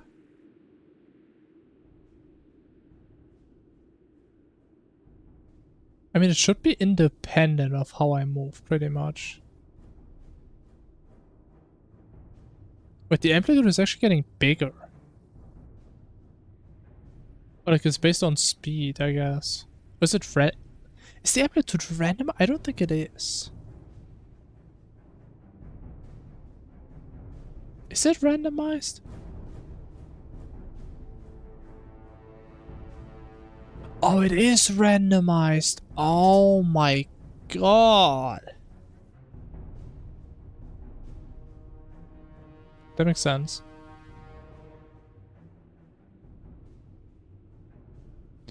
I mean, I guess then.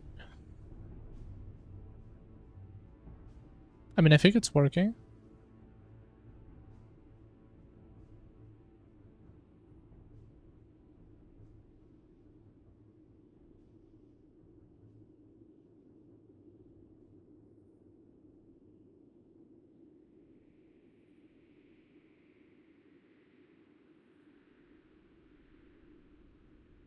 No, the thing is, it's like if the duration is long, it's still. It's still like slowing down too much too early.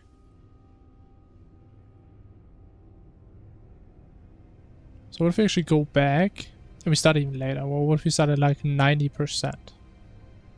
Or like 95%?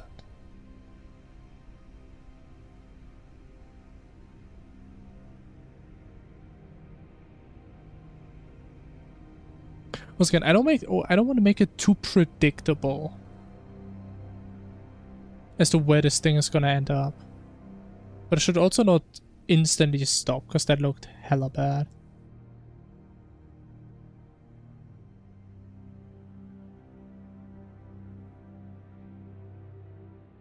And you just never know when it's gonna stop.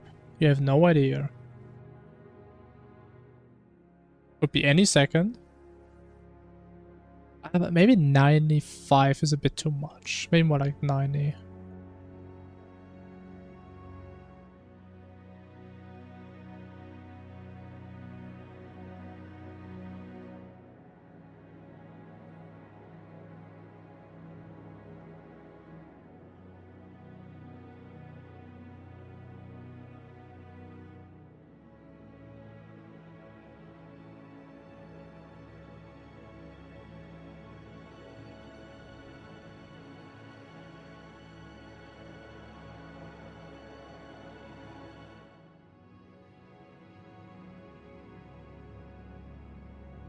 Yeah, I think 90 is a bit smoother, yeah. That's a bit better. Also, I really don't like how long the indication is. No, is it the... No, it's the attack? Which one is it? It just takes forever for this thing to like fully shoot this thing.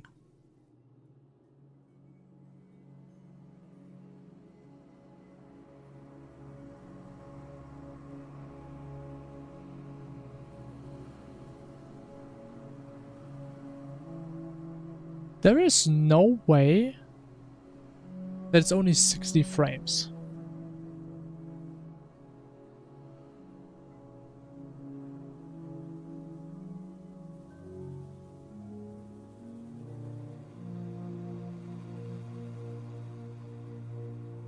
Wait a minute.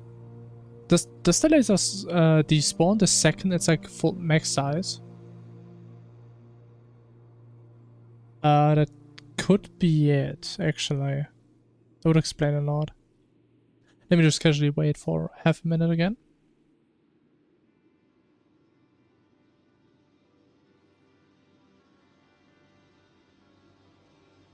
No. So it does stay at max size for a little bit.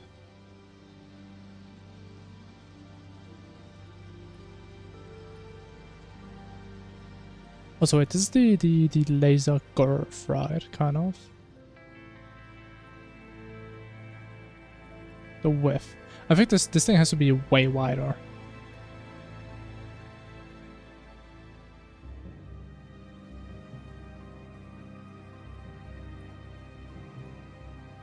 Yeah, what is this number?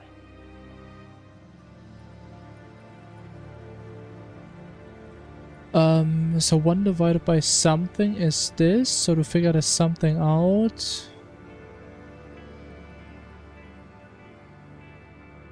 we can multiply by x, so we have 1 is equal to x times that, so we can divide by that, so then we have 1 divided by 0.004. That is 250. God damn.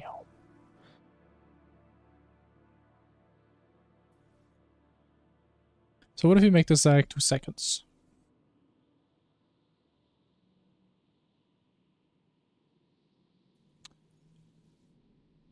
One divided by this.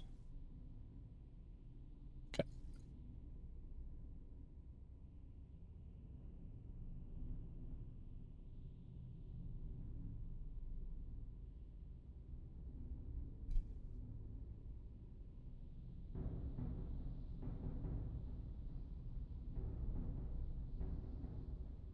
I mean, the thing is we can't make it too fast. Because again, I intend for this laser to do big damage. I still haven't like fully decided if I want to do like 50% damage or 100%. It should be a lot. Okay. One more thing I do want to test. How does scale work? I think scale is gonna break everything. If I mean technically, no, because we already scale it up by like 5x, right? What if you make it like 10x?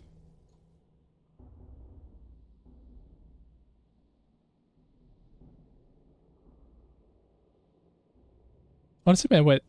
If 5x is that big, bro, 10x, that's gonna be like the entire Calamitous arena. Oh my god.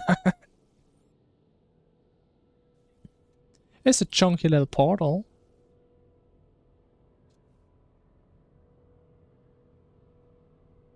Now that is menacing now. But we would kind of have to put it a little bit higher. So we need to make the height dependent on scale. God damn, that's a laser. You can actually count the pixels on that bad boy. Damn, okay, but I mean it works. I can't complain. But offset.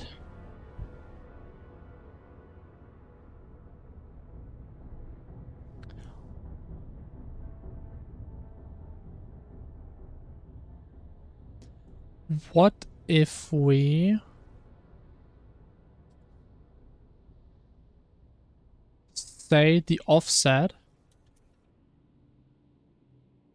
What if you just say it's like 100 per scale?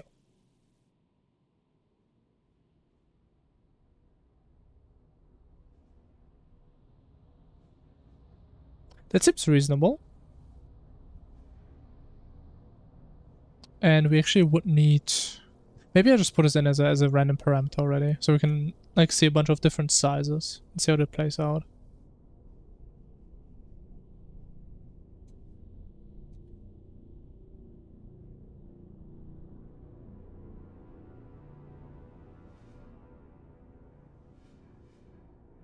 And then we probably don't need to hardcode this here.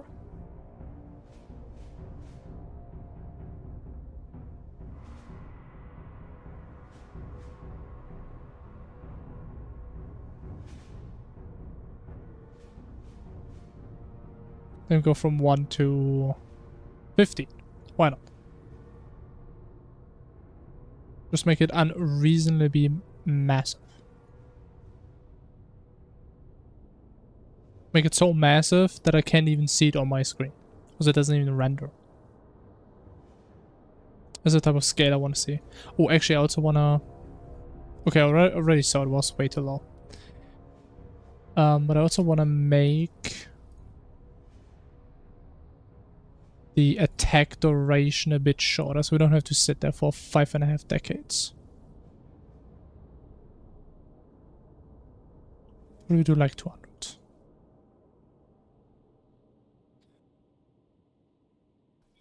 What's been the thing is, because it is bigger, I think the center is also... It does get offset in a weird way, kind of. Okay, it's kind of cursed if it's such a small portal.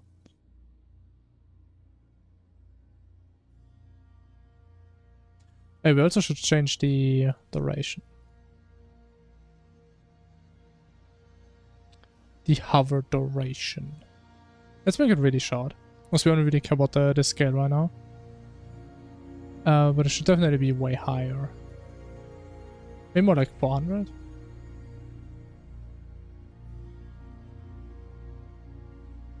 That makes me think though, what if we make one event that has like a crazy amount of tiny portals?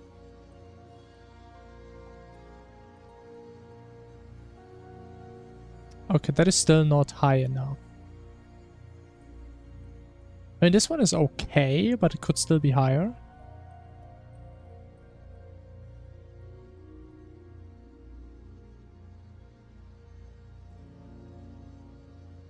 Maybe I need to define a base height and then we scale it?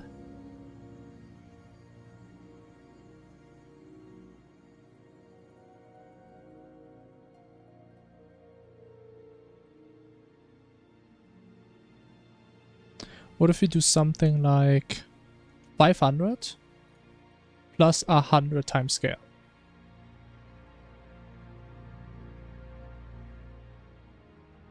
I think I'm not even gonna see most of them. It's gonna be pretty high up. Oh, that's a big boy. That's a big chunk. Jesus. But I would imagine if we had a massive portal, it should be more like this. That we can only see like the bottom half and not half the goddamn thing.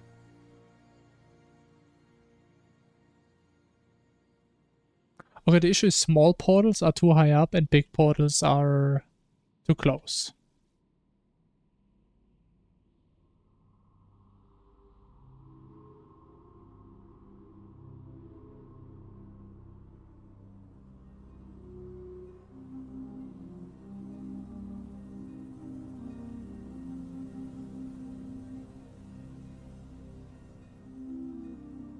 But I mean, besides that, I mean, I'm surprised the actual portal actually works that well. Especially seeing how massive that laser is.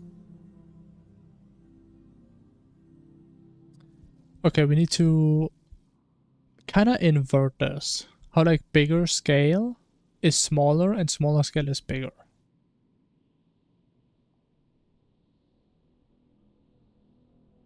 How do we do that? How does small get big and big get small?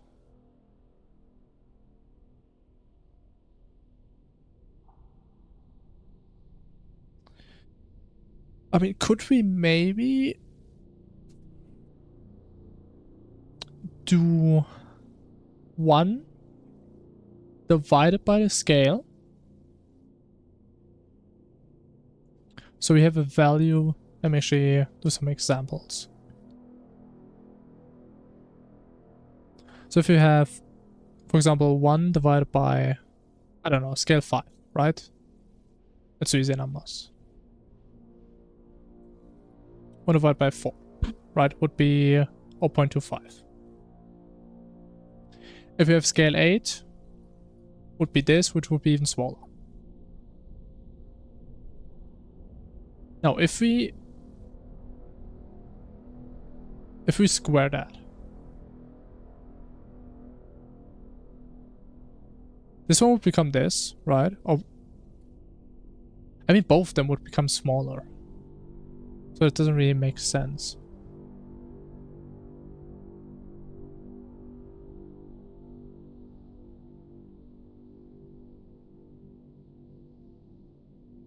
But I think comparatively, if you square a smaller number, it becomes more smaller than a bigger number, right?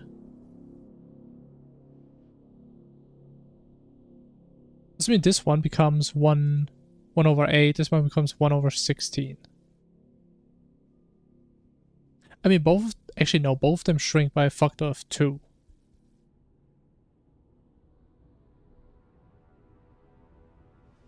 Yeah.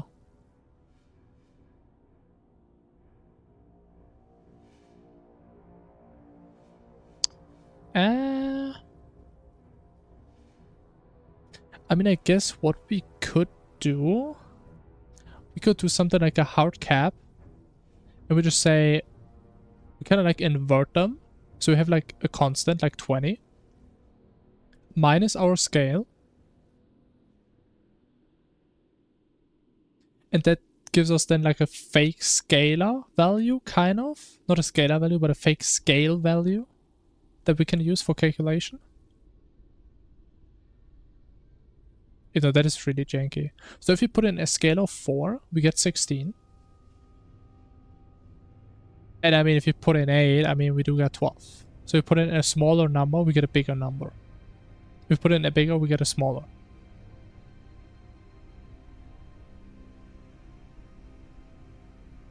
Which I guess is pretty janky. But it should work. So we have our base offset, that's fine. 20 minus the scale.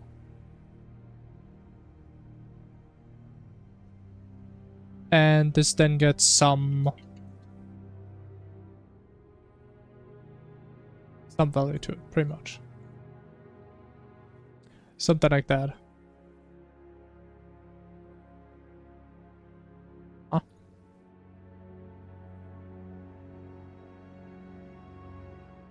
The only thing is, I guess this would kind of break if you go above 20, but I mean, it doesn't really matter.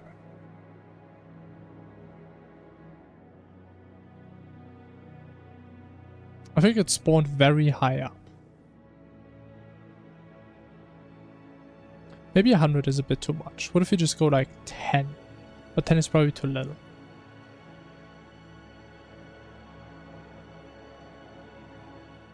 We should definitely be able to see every portal with this.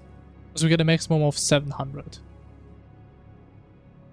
Okay, we barely see this one. This one is actually fine. This one we also don't really see. So it's still smaller portals that we don't really see.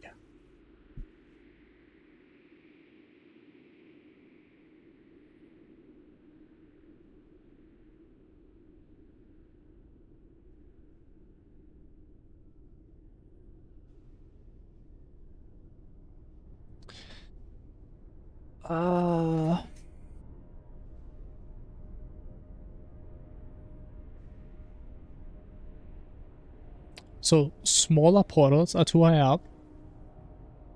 And bigger portals are, I mean, they could be a little bit higher, but for the most part they're fine.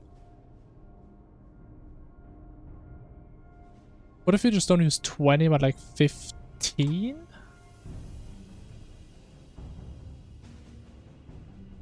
Yeah, I'm just throwing out random shit at this point.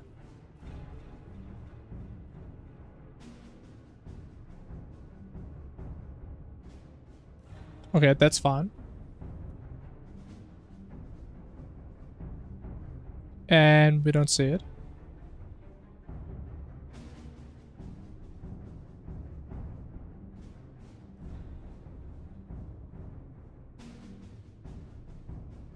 Yeah, this one is too high up.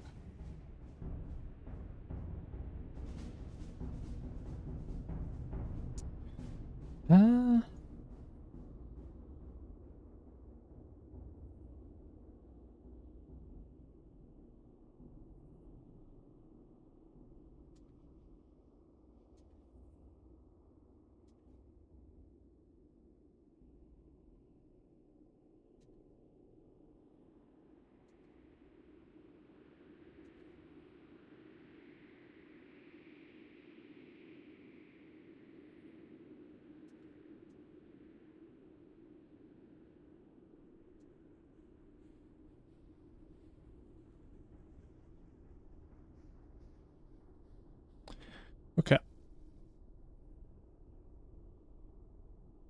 Oh, I guess we could use interpolation for that.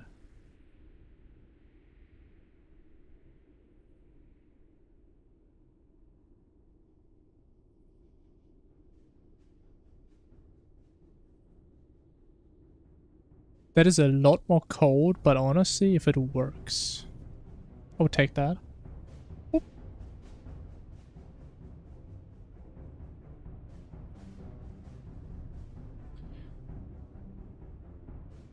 Okay, but I also need to know the max scale, which is annoying.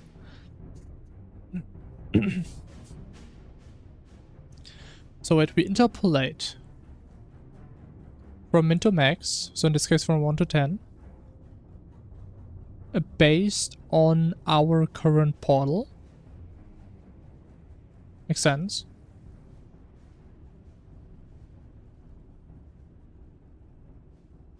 So if we, for example, get 5, we get like 0.5, right? We get like 50% because we can in the middle.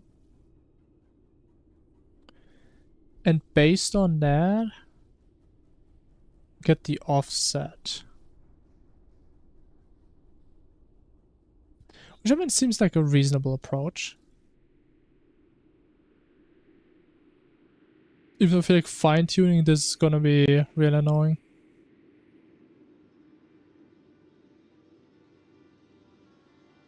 So where do I still have checklist on? I'm wasting precious 2 seconds every time I have to recompile.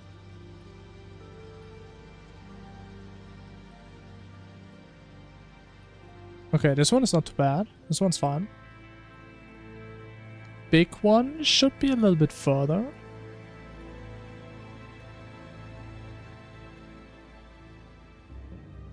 Okay, I think the max offset isn't far enough.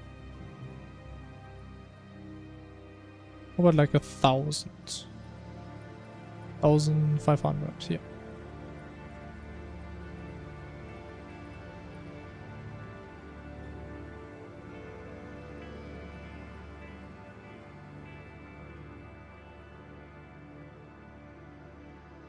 Okay, way too high up.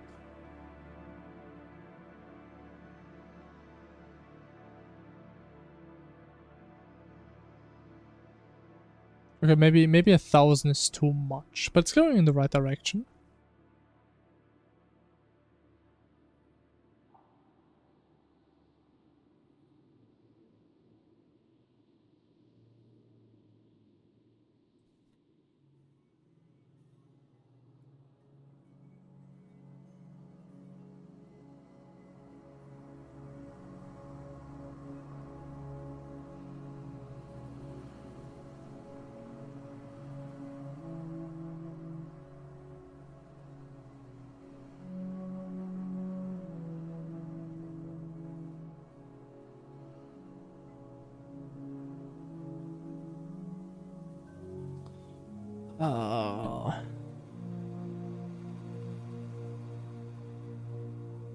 Wait, flip min max. Okay, oh, actually we can try this. If we just flip those two. And apparently this should make bigger portals go further and smaller ones come closer. Let's see.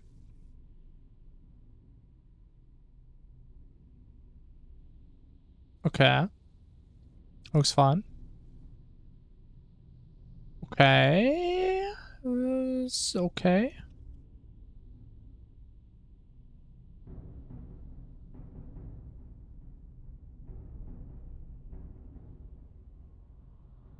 Yeah, this one is still a little bit close.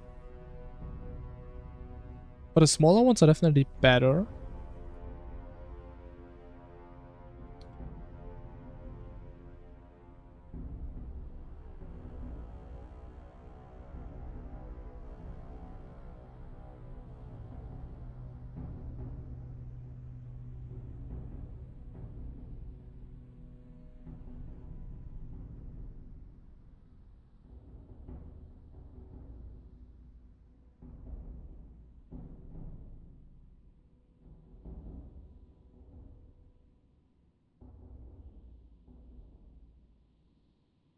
Okay, so far it seems reasonable.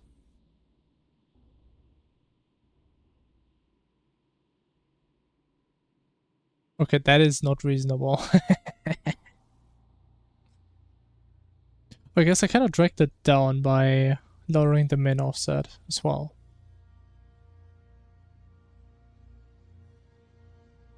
What if we go like crazy with this one? So we have to make it pretty big for like the big chonkers.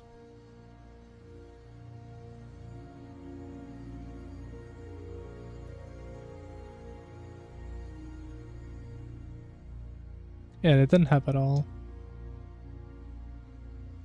But it does make me kind of think though, what if we actually make it that the portal grows over time? I think that would be kind of badass. If it like spawns at like roughly normal size and like slowly go, you know what, let me actually do that.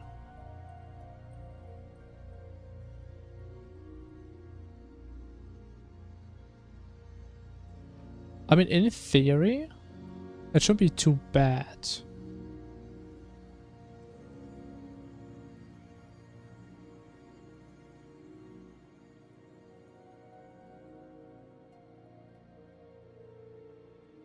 So we'll just say scale is, I don't know, 1. And then NPC scale. Or just scale. Portal. NPC scale plus equal. And then what? I mean, I guess using interpolation would be what we should be doing here. Yeah, we should do that. More interpolation. So we go from our current scale, I guess, to the massive scale. What is our amount? And we do need to make it based on time. So I guess it would be time divided by the hover duration. It's probably an integer again. Yeah, cringe.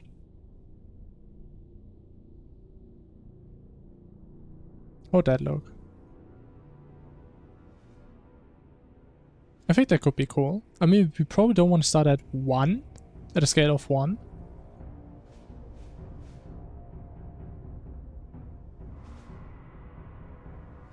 Oh yeah, that doesn't really work too well when we have like no hover duration.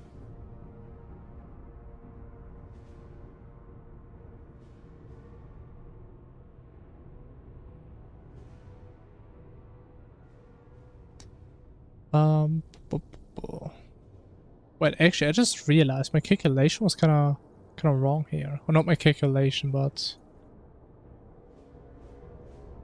This should be portal. Time to open. Plus hover duration. So we actually have some duration.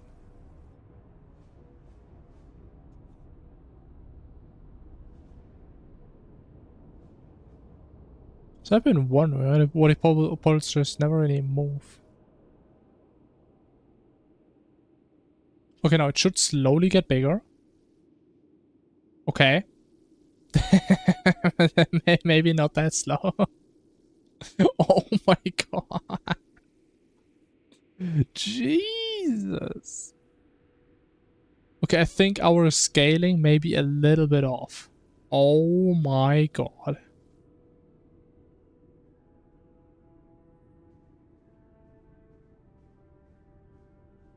I think we messed up the formula.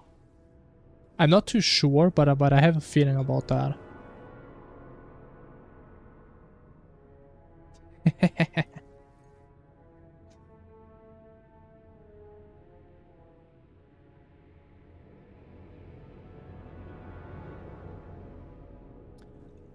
Probably that's why, because we also need to consider this now. I would assume.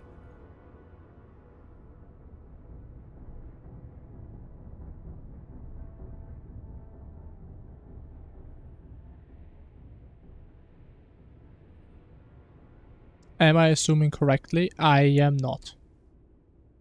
Oh my god. Bro, I don't even see. Bro, the pod is literally like the entire fucking map. Jesus. But why is it actually moving, kinda weird? Okay, but it is completely messed up.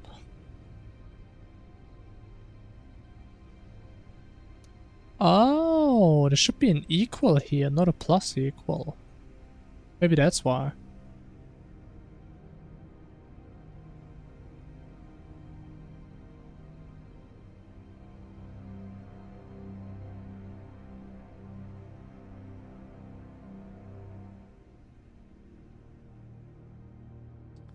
Huh.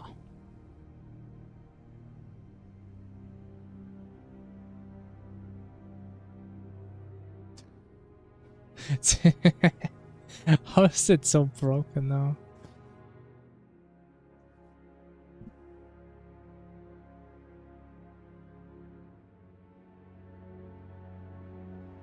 Oh wait.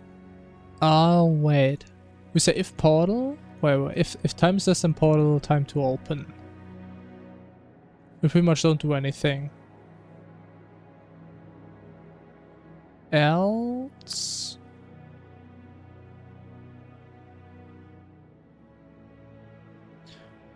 If time is less equal than this, yes.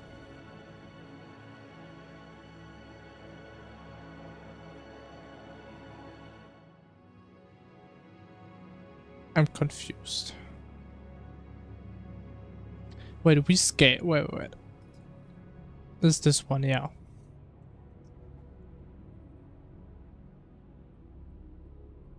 So again, we started this, and we add up percentages of this. Which actually doesn't even make sense here, right? Because if we start at scale 1, and we want to go to 50, we would end up at 16. That's kind of odd. Okay, I like that idea. We're gonna come back to that later.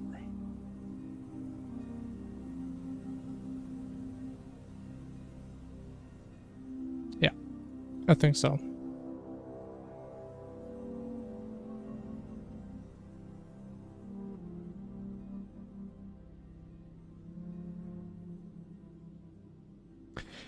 But okay, it's at least working kind of. Why still laser not working properly? Oh.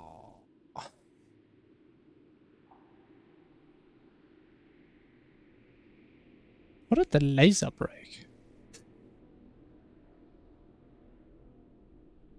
I mean, it probably has to do with the fact that I changed the condition, but I don't see how that would change anything.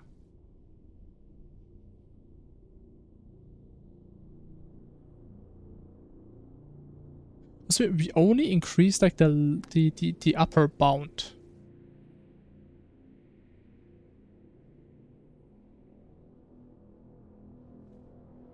So once the portal has opened, we're gonna be in this for longer than before.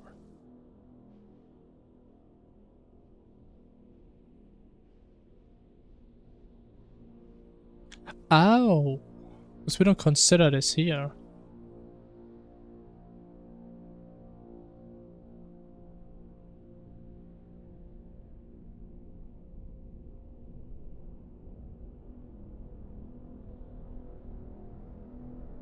No, easiest fix of my life. What the fuck do I have 9 hours on this character already? Damn. Okay, at least it works kind of again. Yeah, cool. Alright. Honestly, I think we're just gonna call it here. Yeah, and we're at least slowly getting towards the end of this mod, right? Or at least a somewhat playable version, even though I think every day where I talk like that about like the things we did, right? And I always leave on a screen like this, where it looks like the most unplayable mess you've ever seen. But honestly, I think we're actually getting somewhere. But honestly, we're probably gonna start a new Infernum run. I was kind of hoping that we can kind of get this mod done before the next run. But I think I'm gonna do another run without the full mod. The thing is though, what I'm considering is maybe we do a run where we only have like the darkness on. Like maybe for like the entire run, like the inverse one. So this one. Imagine doing an entire Inferno run, you only see this much. I feel like that could be interesting.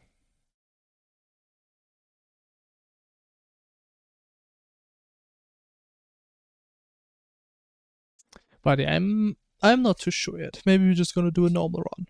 I don't know. We gotta see how I feel. If not, I would really like to know like how challenging that would be. You know what? I can't do that.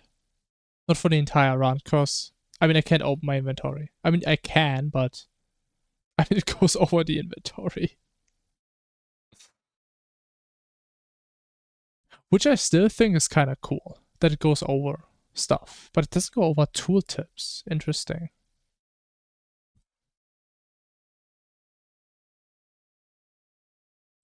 Even though, wait, what I could do, what if I make it? Actually, I don't know if I can make that, but what if I could make it that as soon as we start spawning a boss, everything just shrinks. Meaning, I don't see how much health I have.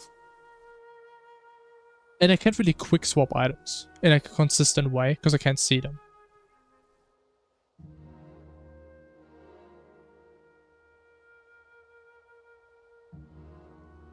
But again, we can only really do this during boss fights. We can't really do this permanently. Because I kind of need to see at least like my inventory.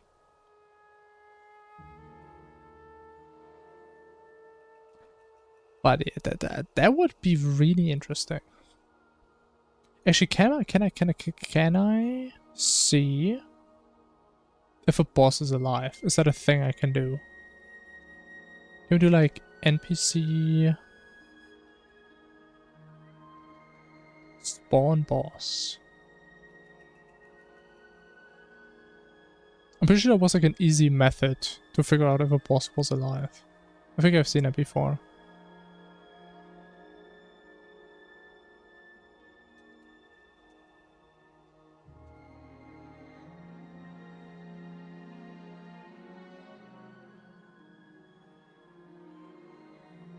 Oh, we have to iterate through all NPCs.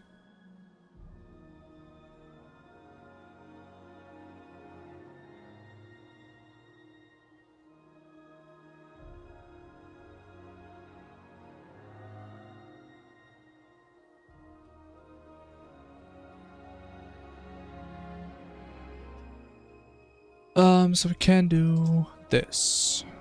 Public pool boss alive.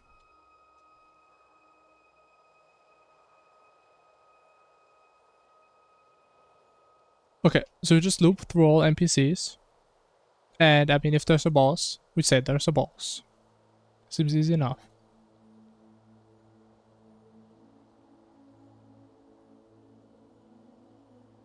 And how would we actually do that?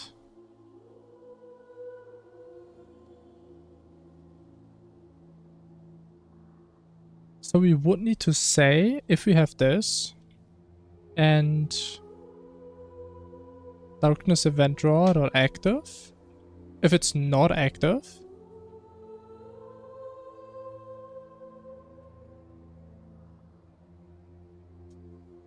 then we set this active. True. And we also kind of need to reset it. Unless we have like a reset method here, which we don't, which I probably should have done.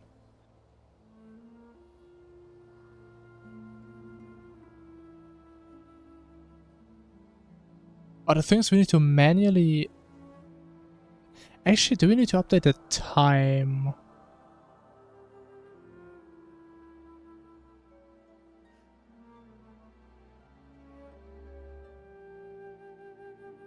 Actually, we don't.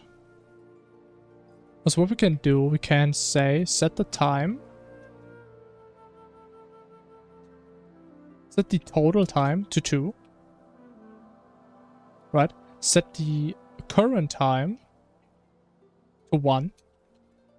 Which should be exactly in the middle of the animation. Or at least I would hope so. And we never touch these again.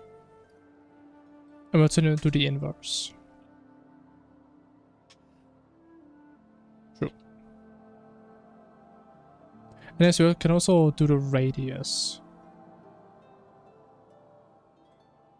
Which, I don't know, 100 or some shit.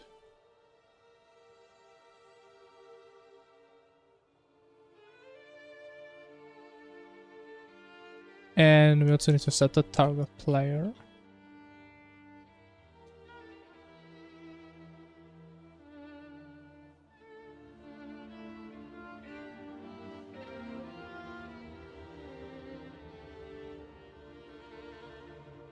Okay, I feel like that can work.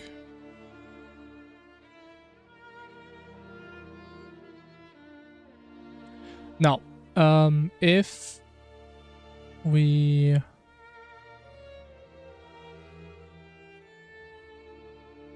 Actually, it doesn't work.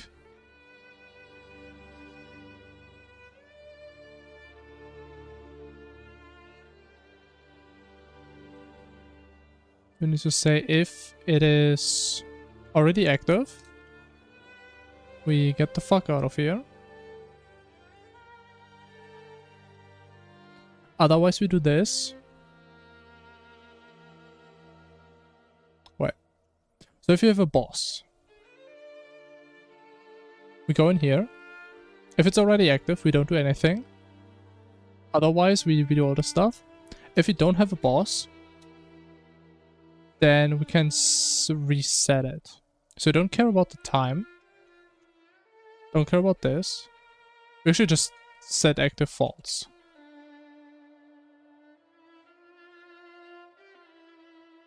Honestly, if that works this easily, I may actually consider doing a run like that.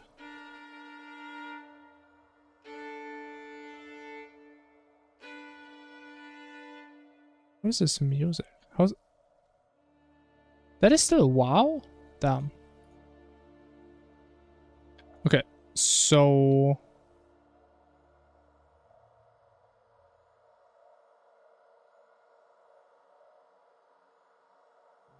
Oh, wait, yeah. My bad. So we just call this every frame. Also live. And then we just disable the other events.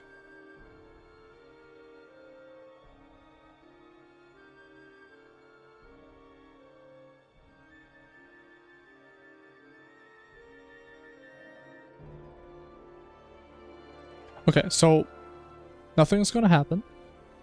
Nothing should be happening.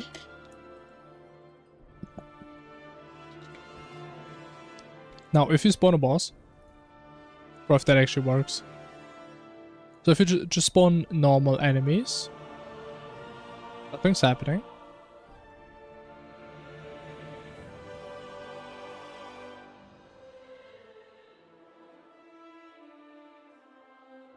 Okay, it doesn't work. Shit.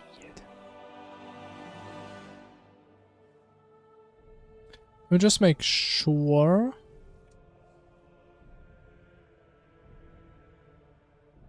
Make sure you see that a boss is alive.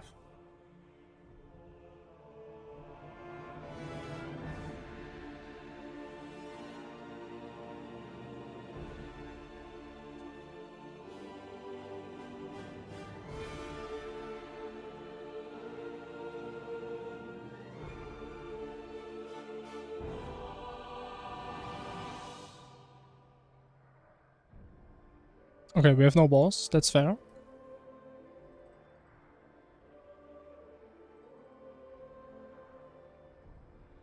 Ah.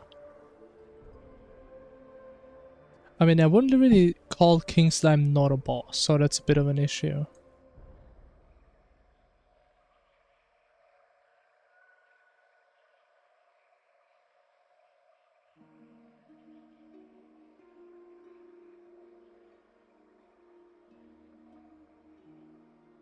That is a bit of an issue.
Okay, interesting.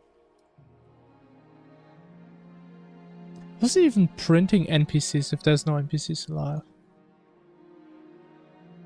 Ow.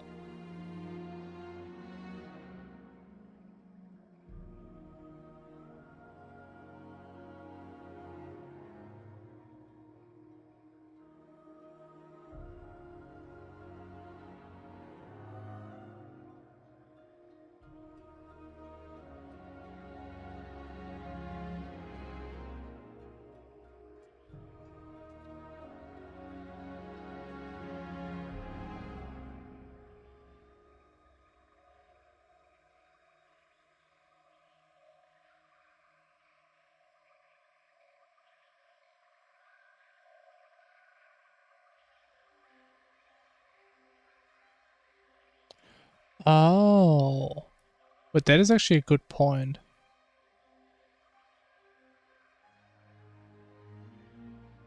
So I mean, technically, if we find one thingy that's not a boss, we run in here, which is fair. That is a good point from Mr. GPT, but it's not even the issue.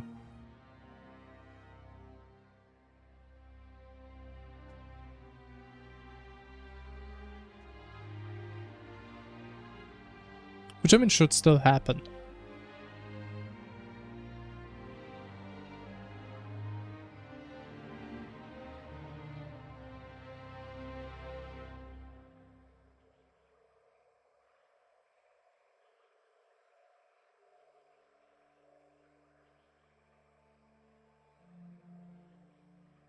Wait, what is that?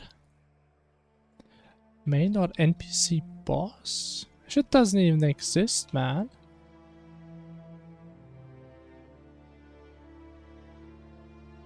Reversed up down armor set bonuses. The fuck?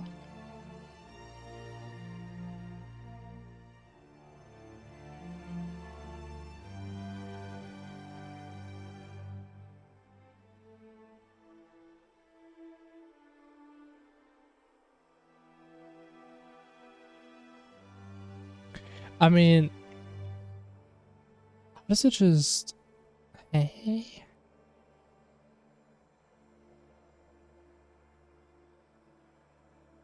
And there's all the NPCs in the game world.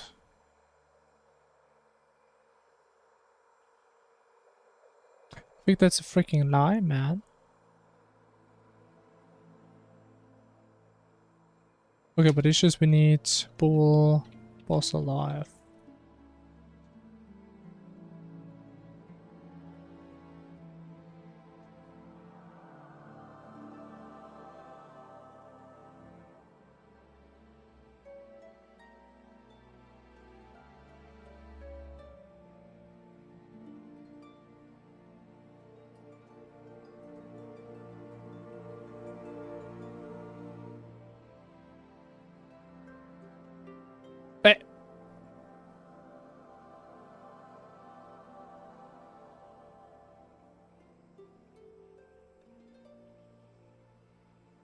Okay. What's the full name? I mean, there has to be some issue going on though, because it doesn't even like print the pixies. Name over, full name, name on hover, type name, given name. Or type name. I think type name should always be something.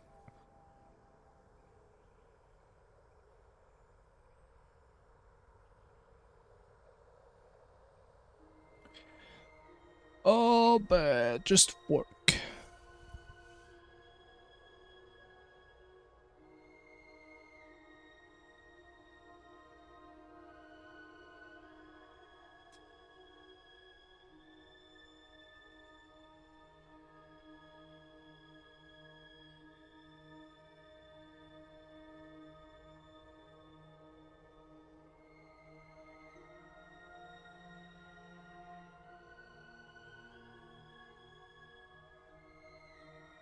But I mean, the thing that's also bothering me, one of them says npc.active. And they're both false. So it just doesn't really see any NPCs.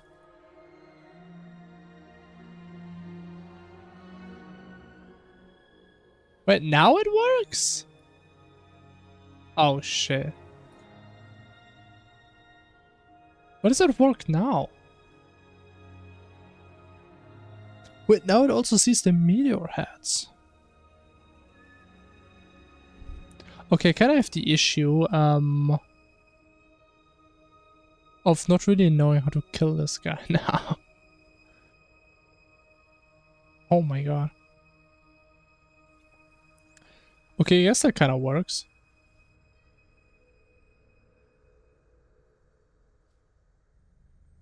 Maybe make the radius a little bit bigger. So we can at least somewhat see what's going on. That's like all mega hard mode right there.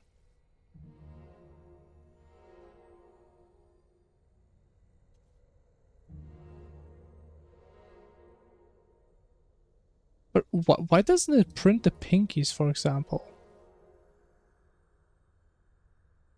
Why not? Why tell me they're getting spawned in the wrong way? So they're not in the list.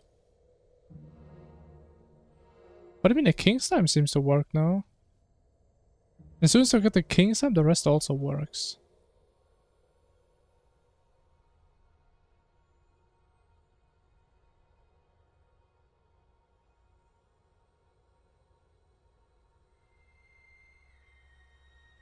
I really wonder though how much harder that would really make bosses.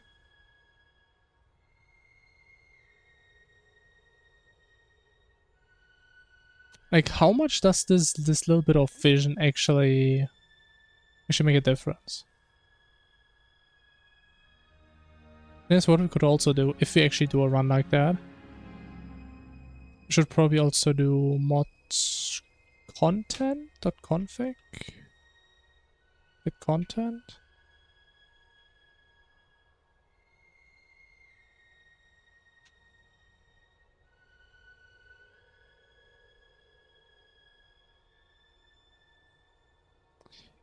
How do we access the config again?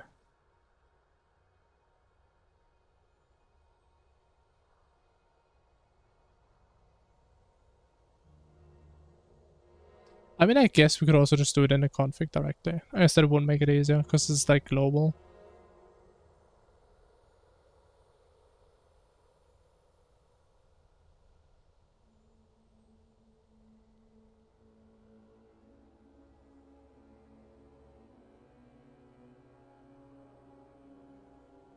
What is no darkness radius?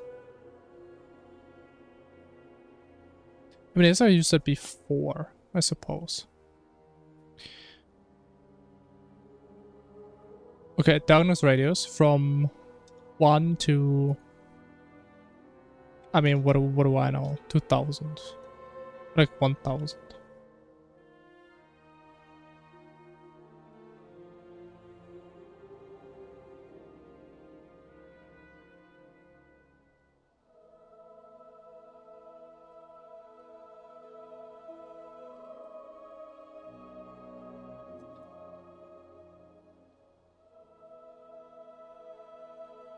Okay, and now it should be customizable. If we ever feel like it's too unfair.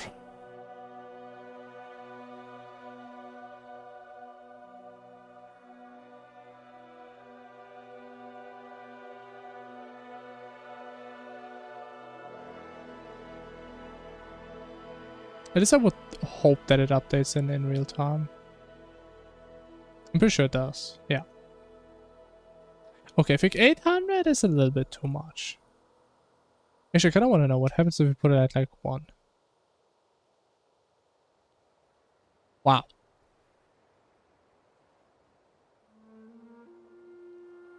That's pretty tiny.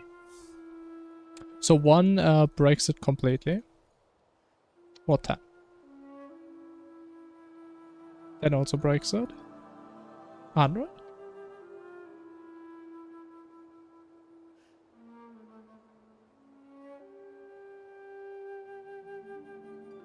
Okay, let's make this at least 100 then. This is good to know in general.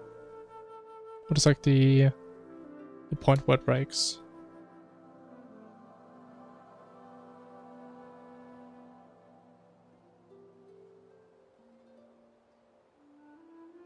$700.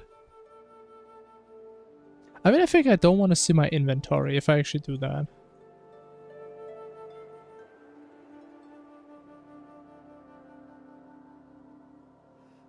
Like, at all. Even I guess that little bit, I mean, does it make a difference?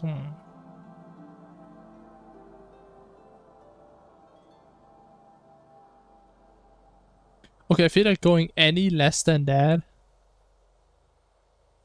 would be too much. You know, now that I look at it, is the HP bar even centered?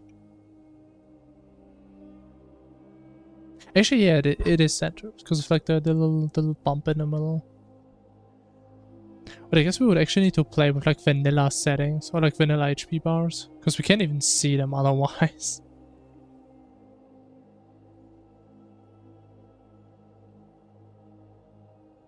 Even though that would also be kind of fun if you sort of can see how much health the bosses have.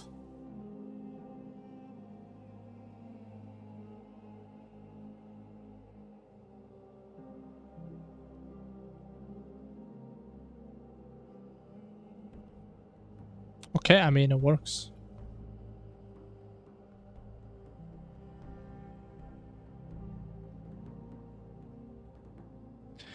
But the thing is, what I kind of want to know... do NPCs like the ogre count as a boss? No. Okay.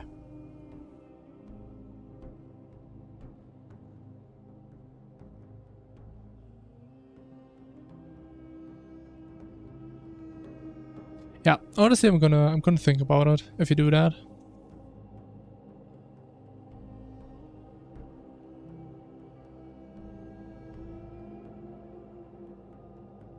I mean, it does sound kind of funny.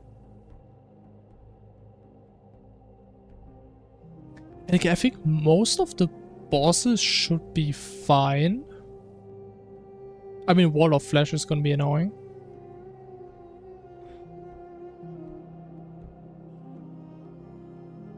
And there's probably a couple more that I can think of. But okay, yeah, I'll think about it if you do that. We see. No promises. But I mean, the idea seems interesting to me. But we're gonna see what happens. Anyways, I think doing this shit took me like half an hour now. It took way too long. Anyways, we're gonna call it here. Again, tomorrow's probably gonna be a new Infernum run. And yeah, we see what I decide to do exactly. But until then, I wish you a good night. Thanks for watching. Stay geek, chat. And I see you tomorrow. Until then, bye bye.